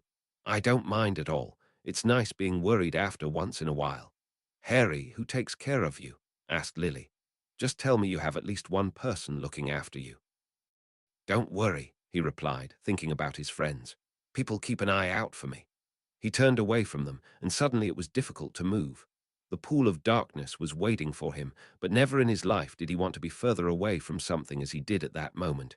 He looked back at James and Lily. It was so hard, so incredibly hard. Harry, you'll be all right, said Lily soothingly. She held out her arms a bit and took a step forwards. Would you like? No, said Harry quickly, stepping back automatically. This is hard enough as it is. Lily lowered her arms sadly. I'm sorry we couldn't be there for you, she said after a second, but you shouldn't ever think you're alone or that we wouldn't be proud of you. I know what I was like before I gave birth to Harry, and your mother would have been exactly the same. Don't forget your dueling practice and your schoolwork, said James. We talked about what you need to work on. Just keep at it. I promise I will, replied Harry, meaning every word of it. I'm going to kill Voldemort and then I'll have my life. I can't get anything back, but that doesn't mean there's no hope for later. That's right, Harry, don't give up, all right, said Lily, and Harry, added James with a grin. Just to put it out there, just because Voldemort is after you doesn't mean you can't enjoy the more fun parts of life too. You know, he glanced at his wife, who was rolling her eyes. There are certain sacrifices that just aren't worth making, no matter what. Right, I'll keep that in mind. The two adults just laughed. Harry glanced back at the pool before turning to James. Before I go, I just wanted to ask you. James looked at Harry curiously. What is it? Can you turn into prongs for me? His voice was a little rushed in his eagerness. Just once, that's all I need. James chuckled a bit before taking a few steps back and shifting into the large stag. Harry's jaw dropped a bit as he took in the creature's full size, from his flank to his large antlers. No wonder they'd been able to keep Remus in check when he was transformed. Bloody hell! Prongs bumped him on his shoulder lightly with his antlers, and Harry couldn't help but place his hand on Prong's head. I'm so going to become an animagus this summer. Do it, you'll love it, said James, reverting back to human. But seriously, don't be disappointed if it doesn't work out initially, or if you get an animal you think is lame. Everything has its uses. It took me the better part of 3 years to manage it for the Marauders, and I'm above average at Transfiguration. You did it in 3 years, I'll do it in 3 months, tops, said Harry confidently. Whatever, kid. Boys, said Lily warningly, cutting off Harry's retort. Harry, you should get going. Aye, right. Harry moved to the head of the pool, standing on the low wall. He looked at the two adults over his shoulder before turning back to the pool and raising a hand slightly. See ya. And with that, he dropped into the pool, slipping out of sight without a sound. Lily and James walked to the edge and looked down. The surface stilled far quicker than water, becoming like a mirror that only showed the room. Neither person could see their reflection. I hope he'll be all right, said Lily after a second, grabbing James' hand and squeezing it tightly. That was one of the hardest 24 hours I've ever had to experience. Don't worry, Lils, said James reassuringly.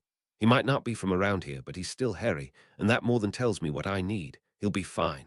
Yes, you're right. Roman 20 moments after Harry first fell through the pool. Roman 20, where did he go? I swear I caught him with the trip jinx. He must have made it to the next room. Keep going. A group of Death Eaters rushed through the time room, dodging the pool in the middle, and continued through the door on the far side. Moments later, a teenaged boy emerged from the still liquid, clearing the low wall and landing easily on the other side. He could still hear them getting further away. It must have only been a matter of seconds since he left. Perfect.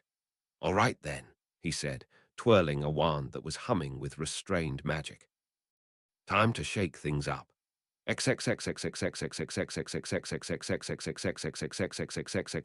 Author's note.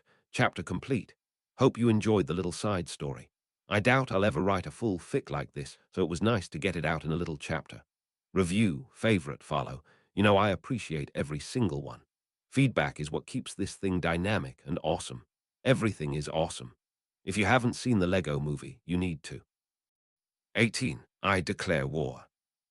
The ministry is 100% secure.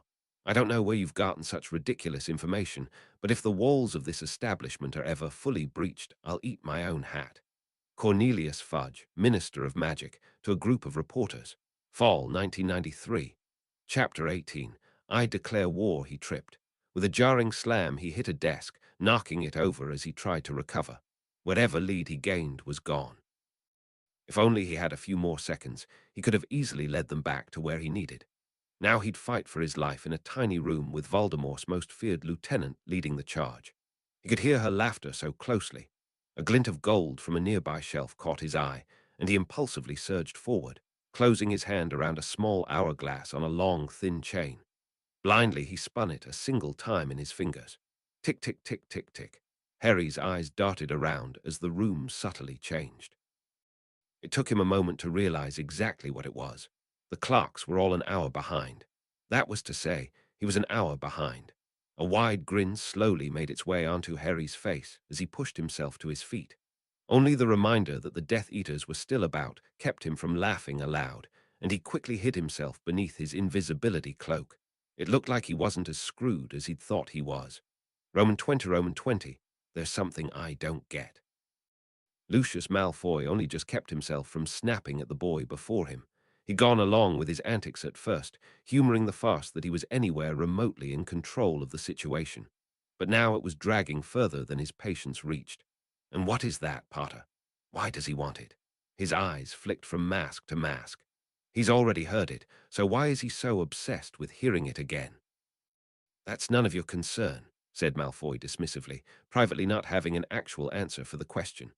The Dark Lord wants the prophecy, and that is all you need to know. I didn't realize Voldemort. He acted on instinct, moving to restrain the most dangerous of their group from killing the boy. Did you know Voldemort's a half-blood as well? Potter continued, causing the entire group to become more hostile. Yeah, I know, shocker, isn't it? Mum was a witch, but Dad was a muggle. Right shame it is too. I'd imagine he's been telling you he was a pureblood. Release me, Lucius. I will end his life right here, seethed Bellatrix. I will not. Potter, roll the prophecy over to me before we kill you anyway. The Dark Lord would be angry with its loss, but your death would likely placate him equally. Choose. Lucius cut off, as there was a sudden enormous groaning, like the frame of a massive wooden ship taking punishment from a raging ocean. Repulso. Inexplicably, Potter was propelled backwards through the shelves, like they were made of paper, and out of sight. The shelf, on the other hand, was now fully coming down, a flood of glass and wood. Bellatrix shook off the grip Lucius had on her arm and took off in the direction of the exit, Mulciber, Rodolphus, and Rookwood following instantly as they were closest. He himself was protecting the group from the debris with his wand, moving it aside so that they could also follow.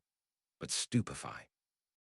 Red spells landed down the row from the opposite end, striking McNair and Avery before they even knew what was happening. The remainder of the group turned as one and returned fire only for the spells to crash into a shield. Harry Potter was standing there, a taunting grin on his face as he shook the object they sought lightly in his hand. How did he? Don't let him escape. Lucius, command was shouted as he began to run, waking the two stunned Death Eaters as he passed. This way. There's another way out. The group turned the corner as they saw Potter duck through a door 6 rows over. Faster! We can't let him escape. The room they found themselves in was a large, dark sphere, lit by what could only be countless stars on the walls around him. Planets orbited around the center of the room, where a glowing orange and yellow orb radiated heat and light. Avada Kedavra! Potter ducked the killing curse as he wove about the fast-orbiting bodies. There was another door on the far side of the room. Run as much as you want, but you cannot escape us. A grin lit the man's face. With Bellatrix and the others already near the exit, there truly was no way out for the boy. They could run faster than him. It was only a matter of time. He was trapped like a rat. XX ignoring the sharp pain in his side, Harry pushed through another door. One more gamble. Please let it finally be. Stone steps and an ominous archway. He made it. Harry stopped in the center of the room before resting, breathing heavily. Whispers from beyond, the veil pulled at his thoughts, but he shook them off. He dug into a pocket for a small vial that he quickly uncorked and downed, feeling energy rush through him as steam came from his ears. Now, the door slammed open and 8 Death Eaters rushed in, spreading out so they all had a clear shot of him. Now he just needed to survive until the order saved him. End of the line, Potter, Malfoy said, taking a few steps forward. I'll give you one final chance. Leave the prophecy on the ground and kindly walk through that arch. Harry raised his wand to the ready and couldn't help but give his most challenging smile. After you. The first spell came for his chest. He sidestepped it and noted 2 more from wide angles. He ducked one and shielded the other simultaneously, riding once more to a series of flashes. The rosewood wand danced from spell to spell, deflecting with minimal movement as each attack was parried aside. Spells met their fate in quick succession, and Harry let out a steady breath, seeing everything and nothing at the same time. He made no move to return fire. Wah, the bloody hell, he's just a kid. The muttered shock betrayed the masked terrorist's surprise. Harry, on the other hand, was almost giddy. An energy was flowing through him that had nothing to do with the potion he'd just downed. This was the first real duel he'd entered into, one where his life was won legitimately on the line, and he felt alive. Is that all you've got? They're nothing like her. Stop playing around, Malfoy barked, raising his wand once more. Harry snapped his hand out, throwing something small and gold out into the air between them. Kill him, Reducto.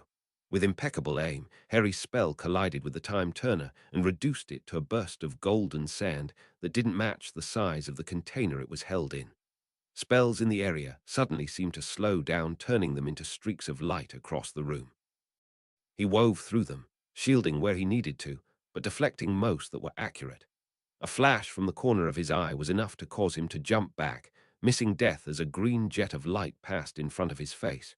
Two more splashed on the stone arch as he retreated with haste, ducking to the other side of the archway just as another shout filled the room. "There you are, Potter." Harry's gut sank as the remainder of the Death Eaters arrived, Bellatrix in the lead. The remains of the time turner dissipated, and his chances hit rock bottom. Only a hasty shield saved him from a volley of spellfire. 8 somewhat disorganized opponents he might be able to fend off for a bit, but 12. From wide angles, not a chance. Suddenly, the air all around the room shifted as wizard after wizard dropped out of disillusionment, wands raised for battle. Harry couldn't help but smile widely as his godfather finally appeared at his side, clapping him on the shoulder. "Took you guys long enough," Harry said with relief, looking around as the two sides squared off, waiting for the other to make the first strike. The Death Eaters were clearly caught off guard. Things were really getting dicey there. "I dunno. You looked like you had it under control," Sirius laughed, though internally he was still recovering from his shock. Not just him, but all of the Order members who just assumed he was as good as any regular fifth year. Hidden, ready to ambush their prey, they instead froze as a teenager held off over half a dozen wizards with nothing but skill. Voldemort's inner circle, no less. "Well, now that you're here," Harry looked around his allies, rallied by their support. "Let's take them down." Roman 20, where are you, Potter?" sang Bellatrix as she moved through the hail of spellfire, using transfigured cover and her own reflexes to keep her safe.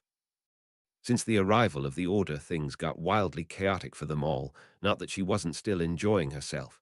It was such a long time since she last got to properly duel. "You have something that I want. Don't make me hurt you too much. Lestrain, you're mine." Sirius appeared from the shadows, his wand swinging sharply as he loosed a bone breaker at the woman, though it was deflected. The man ducked 2 curses from different Death Eaters before advancing once more, determined to face off with the sole female Death Eater. "No, Sirius," snapped Tonks, eyes fixed on Bellatrix. She torn through her own opponent with purpose, her true target just ahead. "This bitch is mine. Our family reunion." Bellatrix's expression was actually almost affectionate. "Look at how you've both changed." "Shut up," shouted Tonks. "Cano Ventus." "Declino," answered the Death Eater, her wand flicking upwards.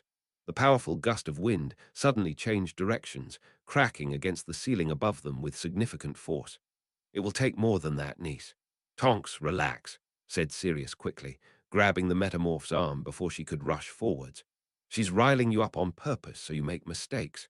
"The only mistake here is not trying to end her life," Tonks said in anger, wrenching her arm out of his grasp.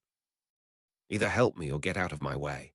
"Please, help her," came the infuriatingly pleasant voice across from them. Bellatrix was still keeping an eye out for Potter, who must be dueling in the thick of the other Order members. Well, if he was going to hide like that, then she'd just need to draw him out. "I haven't had a challenge in years." Immediately she moved her wand in a swift X motion, sending out 2 powerful cutting curses that left deep gouges in the stone steps where they impacted. Tonks and Sirius both broke away in different directions, hoping to flank the woman and end it quickly. "Not good enough, I'm afraid," said the Death Eater, choosing to ignore the girl. She sent spells at her cousin both high and low, forcing him to shield. The moment she saw him going through the movements for it, she turned and rolled to the right in a smooth motion, bringing her out of the path of Tonks' attack and up on her feet to face the now temporarily isolated girl. "Avada Kedavra." Tonks barely dropped to the ground in time to let the spell dart over her head by a hair. In the moment she took to regain her footing, the Death Eater turned, now facing Sirius as they traded sparking blows. Deflected spells were splashing about on the nearby wall and ground surrounding them, sometimes fizzing out and other times leaving deep scorch marks. Bellatrix suddenly feinted to the side, smoothly dodging another bone breaker, before managing to clip the man with a yellow spell in his leg. At once Sirius went down to one knee, gnashing his teeth against the pain. "Sirius, Rue Flagram." Brandished from the tip of her wand, a nearly glowing black whip was sent at Bellatrix, whose eyes went wide in alarm as she lunged to the side to avoid the attack, unable to finish off the animagus before her. The whip neatly cut into the floor like a hot knife through butter. The Death Eater kept moving, now sending spells back as she continued to escape from the death-wielding metamorph who danced out of the way, nimble like a gymnast. However, just when it seemed like Bellatrix could avoid the whip no more, it flickered out of existence, its caster unable to maintain the output it required. Tonks cursed bitterly at the turn of events. "I must say," Bellatrix grinned, feeling quite exhilarated.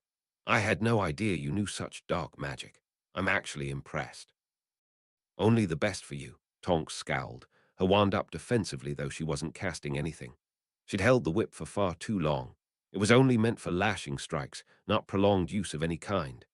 "Don't forget about me," shouted Sirius. "Nice knowing you, Bells, Deflagratio."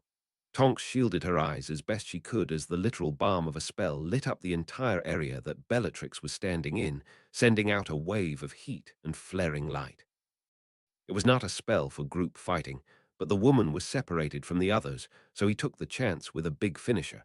He couldn't cast one of those again without exhausting himself. "Is she dead?" asked Tonks as the smoke lingered, still watching the area with apprehension. At the same time, she moved to position herself so that she was now fully facing the battle from afar. They were fortunate that there were so many Order members keeping the other Death Eaters occupied, else the duel would have likely been invaded with them being overtaken. Even in short amounts, Bellatrix Lestrange had a terrifying presence. She barely did much to hurt them either. "Hang on," said Sirius, moving to Tonk's side, though clearly with a limp. A wave of his wand provided a gust to clear the area, revealing burning ground. There was no sign of the woman. Where did she go? Tonks immediately jumped to place her back to Sirius, but neither could see her. That is, until Sirius spotted something that made his stomach drop. She played us. X Harry was, all in all, having the time of his life. True, he was in the middle of a huge battle surrounded by Order members and Death Eaters, but he was holding his own pretty well and giving as good as he got. As demonstrated earlier, the dueling with Stella was saving his life over and over and over. His body reacted almost before his mind did. Then there was the fact that he was getting the opportunity to bring down Lucius Malfoy, possibly permanently. The thought of that man in Azkaban was simply too good, and he was so close to helping it happen. Suddenly he flinched backwards, dodging a curse and something that practically appeared right in front of him. For a moment he thought there was a large ripple in the air, but now it was back to normal. Of course, that wasn't what his magic was telling him. Smack! Acting on reflex, Harry let his arm swing out as he dodged again, striking at the magical presence so close to him, now on his left. Impressively, he managed to strike the thing, receiving the loud sound of flesh on flesh. The distortion stumbled, but regained its footing almost immediately, darting in and tackling him to the floor, forcing his wand up and away from them both. He winced in pain as the back of his head smacked against the stone step, causing his vision to swim slightly. "There you are," came a soft voice into his ear, making him freeze. Bellatrix Lestrange. A disillusioned Bellatrix Lestrange. "Thanks, love," and she was off of him, likely dashing for the exit. The only reason Harry wasn't immediately sprinting after her was that she'd slammed his head into the stone step again, making it spin. It didn't help that he'd amassed a number of other injuries as well in the chaos. After all, it was his first large-scale battle, and he wasn't getting away unscathed. Crazy bitch. He rolled over, both annoyed and amazed at her daring move. The disillusionment charm was a double-edged sword. It was excellent for stealth, as it obviously made a skilled user practically indistinguishable with their surroundings. The Order just collectively used it to great effect in their ambush. The downside was that it was extremely easily broken by magic, both internal and external. Cast a spell or be hit with one, and the charm would easily fail. Bellatrix literally gambled that she wouldn't be caught and instantly taken down, and the worst part was that it worked flawlessly. "Not bloody likely," Harry growled, now back on his feet and sprinting away from the fight at a door that creaked open and shut. "Harry, I'll stop her," he shouted back, not looking at his godfather as he ran after the woman. He doubted he'd see any form of support in the man's eyes. This was reflected in the repeated shouts for him to stop, which were eventually cut off when he left the room, deflecting 2 spells on the way out. Hopefully, they would catch up with him quickly. It was unlikely he'd be able to hold the woman off for long as he got the prophecy back. Voldemort couldn't know it was fake, couldn't know that Harry must have pulled it from the shelf earlier, that there was a possibility someone other than Dumbledore knew the extent of the prophecy. It would ruin everything. Fortunately, after their initial meeting in the Hall of Prophecy and her being directly on top of him for a few moments, Harry got a good enough reading of her magic that he could follow her at short ranges, and she was not too far ahead. She also would be thinking that she got away clean, so with luck, she wasn't running full tilt for the exit. The elevator ride up to the atrium was probably the most anxiety-ridden 15 seconds of his life. He knew that the moment the doors opened he'd be discovered, and he needed to get the prophecy back. Why ain't he just destroyed the fake and be done with it? Wait, the fake? That was pretty crazy, you know that, he said loudly once the doors fully opened to the main floor. Bellatrix was about to make a break for it, but after seeing who it was she paused. "How kind of you to deliver yourself to me, Potter," said the woman with a smile, bowing her head slightly in thanks. "I felt uncomfortable not being able to fully carry out my lord's will." Fully? Harry paused for a moment in face confusion. "Oh, wait, you think that's the real prophecy? Sorry, it's a fake." "You lie," said Bellatrix at once. "A Keo prophecy." Bellatrix felt the glass orb in her fingers suddenly slip away from her grasp, and it soon after was caught by the grinning teen. Immediately her wand was up, ready to strike the boy down who'd somehow tricked her. Yet she held back, as she now didn't know where the real prophecy was. Harry, on the other hand, was apparently unconcerned with his mortal danger, considering the false prophecy he conjured so long ago before tossing it over his shoulder where it shattered on the floor. "Where is it?" said Bellatrix slowly. It took everything he had not to react to her words. They were damn terrifying the way she was regarding him. It was incredible how she could be so playful and so deadly, like a switch being flipped. "Right here, of course," he said, pulling out an identical orb to the one he'd just been holding from behind his back. He knelt and placed it on the floor. "Go ahead and check for yourself." Bellatrix gave him a searching look before aiming her wand at the orb. Accio. True to Harry's word, the thing made no effort to move in the slightest. "Excellent," she said with a pleased smile. "Now roll it." She was cut short as Harry's wand reduced the orb to fine rubble, the fragments spraying all over the place. He placed a foot in the debris and twisted, crunching the shards loudly. "Not a chance," he said coldly, wand now pointing right at the woman's heart. "Voldemort gets nothing. Fuck him." Bellatrix said nothing, her eyes slowly rising from the now obliterated prophecy to his own. And then there was a spell aiming for his chest.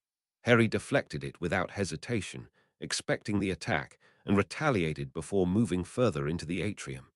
That was the only attack he was able to easily deal with.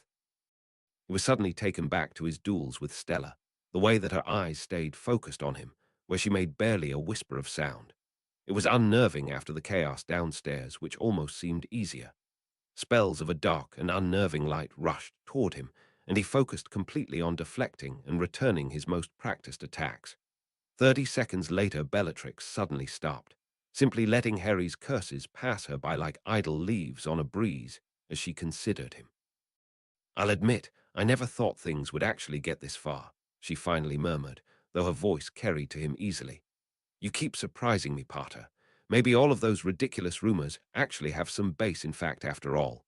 I heard them even in a damp cell surrounded by dementors." "Stop, I'm blushing," Harry voiced back, his eyes moving between her own and the tip of her wand.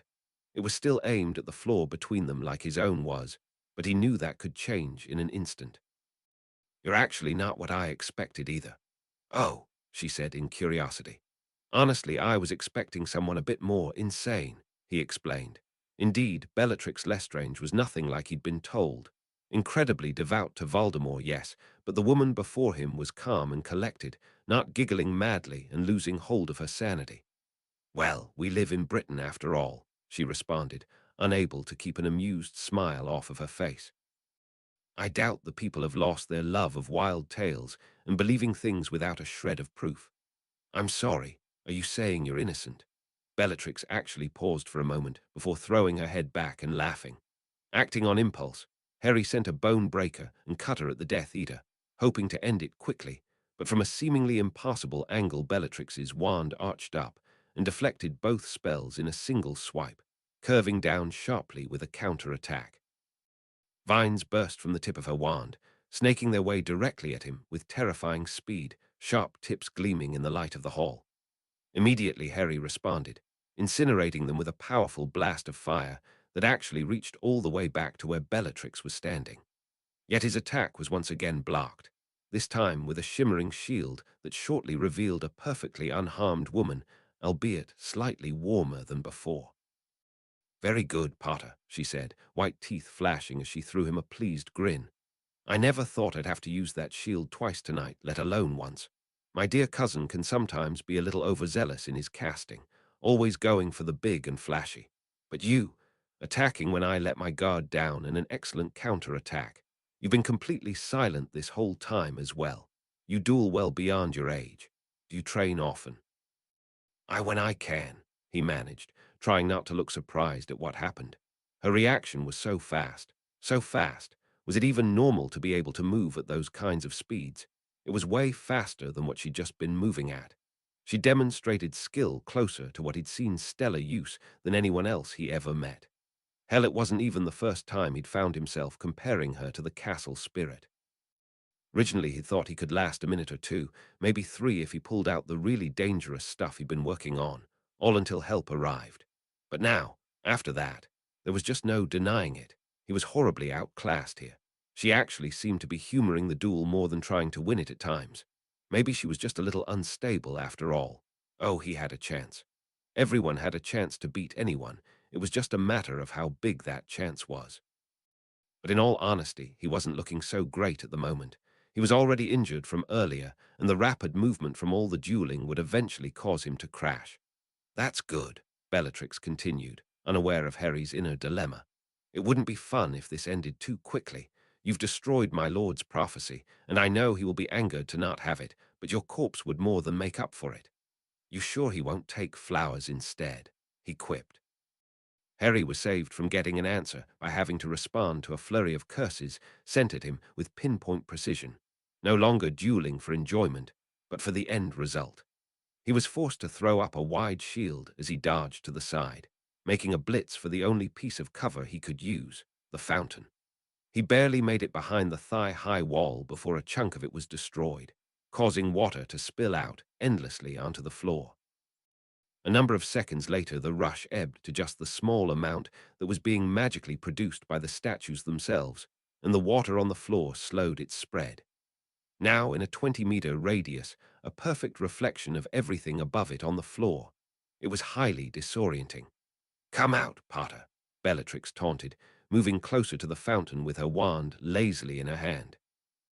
The fact that Harry could attack her suddenly from a number of places spoke to her confidence, as she didn't hesitate in the slightest. "Hiding is for the weak and talentless, not people like us. Crucio."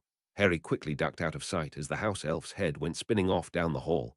He moved to the opposite side, conjuring a familiar palm-sized object as he was struck with a risky idea. "Above you," he shouted, his voice echoing in the large room. "Catch."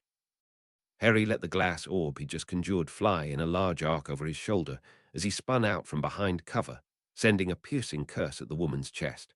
For a moment, he'd thought he won. The shot was a quick spell, his aim was true, and just like every other human caught momentarily off guard, Bellatrix was unable to resist sparing a second long look at the soaring prophecy before her face registered the fact that she'd been tricked. Yet it wasn't to be. To Harry's utter astonishment, Bellatrix shifted to the side almost automatically, causing the curse to hit her in her non-wand arm instead of her chest. Just like he'd intended, the spell punched an inch-wide hole straight through to the other side, causing her to scream in pain and stumble back from the force of the hit, blood immediately spattering around her. However, this still didn't prevent her from retaliating with superb aim, catching the momentarily stunned Harry in the left shoulder with an equally pain-inducing spell. The force spun him to the wet ground with a crash, a yelp of pain escaping his lips before he forced himself to scramble back to the safety of cover. His action saved him from another 2 spells, which left deep gouges in the floor from their impacts. "Damn trick." Harry heard the Death Eater mutter, followed by a spell he recognized as one that Poppy used on critical injuries. A careful glance at the woman from behind his cover told him that she was indeed closing up her wound so that she could deal with it later. Healing. No fair at all. You know how difficult that is, he said roughly, trying to keep his voice from sounding any weaker than it did. For all he knew, his shoulder was broken. Sure felt like it.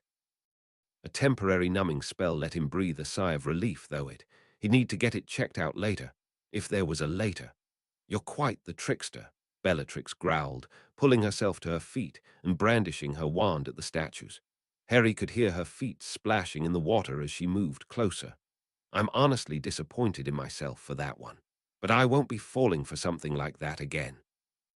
She began blasting pieces of the fountain away in earnest, turning swaths of marble into rubble as she swung her arm side to side. His cover began to shrink dangerously quickly. Don't die on me yet, Potter. We've only just gotten started. Bellatrix. At once the bombardment ceased. Harry froze, still hiding behind the remaining figures as the water lazily washed particles of dust away from the floor. He knew that voice. My lord. If Harry looked beyond his cover, he'd have seen Bellatrix immediately dropping to one knee, back to her enemy, her head bowed in submission. Approaching the two combatants from further down the hall was none other than the Dark Lord himself, Lord Voldemort. All at once, Harry was aware of the new magical presence that was approaching them. He must have mixed it up with the other unfamiliar signatures around them, but now that he could feel it, there was something almost familiar about it that he felt he should know. Voldemort's magic was oppressive, and he wore it like a cloak. It felt dangerous. It was astounding he'd spent even a moment in his presence before and not been aware of it. Regardless, there was no way he'd forget that feeling any time soon. For a few moments there was silence. Harry was now peeking out to see the Dark Lord stop in front of Bellatrix, not even looking over at the fountain where he hid. The woman lifted her head after a number of seconds, looking up into the face of her master. Master, crack. Bellatrix's face jerked to the side as the back of Voldemort's hand connected with her cheek. Harry could easily make out her shocked expression, though she said nothing, keeping her head bowed again as she resumed her steady gaze at the man's feet. I expected better from you, Bellatrix. Voldemort's voice was soft and cold, like a mist in the dead of winter. He is not even half your age, and you struggle against him. Clearly the influence of Azkaban lingers. You will erase it. Yes, master, she murmured, not looking up. And the prophecy, Harry swore he could see the woman shudder slightly as she knelt there. The prophecy was destroyed by Potter. I take full responsibility. Crucio.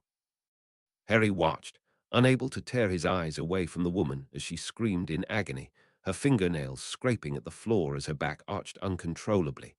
And it was over, Bellatrix lying on her side with her eyes shut tight in pain, whimpering slightly as the aftershock of the spell hung over her. Harry could only shudder as he watched, knowing exactly what she was just put through. I'll be sure to give Lucius the same when I next see him.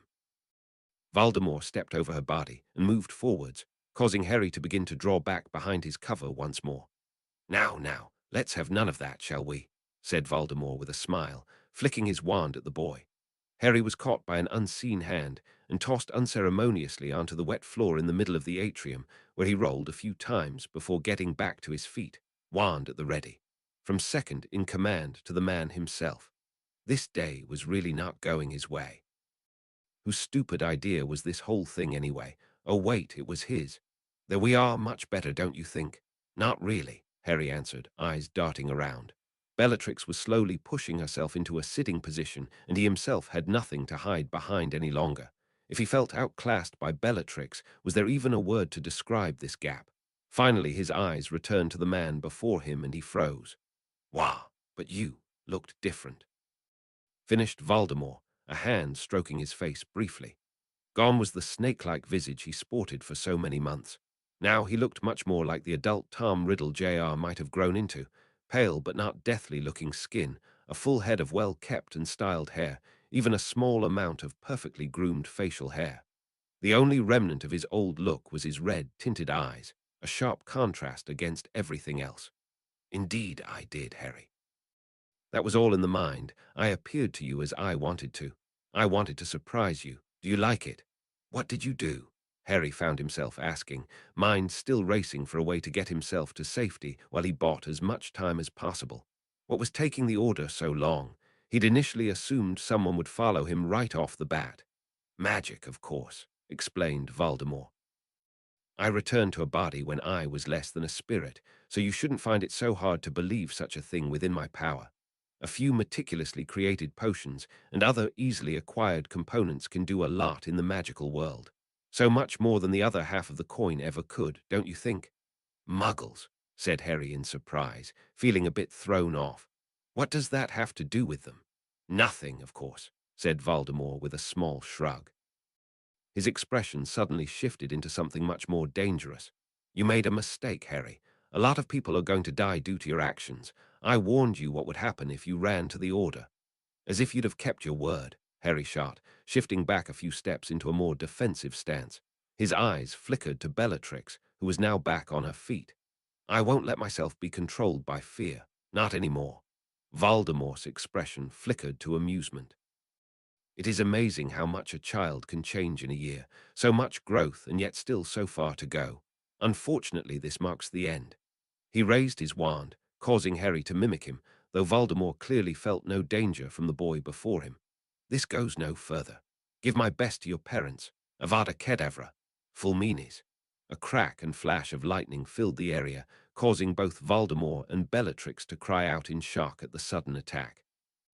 The untamed lightning left scorch marks all across the floor where it branched out, even electrifying the waterlogged floor, though it was too spread out to actually affect either adult.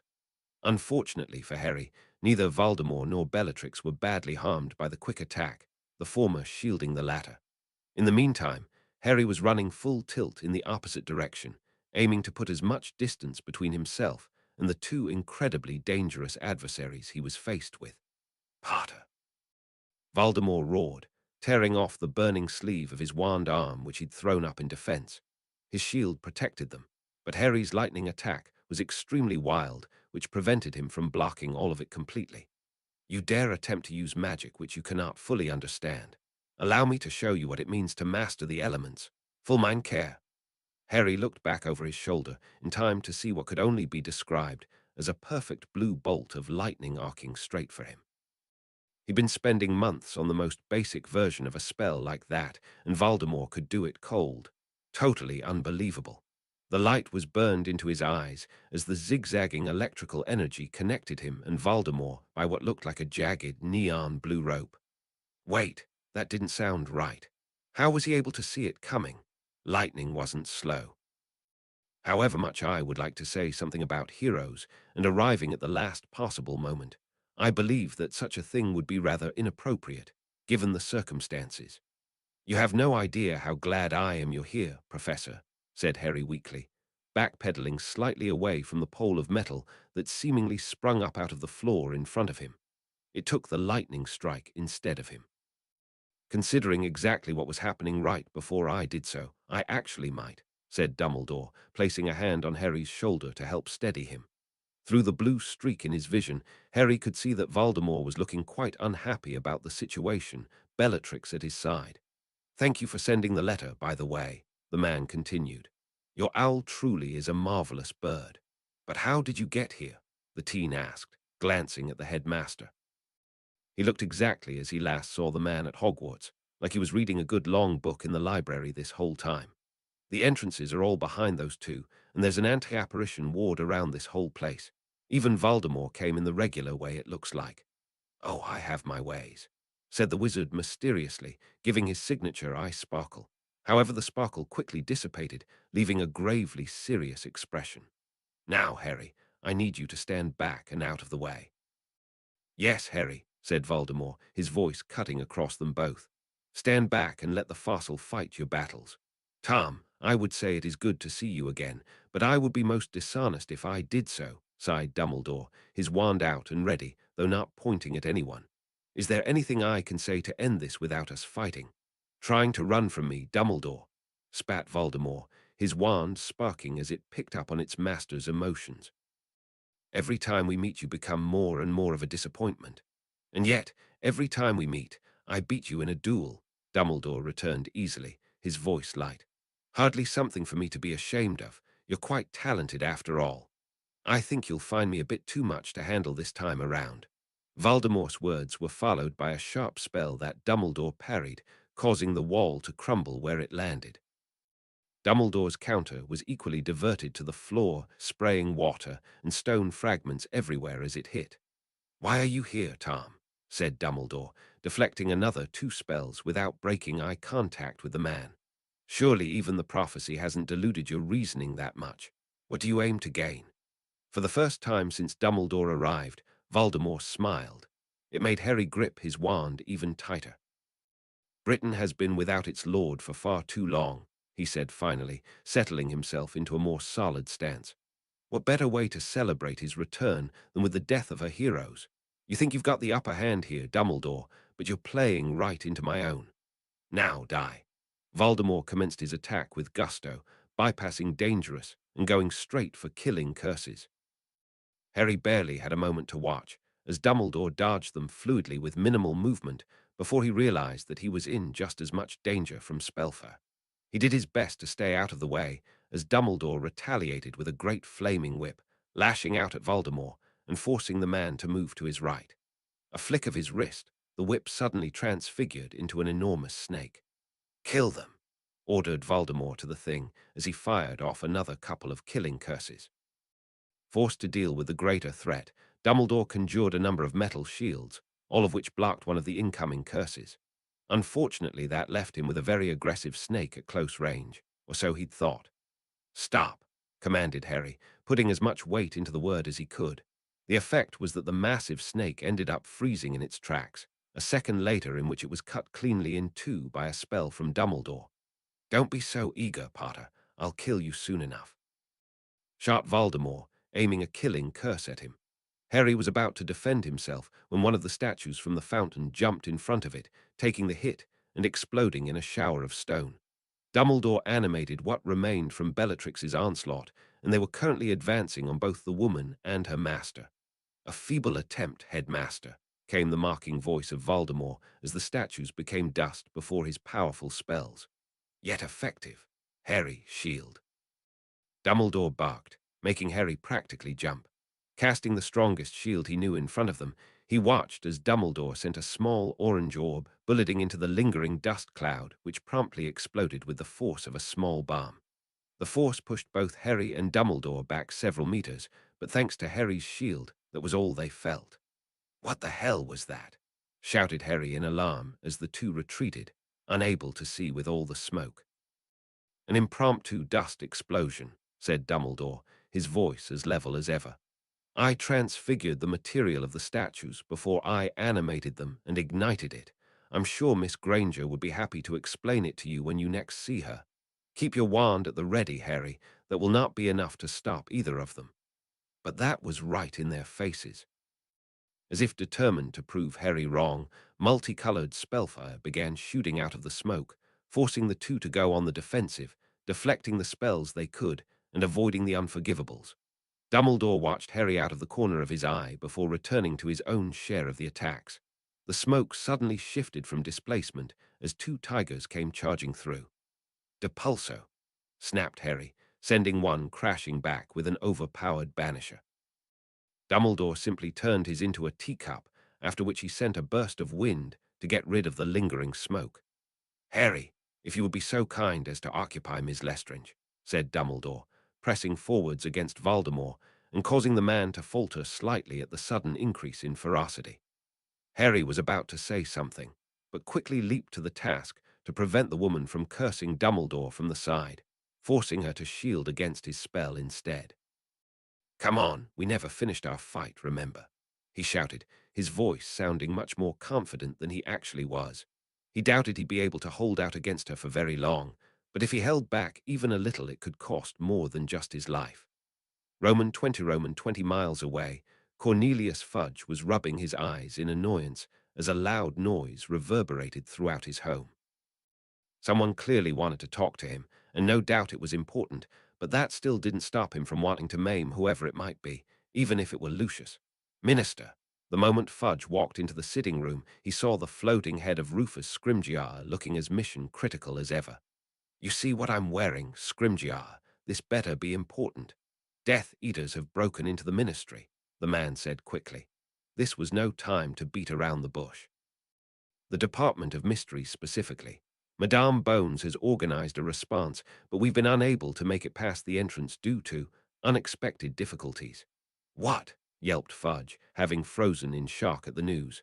What's the hold-up then? You'll have to see for yourself, sir. With that, Scrimgeour vanished from the fireplace, leaving Fudge alone in the now darkened room. Without a second of hesitation, he grabbed a pinch of flue powder and tossed it into the fireplace, not caring about his state of attire, which was nothing more than a bathrobe and slippers, his wand sticking out of one of the pockets. Ministry of Magic. Green flames dominated his vision for a moment before he found himself in the atrium of the ministry in a growing crowd of people. Fireplaces were bursting into green flame to his left and right, admitting more and more people. Minister, quickly you have to see. Now what's this all about?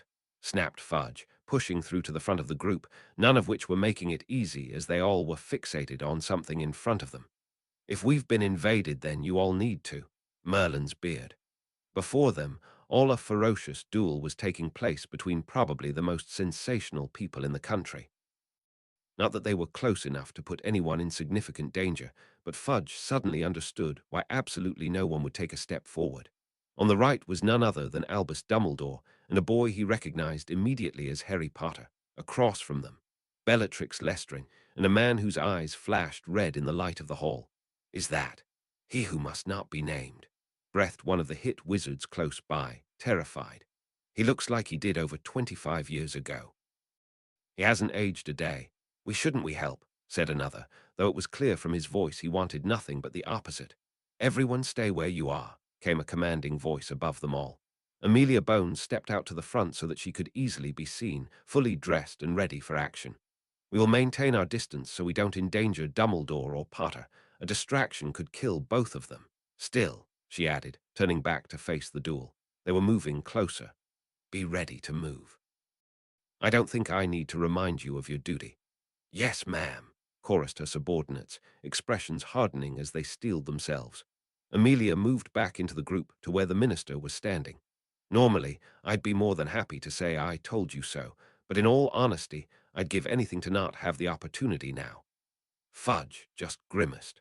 Already he knew he was seeing what was likely the last number of days as his time as minister. But presently he could barely focus on anything but what was happening before him. You and me both, Amelia. XX Crucio. Harry dodged to the side, planting his feet and sending a wave of fire once more at the witch. Bellatrix turned the blaze aside, controlling it with her wand, only to send it straight back at Harry. Only a quick flame freezing charm saved him from being roasted, though it was certainly hot as the fire washed over his body. It was a stroke of luck that the flames obscured him enough to prevent the woman from accurately downing him with a final spell. The duel was going on for the better part of 4 minutes now. It was a miracle that he'd been able to stay alive this long. The occasional save from Dumbledore might have helped as well. Don't lose focus, Potter. I've never felt so alive in years. Bellatrix shouted in glee, sidestepping another of Harry's curses now that the fire was gone and retaliating with one of her own. The Death Eater honestly couldn't be more pleased with what was happening. There was truly nothing like a life and death duel, and Harry Potter was actually using an assortment of very dangerous curses against her and her master whenever the two duels crossed over. Deadly curses, if they hit the right spots. Her arm throbbed at the thought of the piercing curse that nearly put a hole in her chest. The other incredible thing was that despite having a number of injuries, far more than one she received from him, the boy was actually getting better. His movements were sharper, his spells more accurate, the collateral damage much higher when they missed. She found herself shielding more than before, still deflecting and dodging most, but those were only by a hair's breadth. A blast of bright light caused the woman to spare a glance at her master, who was dueling to her left. The Hogwarts headmaster was pushing him back with a display of fierce and inventive spellwork. For an instant, she wished it was her that was battling Dumbledore. There was no one stronger, save her master, but she discarded the thought just as quickly. She knew that her master would push back even harder, show them all that he was the strongest. Dumbledore's last breaths were being drawn before her eyes, and that went for Potter as well. "I see that we are no longer alone," said Dumbledore, killing another of Voldemort's conjured snakes with his fire whip before sending a golden spell that was deflected by a conjured shield. The impact rang out like a gong. They were nearly back at the fountain again. "Your plan has failed, Tom, and you cannot escape. Cease this pointless struggle." "Lord Voldemort does not escape," replied the man, putting an emphasis on the name. "And you know nothing of my plan, Dumbledore." Voldemort suddenly vanished with a harsh crack, followed almost immediately by a much smaller one when he reappeared almost directly on top of the large group of people who were gathering at the head of the atrium. Harry nearly gasped in shock as the very solid feeling of the anti-apparition ward around the atrium was shattered. Within 2 seconds, Bellatrix and Dumbledore both relocated as well through apparition. Bellatrix at her master's side, Dumbledore standing between them and the Ministry employees. Of course, this was all in addition to the wild shouting and wand drawing that occurred not moments later by practically everyone there. Many scrambled back as much as possible. Some even made a break for the outgoing fireplaces, not looking back once. "He tore through that ward like it was paper," muttered Harry, unable to keep the awe out of his voice. "XX, wonderful. I was hoping for a good audience," said Voldemort, watching the terrified witches and wizards before him. "What of Potter?" he asked the woman at his side. "Frozen in his tracks," she replied, grinning. "Your display of power seems to have been a bit much for him, and nearly her as well. She knew her lord was unmatched, but to be able to cut through the wards on the Ministry just through sheer force. I will continue to duel him, Master. He cannot stand against me with apparition. He is out of your reach. The auras will move to defend him." Whatever she might have said was silenced with a look. "Leave it. We have more important matters, Bellatrix. Do not overstep yourself." "Forgive me, my lord," she said quickly, bowing her head. She moved back slightly so as not to be in his way and kept her eyes focused on the lone Gryffindor in the event he attacked. Why was the Dark Lord so willing to keep the boy alive? Even in a room of auras, she could end his life in but moments given the element of surprise. "Enough of this." Dumbledore's voice swept over the area, bringing a swift calm to the fearful people behind him. Silence fell as wands steadied, all pointed at Voldemort, though none attacked. Dumbledore's presence brought confidence to all those behind him. "Even you are not foolish enough to attack such a large group with myself present. What is your aim?" "Do not be so arrogant, Dumbledore," Voldemort retorted. "Your presence is no more than an irritant to me." He was still sweeping his eyes over the group of people, making sure to momentarily lock gazes with as many as possible. They wouldn't attack him. He could practically smell the fright in them all. "I only wanted to greet my fellow witches and wizards who are observing my return. It isn't often I get the opportunity to speak at such ease." "N, no one wants to hear what you have to say," came the unsteady voice of, surprisingly, the minister. Fudge stepped forward so that he was ahead of the rest of the group, but still easily safe behind Dumbledore. "You are a curse on this country. Be begone with you." His voice faded out as Voldemort turned his attention to the short man in his night clothing. "Minister, the Britain you have been watching over is no more.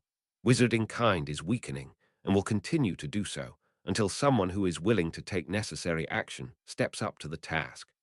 And you believe that person is you," interjected Dumbledore, watching the man impassively. "To lead us into the future with our hands stained in blood. It's not about what I believe, Dumbledore. It is about what needs to be done. No longer will the pure be overtaken by those who are nothing but imitators and thieves, by those creatures who have been and will always be beneath us. You know what I say is true, but you will not admit it. I will bring wizarding kind into a golden age, and woe be it to anyone who tries to stop me." And with that, Voldemort was gone. Harry quickly looked over at where Bellatrix was standing, but she too apparated away, now that Voldemort tore the ward to shreds. Nearly 30 seconds passed before anyone dared to move or speak. However, once the first person did, it was like a dam burst, and the atrium was filled with sound. It truly was over. "I can't believe that whole thing just happened," Harry muttered, running to where Dumbledore was standing amongst the group of people, bending slightly to brush dust off of his robe. It still amazed Harry how the two powerhouses of the battle were both in formal wear. He'd have tripped over himself within seconds trying to duel in something like that. Bellatrix shed her death, Ida disguised the moment the battle started in the Department of Mysteries. I must say, that was a heated duel, commented Dumbledore, still staring at the spot where Voldemort stood. He shook his head minutely before turning to the teen and beaming at him. Well done, Harry. Well done indeed. Considering that I did not expect you to be so skilled, I highly doubt Bellatrix or Voldemort expected it either. While perhaps not impossible, the battle would have been immensely harder without your help. I was all right, he said, Harry, feeling a bit embarrassed at his sudden showcasing of his skills. I didn't hold a candle to any of you, though. While you lack the experience that can only come from living a great number of years, you made up for it with more than enough raw ability and tenacity. There aren't many who can get Bellatrix Lestrange so enthused about a duel. Admittedly, there aren't many who'd want to either. She was so good. Harry shook his head in disbelief. We were all fighting down in the Department of Mysteries before we came up here. Voldemort hit her with a crucio before you showed up, and I managed to put a hole in her arm by tricking her, but she still got me so many times. I barely made it. It was the truth. Now that the adrenaline was fading from his body, he was beginning to feel all of the wounds he'd accumulated over the course of the evening, and it did not feel pleasant. Yet you did make it, said Dumbledore, smiling at the two healers that finally rushed over to them and giving a suggestive look at Harry. They immediately began working on patching him up. I think that is what matters most. Yeah, I guess so, he replied tiredly. Mr. Potter, please take a seat, said one of the healers, conjuring a chair for him which he sank into gratefully. That was one hell of a duel, kid, said the other, running his wand along his lower half with a diagnostic spell. You're incredible, and against those two, I thought you were going to end up as paste. Just don't tell Poppy, she'll kill me, Harry said raggedly, gasping a bit as the first healer removed the numbing charm on his shoulder. Yeah, some form of broken, or McGonagall. He paused for a moment. Or Hermione. Actually, you know what? Don't tell anyone. Sorry, no can do, Harry dear, came a female voice that Harry knew quite well. Anything you'd like to say after that epic encounter? Of course you'd be here, Rita, said Harry dryly, looking over the healer's shoulder where none other than Rita Skeeter was standing in her prim green dress, looking like the cat that caught the canary. Hell of a canary, too. Couldn't you at least wait until I'm put back together? The world waits for no one, she admonished, conjuring a chair for herself and taking a seat. She crossed her legs and leaned forwards conspiratorially, a posture that suited the conniving gossip she was. At his raised eyebrows, she continued, Don't worry, I binned my old quill for regular ones. Sometimes we have to make sacrifices, you know. Don't I ever? A number of feet away, Dumbledore was giving Minister Fudge a silent look that had him fidgeting in his slippers. Don't say it, Dumbledore, he grumbled, looking around at the damage. You were right after all. I suppose you're happy. Not in the slightest, Minister. I couldn't disagree more, said Dumbledore gravely. Amelia was leading the majority of the auras she'd brought with her to the Department of Mysteries. The headmaster didn't hear anything from the order, but he trusted the group to take care of itself, else he'd have never left them like he did in the recent weeks. Harry's plan apparently worked very well. A risky maneuver, but these days they couldn't afford to sit around and play it safe. Now that Voldemort was back in the public eye, things would be different, and they'd need to act accordingly. Headmaster. Dumbledore turned to find the female healer that was working on Harry standing before him. We've patched Mr. Potter up. He only needs bed rest and maybe a potion to help with the pain. I don't remember seeing you get hurt, but are you in need of us as well? No, thank you, said Dumbledore with a twinkling smile. I need to return Harry to school. If that is all. The healer nodded and rejoined her partner, the two leaving Harry sitting next to the reporter. What was it like dueling Bellatrix Lestrange?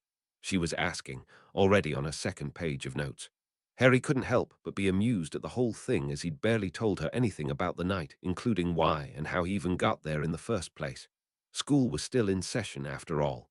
Really damn dangerous. I don't advise it to anyone who wants to live a long life, he answered, shaking his head. Professor. Take this, Harry, said the headmaster, handing the boy a small piece of the fountain he'd summoned. I've turned it into a portkey that will take you to the gates. With the wards still down here, it shouldn't present a problem. Someone will also be there to let you into the grounds. Please go to my office, and I will be along shortly. Sounds good to me, Harry said quickly, getting to his feet at once. Sorry, Rita. Love to chat, but you know. He shrugged as the portkey activated, vanishing him on the spot.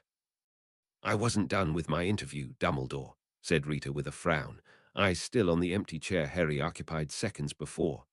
I guess I'll have to settle for. But when she turned around, Dumbledore was gone as well. Damn it. Roman 20. It was an hour later that Dumbledore found himself back in his office at Hogwarts with Harry Potter taking the seat opposite the desk. He himself was currently giving Fawkes some much-needed attention, though not unaware of the atmosphere that settled over the room. If I had to take a guess, I'd say that you are patiently waiting for me to say something, said Dumbledore after a second of consideration. He frowned for a moment, considering what he just said, and nodded. Yes, that's it exactly. Do you agree? I'm giving you the chance to fully explain yourself, Headmaster, said Harry, arms still crossed expectantly. It wasn't lost on either of them that they'd just been in a deadly duel barely an hour past, but it couldn't compare to the importance of this conversation, and that was something they both understood. From beginning to end, I'll answer all of your questions, but you'll have to answer mine first. I think you owe me that at least. Indeed, you are right, Harry, Dumbledore sighed. Despite having my own questions, I owe you a great deal of explanations, and the beginning is where I shall start. The prophecy, I take it, said Harry, letting out a long exhale of his own. The man nodded. It was made to me before your birth. Giving Fawkes one final stroke, he walked over to the cabinet that contained the pensive, only to be frozen as Harry began speaking again, his head turning sharply. The one with the power to vanquish the Dark Lord approaches. Born to those who have thrice defied him, born as the seventh month dies. And the Dark Lord will mark him as his equal, but he will have power the Dark Lord knows not. And either must die at the hand of the other, for neither can live while the other survives. The one with the power to vanquish the Dark Lord will be born as the seventh month dies. Harry said the entire thing with a blank look, still looking across the desk at the shelves behind it.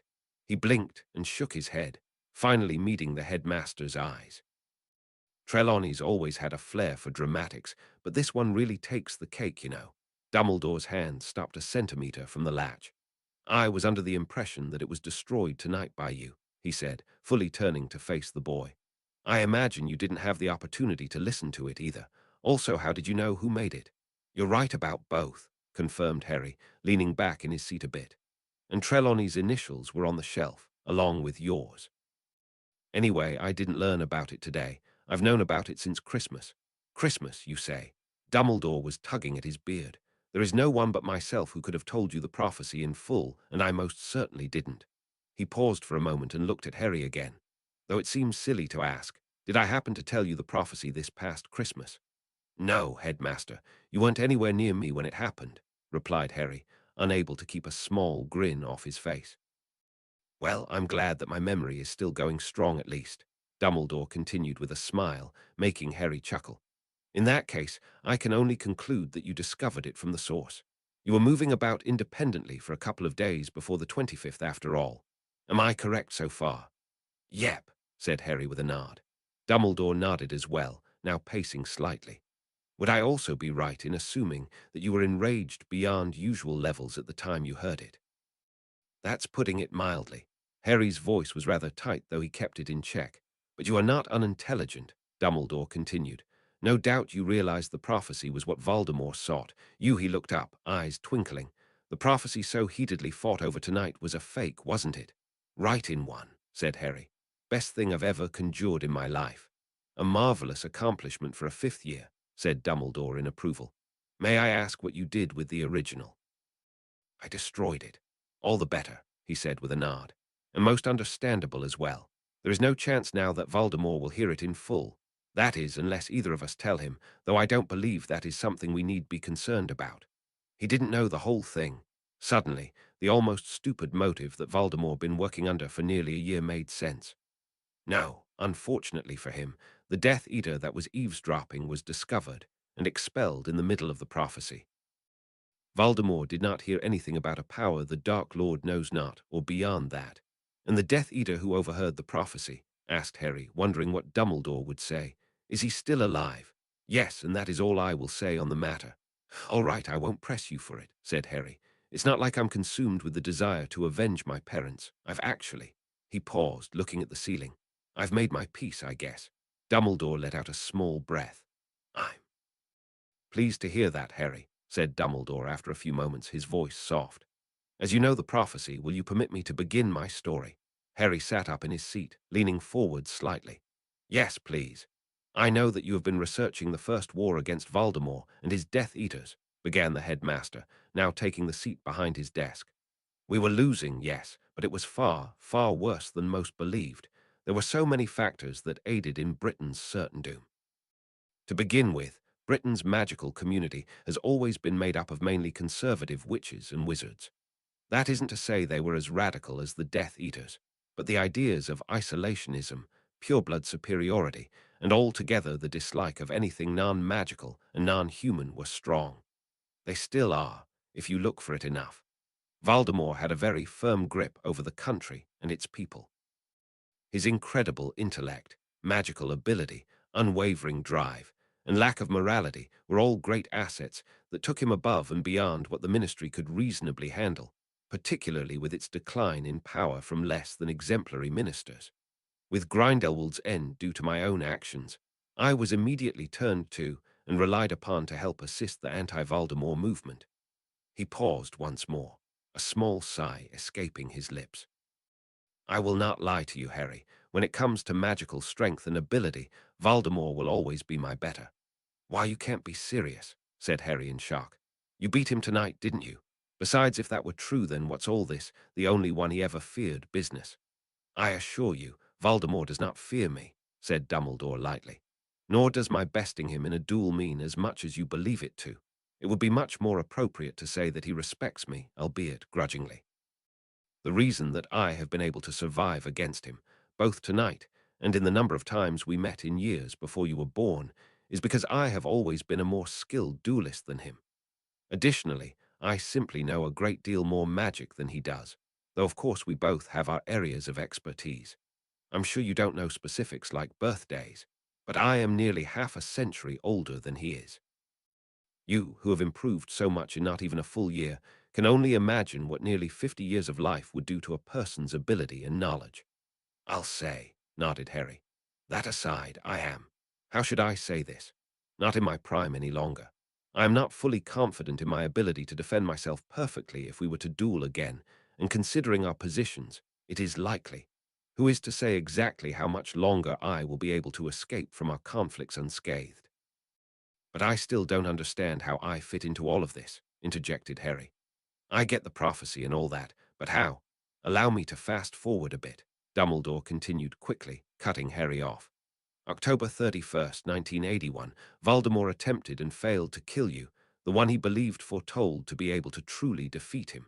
Was the prophecy true? Who can really tell in the end, but Voldemort believed it was, and that is all that really mattered. Wait a second, Harry was giving Dumbledore a confused look. How can you question if the thing was true or not? I thought they all came true. Well, yes, as far as we know anyway, shrugged the headmaster. But please, Harry, think for a moment. Is there any possible way for anyone to know for sure? Indeed, prophecies have been true, but the Hall of Prophecy only contains records of them all. Was there any record of ones that were completed as to not? He finished. I couldn't tell you, said Harry, trying to think back to the hall. Everything looked the same. Suddenly he winced thinking about all the damage he caused. Then you can't possibly know.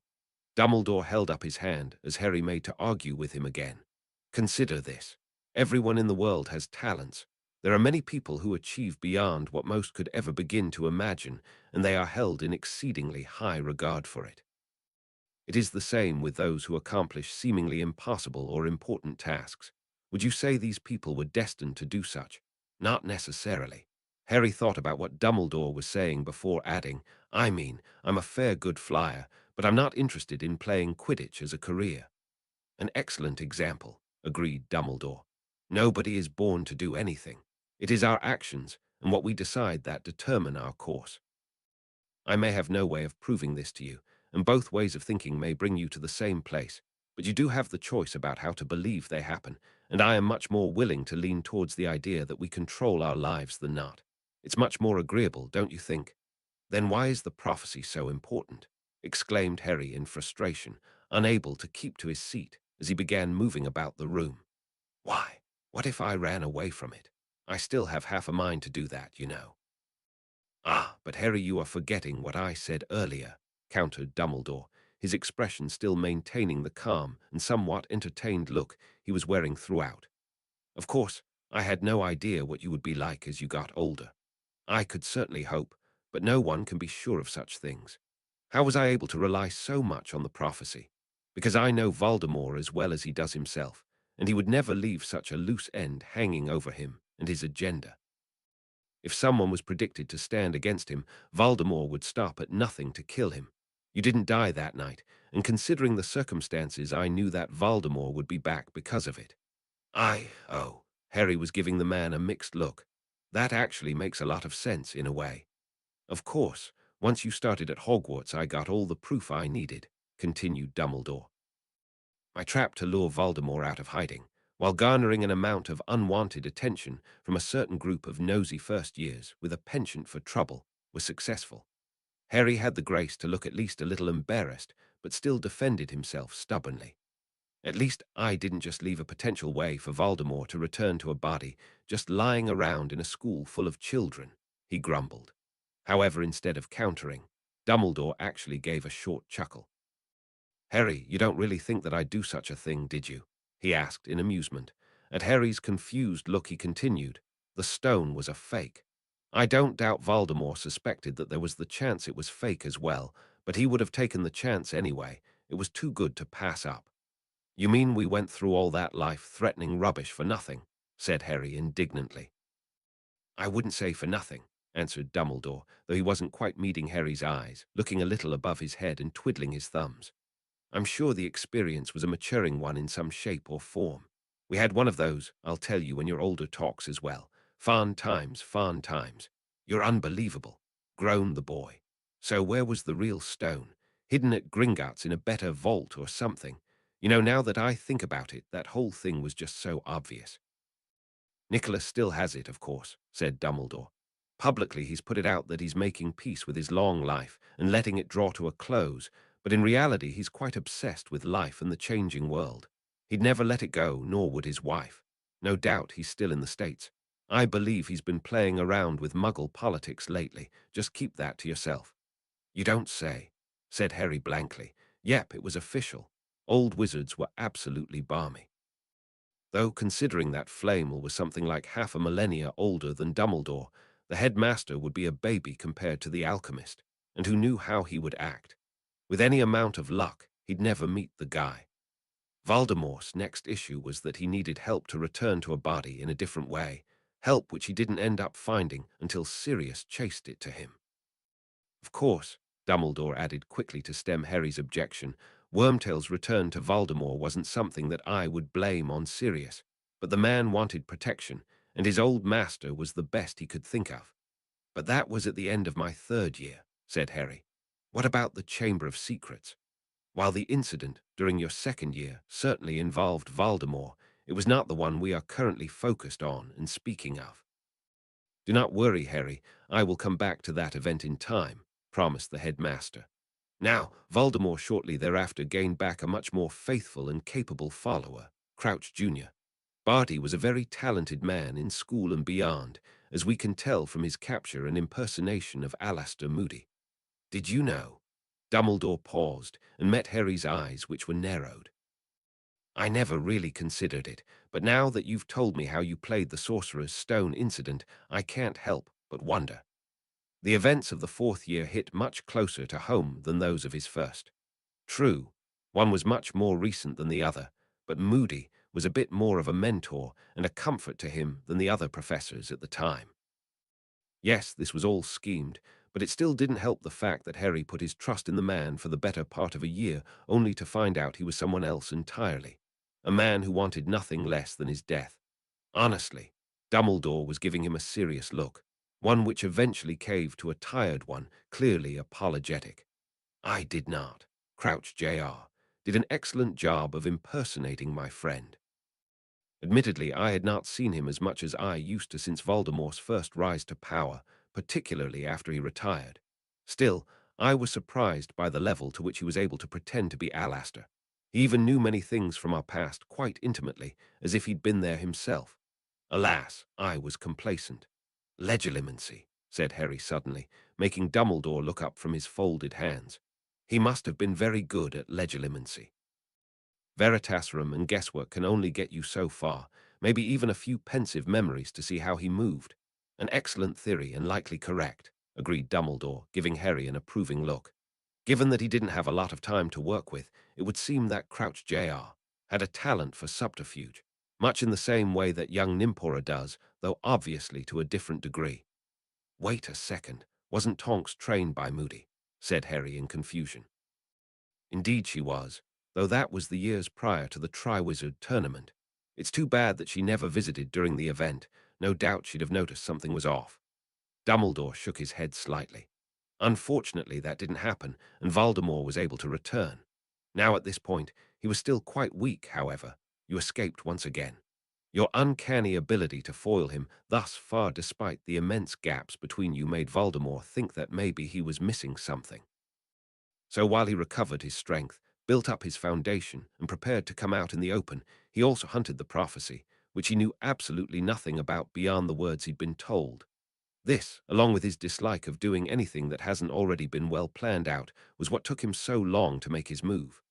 But now he has, said Harry, frowning, and now it's real. Everything has changed. In a way, yes, and in a way, no, said Dumbledore, holding out his arms. Voldemort can now start openly recruiting to the masses and other groups that would never have joined him without his showing his strength to the public. His lack of interest in killing us over his short, but still lasting speech tells us much about his priorities in itself. However, on the other hand, his motives have never changed from the beginning, and through that we can easily plan for at least some of his coming acts, specifically those regarding you. I've got one more question, though, said Harry. Why hold all this back?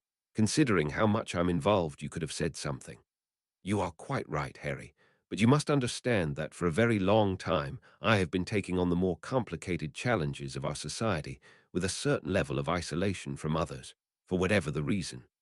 Keeping secrets from my allies and not telling the whole story are things I do without thought, simply for safety's sake. That isn't to say I feel I've done anything wrong. It is just that it has been a long time since I last worked with someone I could call a legitimate partner. I hope that you can find patience for an old man set in his ways. For a little while Harry just didn't know what to say. The man sitting before him was certainly not the one he'd been annoyed with nearly a year ago. I guess you don't have to be young to learn a lesson, do you? No, you do not, agreed Dumbledore, a wide smile on his face once more. All right then. Harry sat up in his seat, leaning forwards a bit. What's the plan? How do we move forward from here? Dumbledore gave him an appraising look before tilting his head slightly to the side. Well, I believe it is about time I took a greater hand in your education. Yes, Harry, that means what you think it does. Wait, really, he said in shock. You'll train me, personally. Unless you'd rather not, are you kidding? When do we start? Harry said excitedly, like he would ever pass up something like this. Don't get ahead of yourself, said Dumbledore, bringing Harry back to reality. Yes, we will have days for magic, but there is also a great deal about Voldemort I must teach you, both for your own benefit and in the event something happens to me as well. There is so much more to the entire situation that you simply do not know yet. Is that why you haven't done anything earlier? Harry was unable to keep the accusation out of his voice. Dumbledore gave him a sad look. You believe I have left you alone for far too long. Harry let his eyes wander over to where Fox was, watching the conversation in silence. It's not really that specifically. I just don't understand why you couldn't have told me something, that at least something was planned, instead of letting me sit and worry about everything as it got worse and worse. Would you have rather I took you under my wing the moment you got here? Asked the headmaster. To begin to prepare you for a battle even I was unsure about actually happening myself. Take you away from an entire world that you just became aware of, and your friends. He held up a hand to stop Harry from answering. You are right. I should have mentioned something earlier, though I still stand by what I've done. As you've made apparent, the home you grew up in left much to be desired. Being at Hogwarts was, I believed, the thing that you needed most. A fresh chance at friends and experiences far away from your relatives. And I believe that in the end it was for the better, don't you agree? You think that I wouldn't have made friends if you'd clued me in a little? Harry asked, clearly not really believing him. No, of course not, but it would have marred your thinking. I did not want you developing with that in the back of your mind. Also, it is sometimes better to come into something naturally over time than by being forced. Still getting a flat expression, Dumbledore sighed. I wanted you to enjoy as much of your school years as possible before Voldemort returned. That is the truth. As frustrated as he was, Harry couldn't help but smile a bit at the old man. His desire for people to be happy was overpowering to a fault. He eventually let out a sigh, letting his frustration go. The past was just that, the past. So when do we start? Sixth year? No, we will begin over summer holidays, said the headmaster. We cannot afford to wait, and you have more than proven yourself to have grown both as a wizard and a young man this year. You are ready to learn what you must. I only hope that I am equally ready to teach you. Don't worry, Professor, Harry assured him, giving the man a small grin. I've got nothing but faith in you. As do I, Harry. As do I, Roman 20, Roman 20. At long last, the fifth years found themselves waking up on the first day of their owls. For some it was nerve-wracking. For others it was somewhat exciting. For Hermione, Harry, so help me, if you waste even a second of my last few hours, I will end your life. Twice. For Harry, it was a bit of a nice return to normality. For the first time in weeks, there was something more important going on in everyone's minds than talking about the Ministry and Voldemort. Or at least for most of them. The students who didn't have owls and newts were sitting their regular exams during the same week. It kept everyone focused on things that had nothing to do with him and let him think about the coming summer in peace. His summer living arrangement was already completed. As he and the founders planned, Harry put in a special order at the trunk shop for a live-in trunk which he would pick up the day after returning to the Dursleys. Much like the tent that the Weasleys used during the Quidditch World Cup, but considerably more sturdy and portable. It was nothing spectacular, however much the owner of the shop attempted to convince him to spend more money, but it was certainly leagues better than what he was living in for the past number of years. His own bathroom, pure bliss, especially considering that he didn't need to see his relatives once the whole summer if things worked out well enough. So why improve his lodgings at the Dursleys when he could probably easily live anywhere else for the summer, no doubt in better company? Well, there was just something about the small, cramped room that felt secure. He had his privacy whenever he wanted it, and he didn't need to be constantly surrounded by Order members and the Weasleys. Not that he wasn't going to see any of them. He could apparate over whenever he wanted, and he'd be continuing his training throughout the summer as well, though not quite what he was doing previously. Besides, there were a number of things he wanted to research in the privacy of his home, one of which was Chapter 7, Animagus Transformations. So you've finally turned to the chapter on being an animagus, have you? I'm kidding.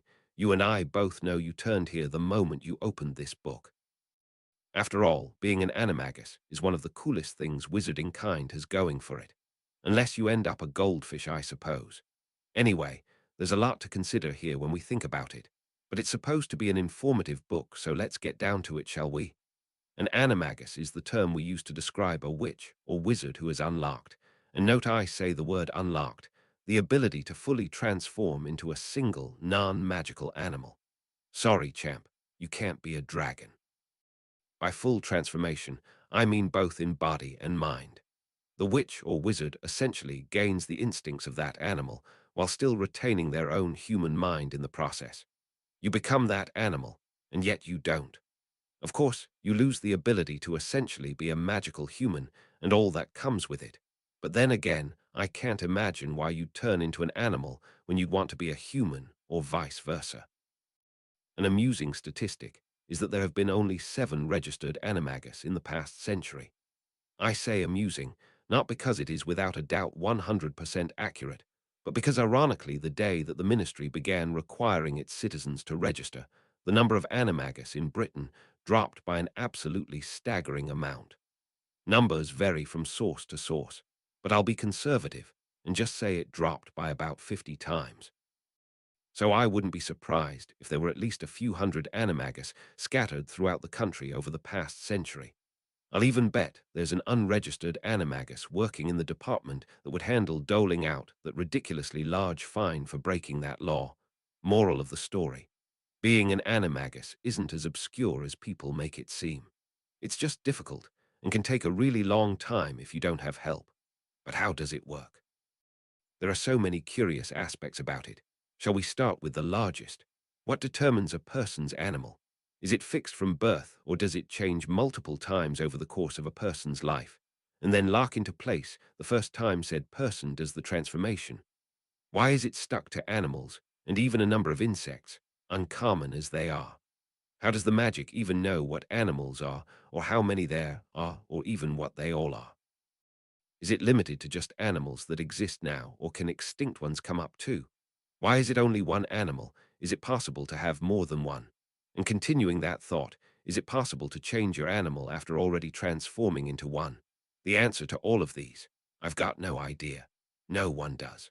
A lot of people have made their life's work the study of animagus, and we're no closer now than we were then. One of the main problems with magic in general, as I've come to understand. There are theories, of course, plenty of those, and I think a lot of them are worth considering. It seems that animagus animals are somewhat related to the type of person who becomes one. The animal usually fits the personality fairly well. There are exceptions, but this has almost always been the case, and I'm more inclined to believe it than not.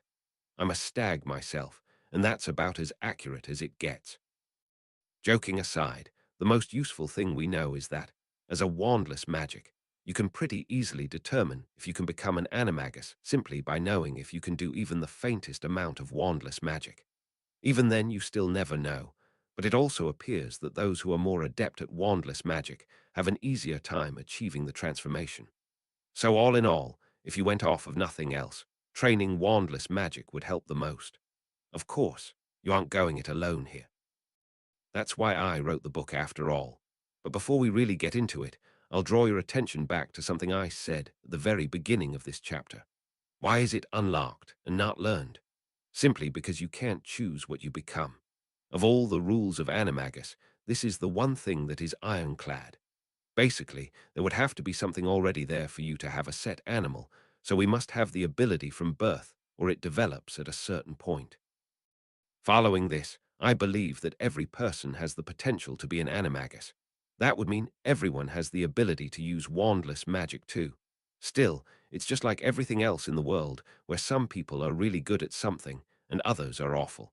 A perfect example, hello, Harry. The Gryffindor lowered his father's book a few inches so that he could meet a pair of blue eyes with his green ones. Hey, Luna, what's up? Oh, nothing much, she replied, regarding him with that small smile she always wore around him these days. I just wanted to wish you good luck on your exam. I didn't see you with the others earlier. Exam. Harry and Luna exchanged silent looks for a few seconds before Harry leapt to his feet and took off for the great hall where his first owl started. 30 minutes ago. XX, Harry, are you trying to give me a heart attack? Moaned Hermione, leaning against a wall with a hand over her left breast. I was freaking out when you didn't show up. I'm sorry, Hermione, it won't happen again, he said once more, the first time having been to very agitated McGonagall after she found out he was late. You're right, it won't happen again, assured the girl, fixing him with a glare. I'm not letting you out of my sight until we're done. Have fun with that, mate, snickered Ron, walking off with his hands in his pockets. Harry just shook his head. Ever since Ron somehow did the impossible and led the Patchwork Gryffindor team to another Quidditch Cup, he'd been floating about in the best mood they'd seen him in all year. He was also spending a suspicious amount of time in the company of one Lavender Brown, a girl who'd just giggle and shake her head when questioned about it. The gossip could be quite clever when pressed, but usually she just enjoyed her girly girl life that she soaked in happily.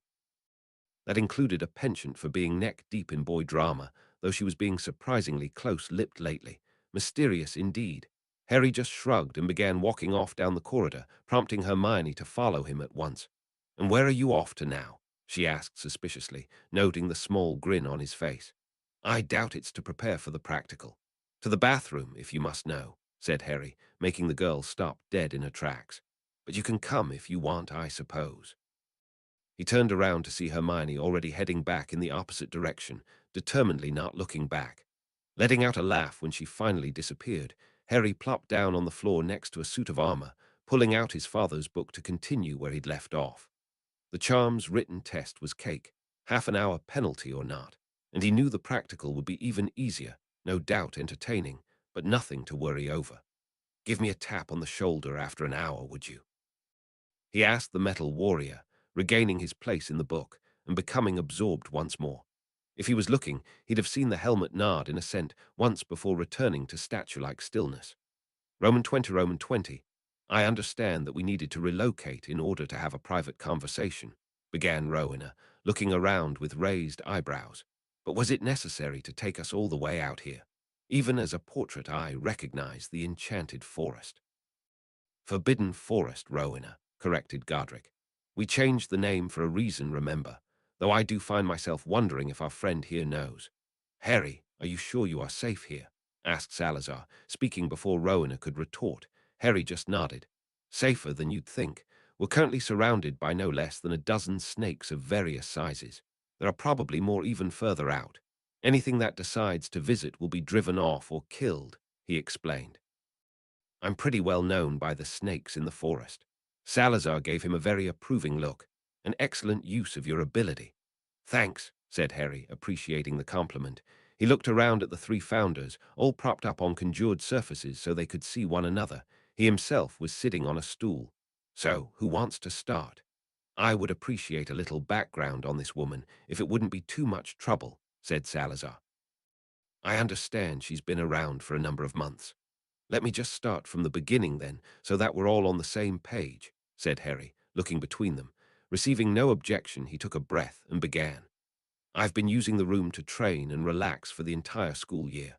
Then, on one particularly bad day, I walked the stretch of wall 3 times like usual, but this time I asked for one thing, help. I'm surprised that something so abstract even worked, mused Rowena, looking over to Godric for his opinion.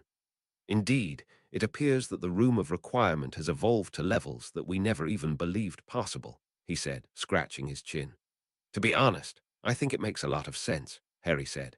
I couldn't possibly put what I needed into words because I didn't know how to express it and what I really needed to begin with. I only knew that I needed help, that I wanted help. And Stella has done that in more ways than I can imagine. And Stella is, said Salazar, giving the three of them looks. Right, sorry. Harry paused for a moment before continuing, frowning in thought. Stella is odd. When I first met her, she wasn't very human. Oh, sure, she looked like she does now, but she acted, well, like a castle, he finished lamely.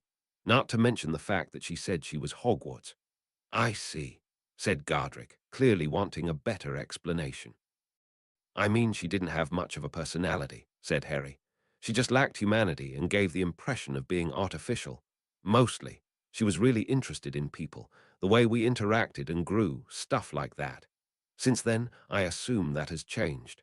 Like you wouldn't believe, said Harry, shaking his head. I mean, forget about the fact that she's probably the most skilled duelist of all time. She's been soaked in magic and watching every single person to ever go through her walls for hundreds and hundreds of years. It's unreal to see her move. Yet as we've been interacting every day, she's been getting more and more human, even though the castle bit is still definitely there. I'd been wondering if it's just because she's been picking things up from being around me, but after a while, I started to wonder something else. Harry paused for a moment before he continued. I know this is crazy, but what if she isn't learning, but she's actually remembering? In other words, what if Stella isn't Hogwarts but an actual young woman? Said Godric. At Harry's nod he continued. Well, Rowena and I are more inclined to agree with you than not, though as to how such a thing is possible is beyond us. Ah, you are. Harry was surprised. If there is one ultimate rule of magic, it is that magic cannot create true life, said Salazar, getting nods from his fellow founders. Be it from nothing or something that was previously living, but is no more, magic will not work. There are many ways to give false life. Conjured animals are a prime example, but they are mere shadows of the real thing and require magic to give the impression of life to begin with. We ourselves, as portraits, also work in the same way. So how do you know that Stella isn't a false life, however perfect she is? Asked Harry, looking between the three of them. I mean, if anything had the magic to make it possible, then the castle would, don't you think? You've answered that question yourself, Harry, said Rowena. Having been around her so much, you can't help but feel she is real, and while Godric and I both believe that she is not, there is nothing suggesting otherwise. Of course, any of us could be wrong, but without a doubt, there is something more to the situation than we are aware of. Which leads us to our problem, continued Godric. As portraits, we still retain a handful of useful powers in the castle, however, beyond that we are fairly stuck. So you want me to investigate something for you? Asked Harry, catching on quickly. Salazar, however, was giving the other two an apprehensive look. You wish him to go to the keystone, he said, clearly not approving. Better way to investigate the mystery than by looking at the source, said Rowena, returning Salazar's look with one of her own.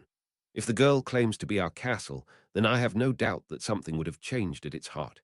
That isn't what I'm saying, argued Salazar, losing his patience for the first time. You are talking about sending Harry to what could very well be his death. All right, time out, said Harry quickly, throwing out his hands in an effort to keep this from going any further. What do you mean send me to my death? If we want to find out exactly what is going on with Hogwarts, what better way than to look at its heart? Posed Rowena, still seemingly unconcerned at the prospect of the matter being life-threatening. Your logic isn't lost on me, Rowena, said Harry dryly. It's the part about me getting killed that I'm trying to understand. Salazar, the castle takes an immense amount of magic to maintain itself, and the land willingly provides it.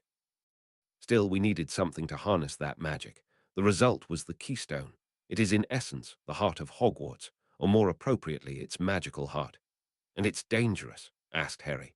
Well, not inherently, but it is a mass of raw magic, said Salazar. If you actually interacted with it, you would probably be harmed in some way. There is even further danger from the amount of protections around it. It was never meant to be visited, except in very extreme circumstances to begin with. As far as I remember it, we never went back there once after it was sealed away, unless you did after I left. No, said Godric, shaking his head. Harry, it is a dangerous place to go, but with our guidance there won't be an issue. I'll be perfectly honest, I don't believe you at all when you say that, said Harry dryly. How do I get there anyway? At this, the founders actually looked a bit resigned. Well, began Godric after a second, as a safeguard, we made it practically impossible for anyone to access the keystone without our knowledge. The only way to get there is to have the way unlocked by the four founders together. It's impossible otherwise. Oh, said Harry, understanding the problem. There were, after all, only 3 founders there. So I just need to find Hufflepuff then. Unfortunately, said Rowena with a small sigh. No doubt she's hidden herself somewhere in the vicinity of the kitchens. She always loved it down there. You make it sound like you don't want to see her, said Harry accusingly. I mean, it's literally been centuries. As much as I miss the woman, I know exactly what will happen the moment I see her, said Rowena, shaking her head. You'll see when it happens, put it out of your mind. Right, muttered Harry, clearly suspicious of the woman. I should be heading back now. I've got some review to do before tomorrow's exam, and I shouldn't be out here too late anyway, regardless of how much protection I bring along. A wise decision, agreed Salazar. What will you be doing with us in the meantime? I'll drop you 3 in the room. It'll be way more comfortable than my pocket at any rate, replied the teen. That all right?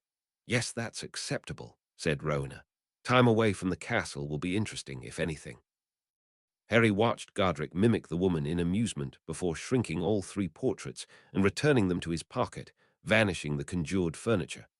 No doubt about that, Rowena, he grinned, setting off for the castle at an easy pace, striking up a conversation with one of the many snakes that accompanied him for the trip.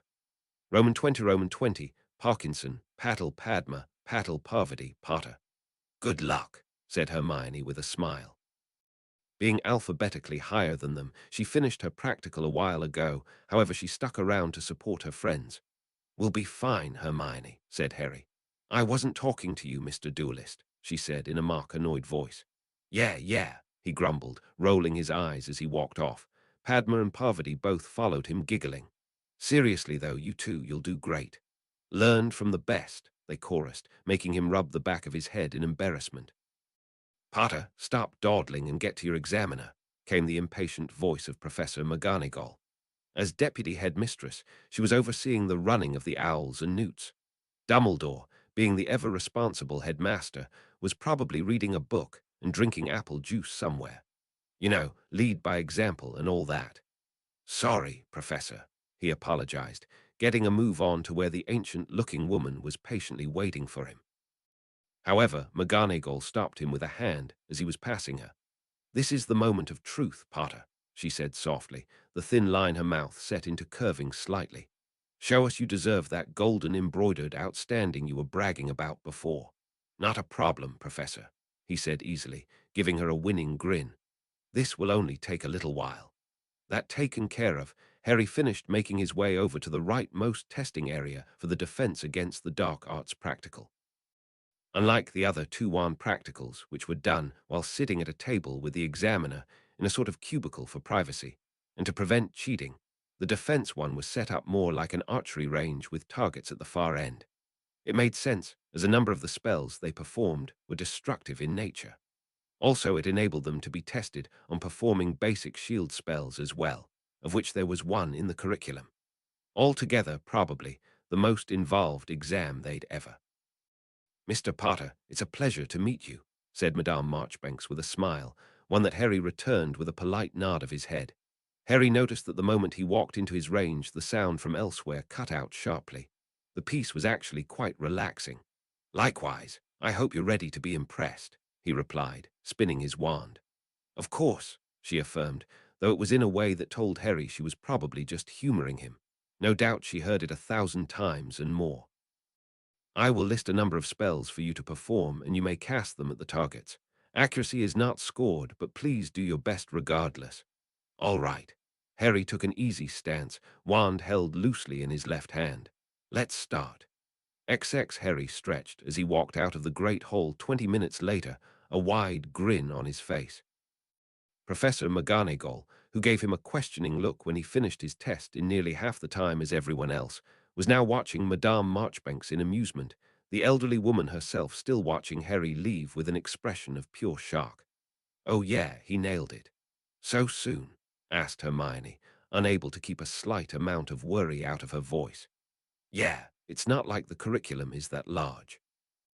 I would have been done earlier if she didn't ask me if there was anything else appropriate that I'd like to demonstrate, he shrugged. A flat look from Hermione had Harry sighing.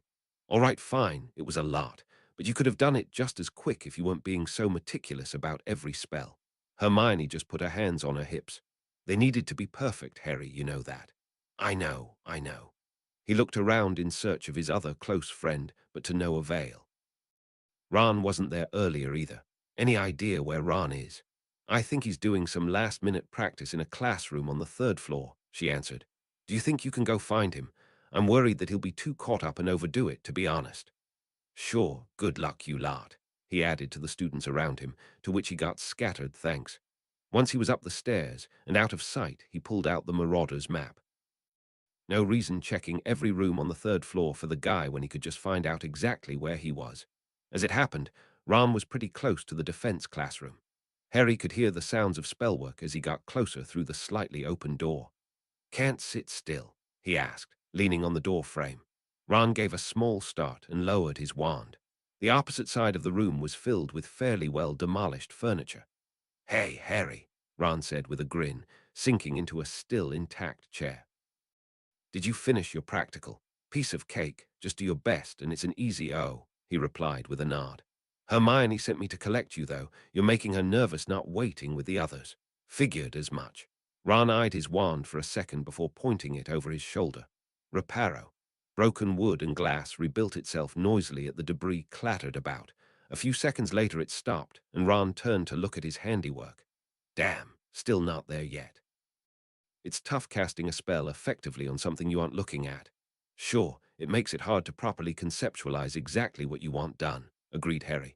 Of course, if you can manage it, you end up looking really cool, so.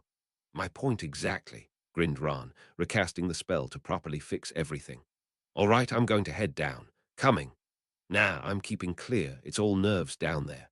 Even though the majority of everyone has gone, it's a bit high-strung. Right then, I'll see you later, said Ron, splitting with Harry at the entrance to the room and heading down the hall. Luck, mate, Harry called after him, before turning around and making his way in the opposite direction. Potter. Harry pulled to a halt as his name was called. Suddenly, he was regretting not going back to the entrance hall with Ron. Yes. Harry turned to face none other than Dolor's Umbridge. The defense professor barely came out of her office these days except to teach and have meals. Dumbledore's return was not something that she took well to, but there was nothing she could do about it, as her temporary spell as headmistress came to a sudden halt.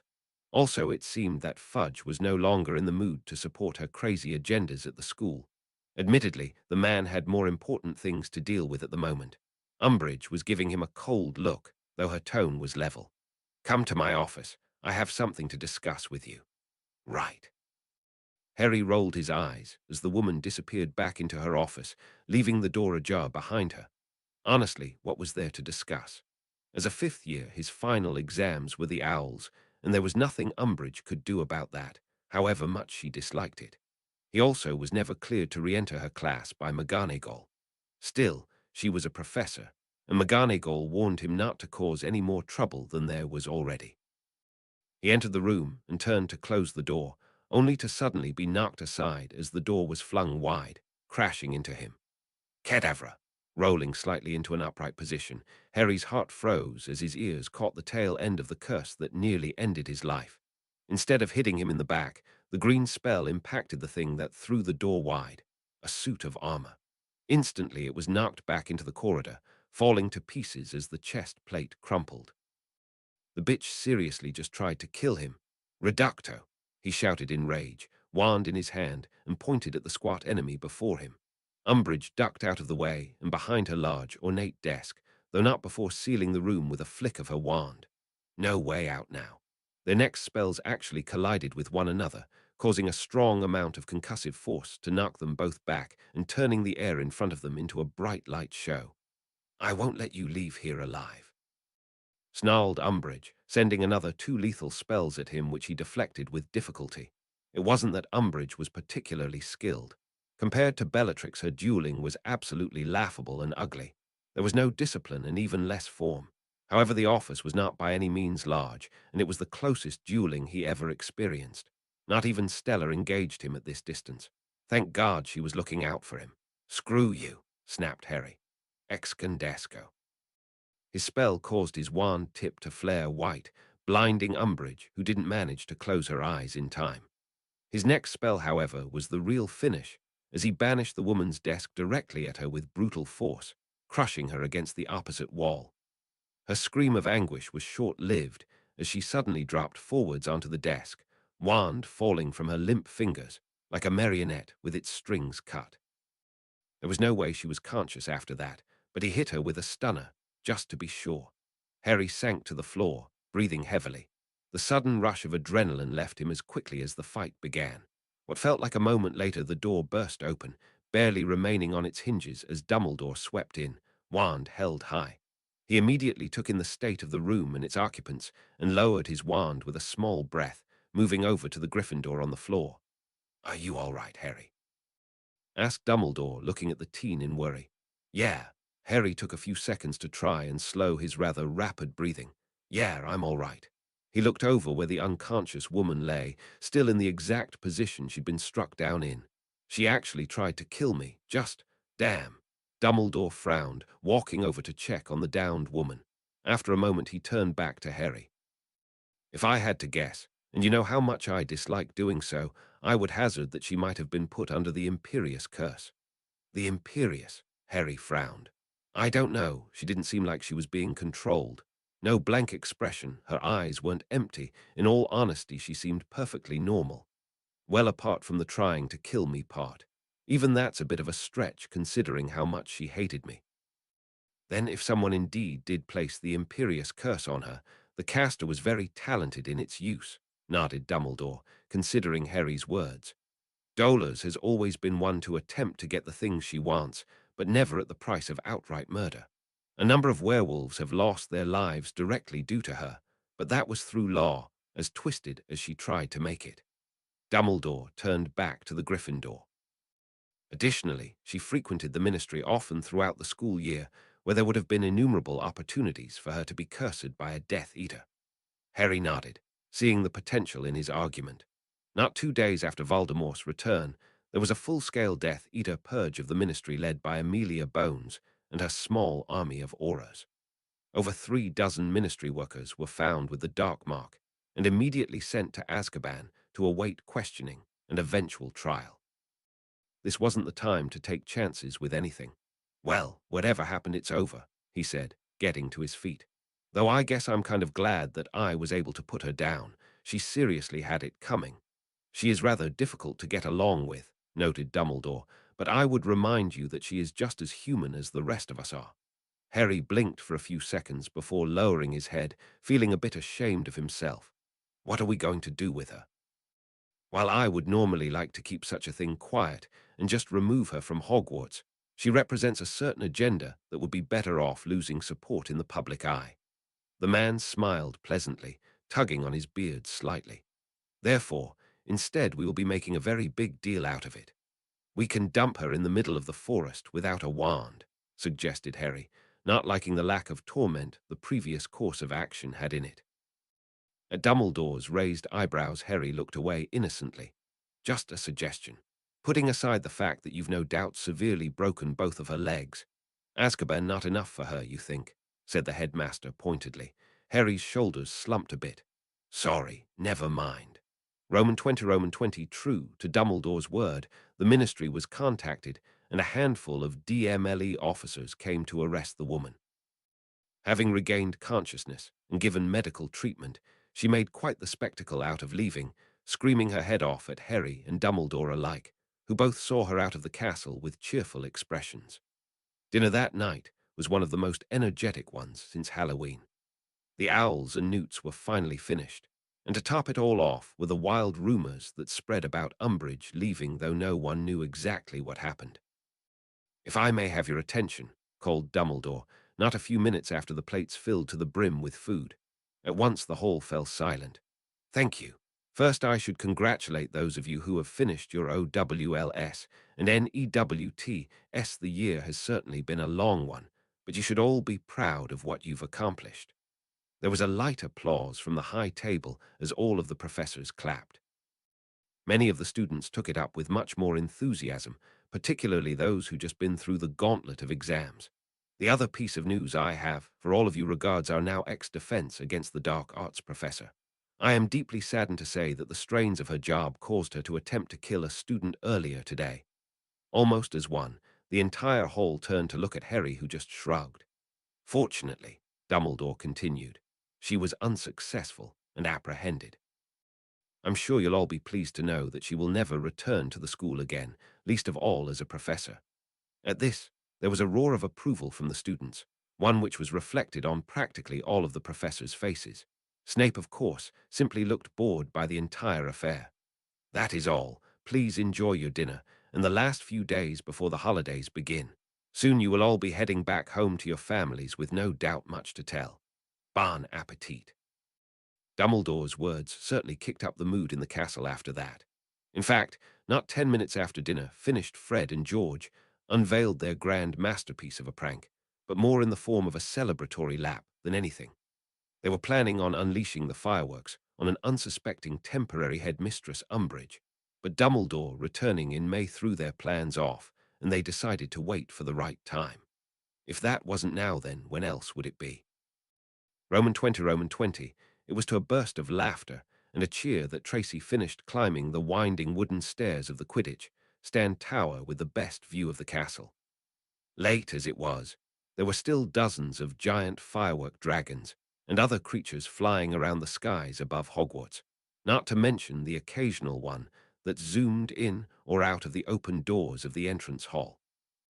It took her a while to figure out the best place to watch in peace, but in the end she couldn't think of a better spot than the Quidditch pitch. The view of the castle was grand, and against the night sky it was beautiful. Still, she didn't want to sit near some random student who had the same idea as her. She made to leave silently when a voice stopped her. Tracy, did you come up here to watch the fireworks too? Aye, Harry. A sudden explosion of light illuminated the entire area, allowing her to see the messy-haired Gryffindor before he became a shadowed figure once more. They hadn't really talked much since the night that Daphne shouted at him back in April, though that was mainly her fault for being embarrassed. Stupid Daphne for saying unnecessary things. And then he'd gone and fought Voldemort and his Death Eaters at the Ministry barely a month later. Suffice it to say she'd been upset. Incredibly so.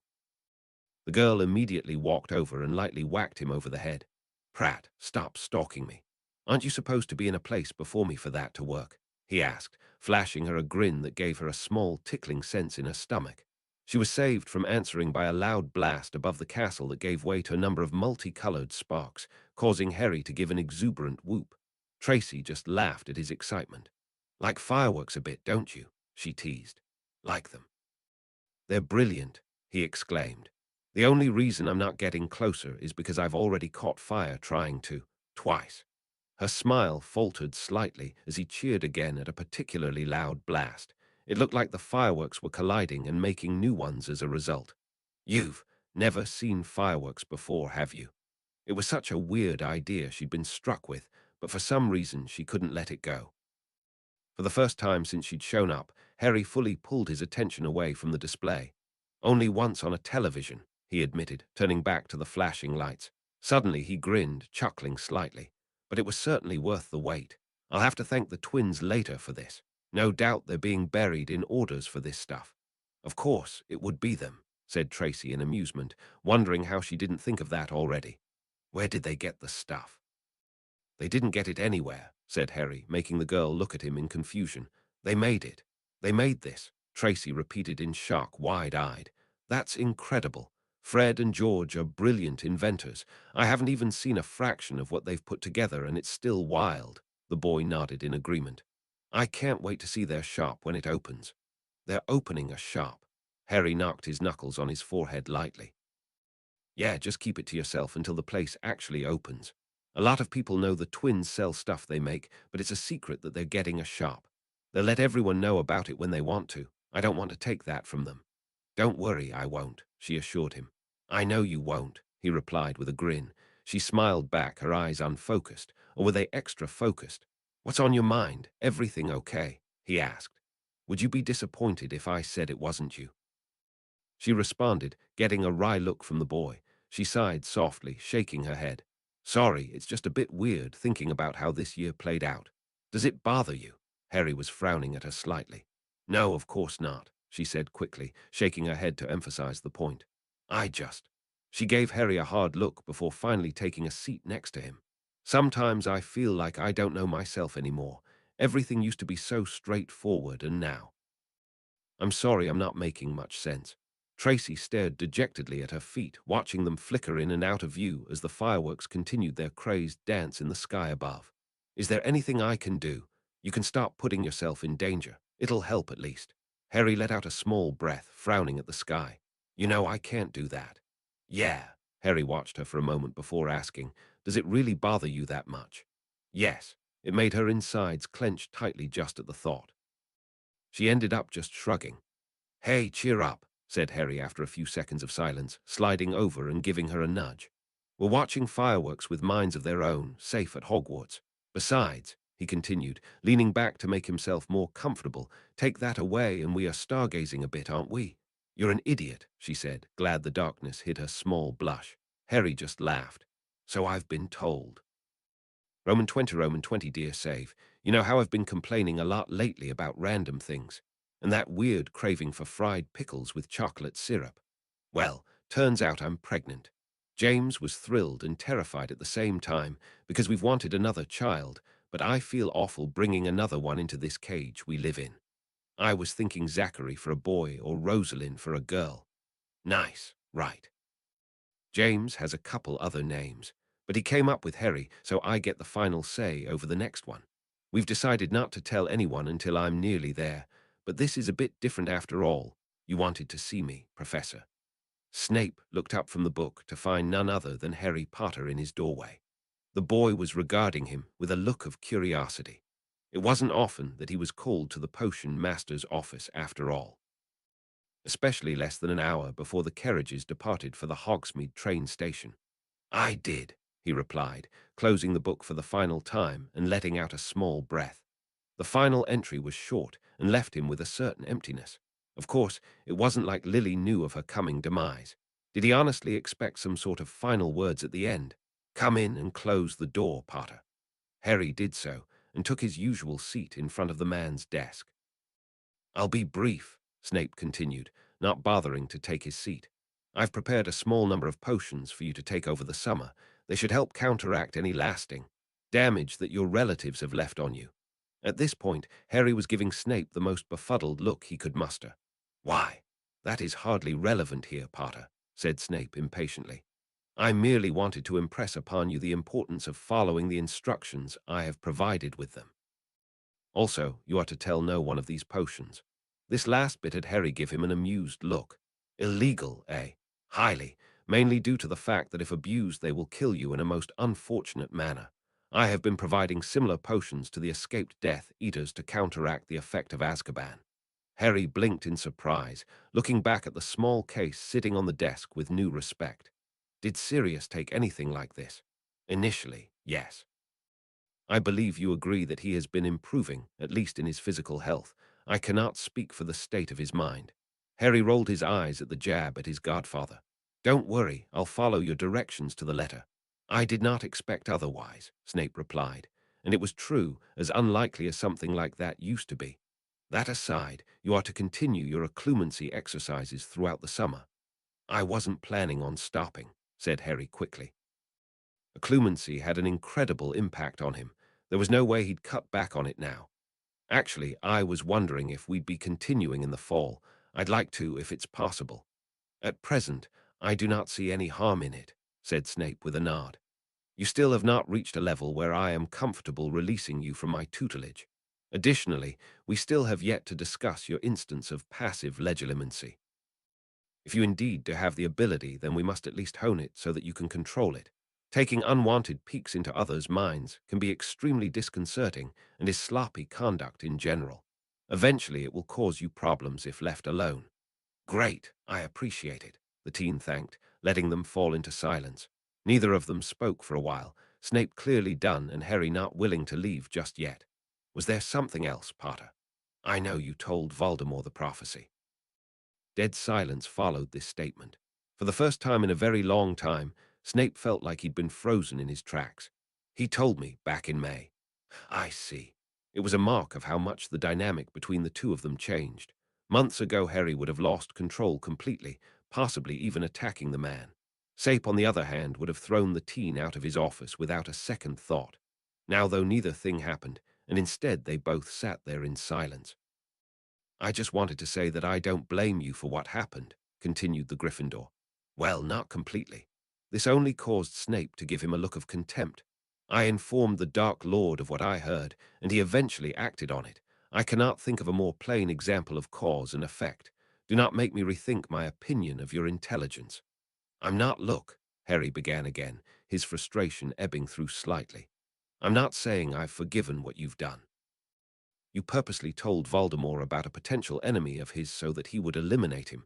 You pretty much condemned someone right there, whoever it may have been. Harry took a breath and met Snape's eyes solidly. But you didn't mean anything to happen to my mother, and I don't blame you for her death. Not just hers. Snape looked down at the book of letters, a hand resting on it heavily. In the final entry, your mother admitted to being newly pregnant once again. One more innocent soul that I condemned to death, and one that didn't even see the light of day yet. The man looked up, smirking without an ounce of humor. Do you still not blame me, despise me? Snape watched a whirl of emotions cross the boy's face, all in the span of a moment, yet he still kept his calm, speaking slowly and deliberately. When I first found out, I wanted to curse you into dust, he said, clenching his hand as if he were crushing something into powder. Make you suffer like I did all those years. But I thought it out, and I've made a decision. Whether you like it or not, whether I like it or not, it is what it is. Harry let out a long sigh, running a hand through his hair. We're here now, and we can only move forward. I'm tired of hating people, aren't you? Snape gave him a long, hard look before letting out a long breath, placing the heel of his palm to his forehead. His right eyelid twitched ever so slightly in agitation. Really, you are so much like your mother, it is disturbing. And he was rewarded with likely the first genuine smile he ever received from the boy. Thanks. It wasn't a compliment. Roman 20, Harry let out a long sigh as he stepped off the train. While certainly pleasant, the ride back to King's Cross was draining. He'd barely gotten a moment to himself, not to mention having to do a carriage patrol for a couple hours. Prefects were on duty from the very beginning to the very end. Still, it felt nice to be surrounded by energetic families, all welcoming back their children from months of being separated, especially given recent events. "Harry, don't just stand there," said Hermione, giving him a nudge as she passed him with her trunk dragging behind her. "Sometimes you just need to stop and take in the world around you, Hermione," he replied, falling into step beside her. "The platform has a good vibe." "Yes, I know what you mean," she agreed. "But I don't think that gives you an excuse to space out where everyone is walking." "Yes, Potter, do us all a favor and keep out of the way," came the haughty voice of Draco Malfoy. He'd lost a lot of his edge after the imprisonment of his father, but the underlying core of who he was certainly wasn't about to change any time soon. "Piss off, ferret," said Harry, making shooing motions at the Slytherin. "No doubt your mum is waiting for you somewhere to take you home. Make sure you hold her hand properly. I'd hate to hear you got lost or something." Malfoy closed in and grabbed the front of Harry's shirt, bringing them close to one another. Harry didn't react, merely staring into Malfoy's spiteful eyes. "I don't need anyone to baby me," he said in a low tone that only he could hear over the noise around them. "And I won't let you talk down to me." "You're right. I beg you to forgive my rudeness," replied Harry, clearly not caring. Malfoy just sneered. "Try not to die this summer, Scarhead," he said, pushing past him and towards the exit. "I've still got a lot to pay you back for." Harry didn't bother responding, simply watching him disappear into the crowd. "Harry, you need to be careful around him," said Hermione. She backed away slightly when Malfoy first spoke, as did many others, not wanting to get caught in the crossfire. "I don't doubt he's connected to unsavory individuals. I'll be fine. Have you seen Ron?" Harry diverted, looking around for the ginger. "The Weasleys are all over the place," said Hermione with a shrug. "Shall we head to the exit? We always all end up meeting in the same place anyway." "Yeah, let's." "Harry." The two turned to find Sue Lee approaching them, waving to get their attention. "Hey, Sue, what's up?" said Harry in curiosity. I wanted to introduce you to my parents," she said, losing a little bit of her momentum. "You do?" he said in surprise. "They were hoping to thank you for all the help you've given me this year with defense against the dark arts and stuff," she explained. "All right, I'm sure I can find something to say to them about you," he said with a nod, thinking of the handful of embarrassing things he'd seen her do throughout the year. Clearly Sue was thinking along the same line, as she suddenly looked somewhat less eager than she did a few moments ago. "Anyway, I'll meet up with everyone in a bit, Hermione." "All right, don't be too long." "You know how they get when you go off on your own," she replied, giving him a pointed look. Harry just waved her off and followed Sue to where her parents were waiting. As it happened, she wasn't the only one who wanted to meet him. A number of parents whose children were in the were more than happy to thank him for what he did. Of course, this was after Harry less than subtly expressed his surprise that so many of them knew about the completely secret and easily expelled for group that he ran, making all of the students there give him sheepish looks. But there was no harm done in the end. Umbridge was never stepping foot in Hogwarts again. The educational decrees were being repealed, and Dumbledore promised him that the next defense professor would be well up to the task. This meant the day was over, however disappointed that made him. Teaching them all was some of the most fun he ever had at school. Certainly the most rewarding. 15 minutes later, Harry pulled away from the group of people, wishing them all a good summer. Any longer, and no doubt someone from the Order would be looking for him, if they already weren't. He'd barely made it halfway when someone grabbed his arm and pulled him to the side, out of the way of traffic, but still obscured by the throng of people that were milling about for one reason or another. Who Harry pulled up short as he found himself staring into the eyes of none other than Narcissa Malfoy, head covered by a hood. She looked tired, wary, nervous.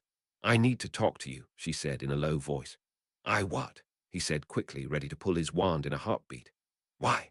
That isn't important. Just know that I do in private, and it cannot wait," she replied, her voice also quick, eyes darting around every now and then. "Your son left a while ago, if that's what this is about," he continued, unable to think of any other reason the woman would be talking to him, however unlikely it might be. If that were the case, why would she be hiding?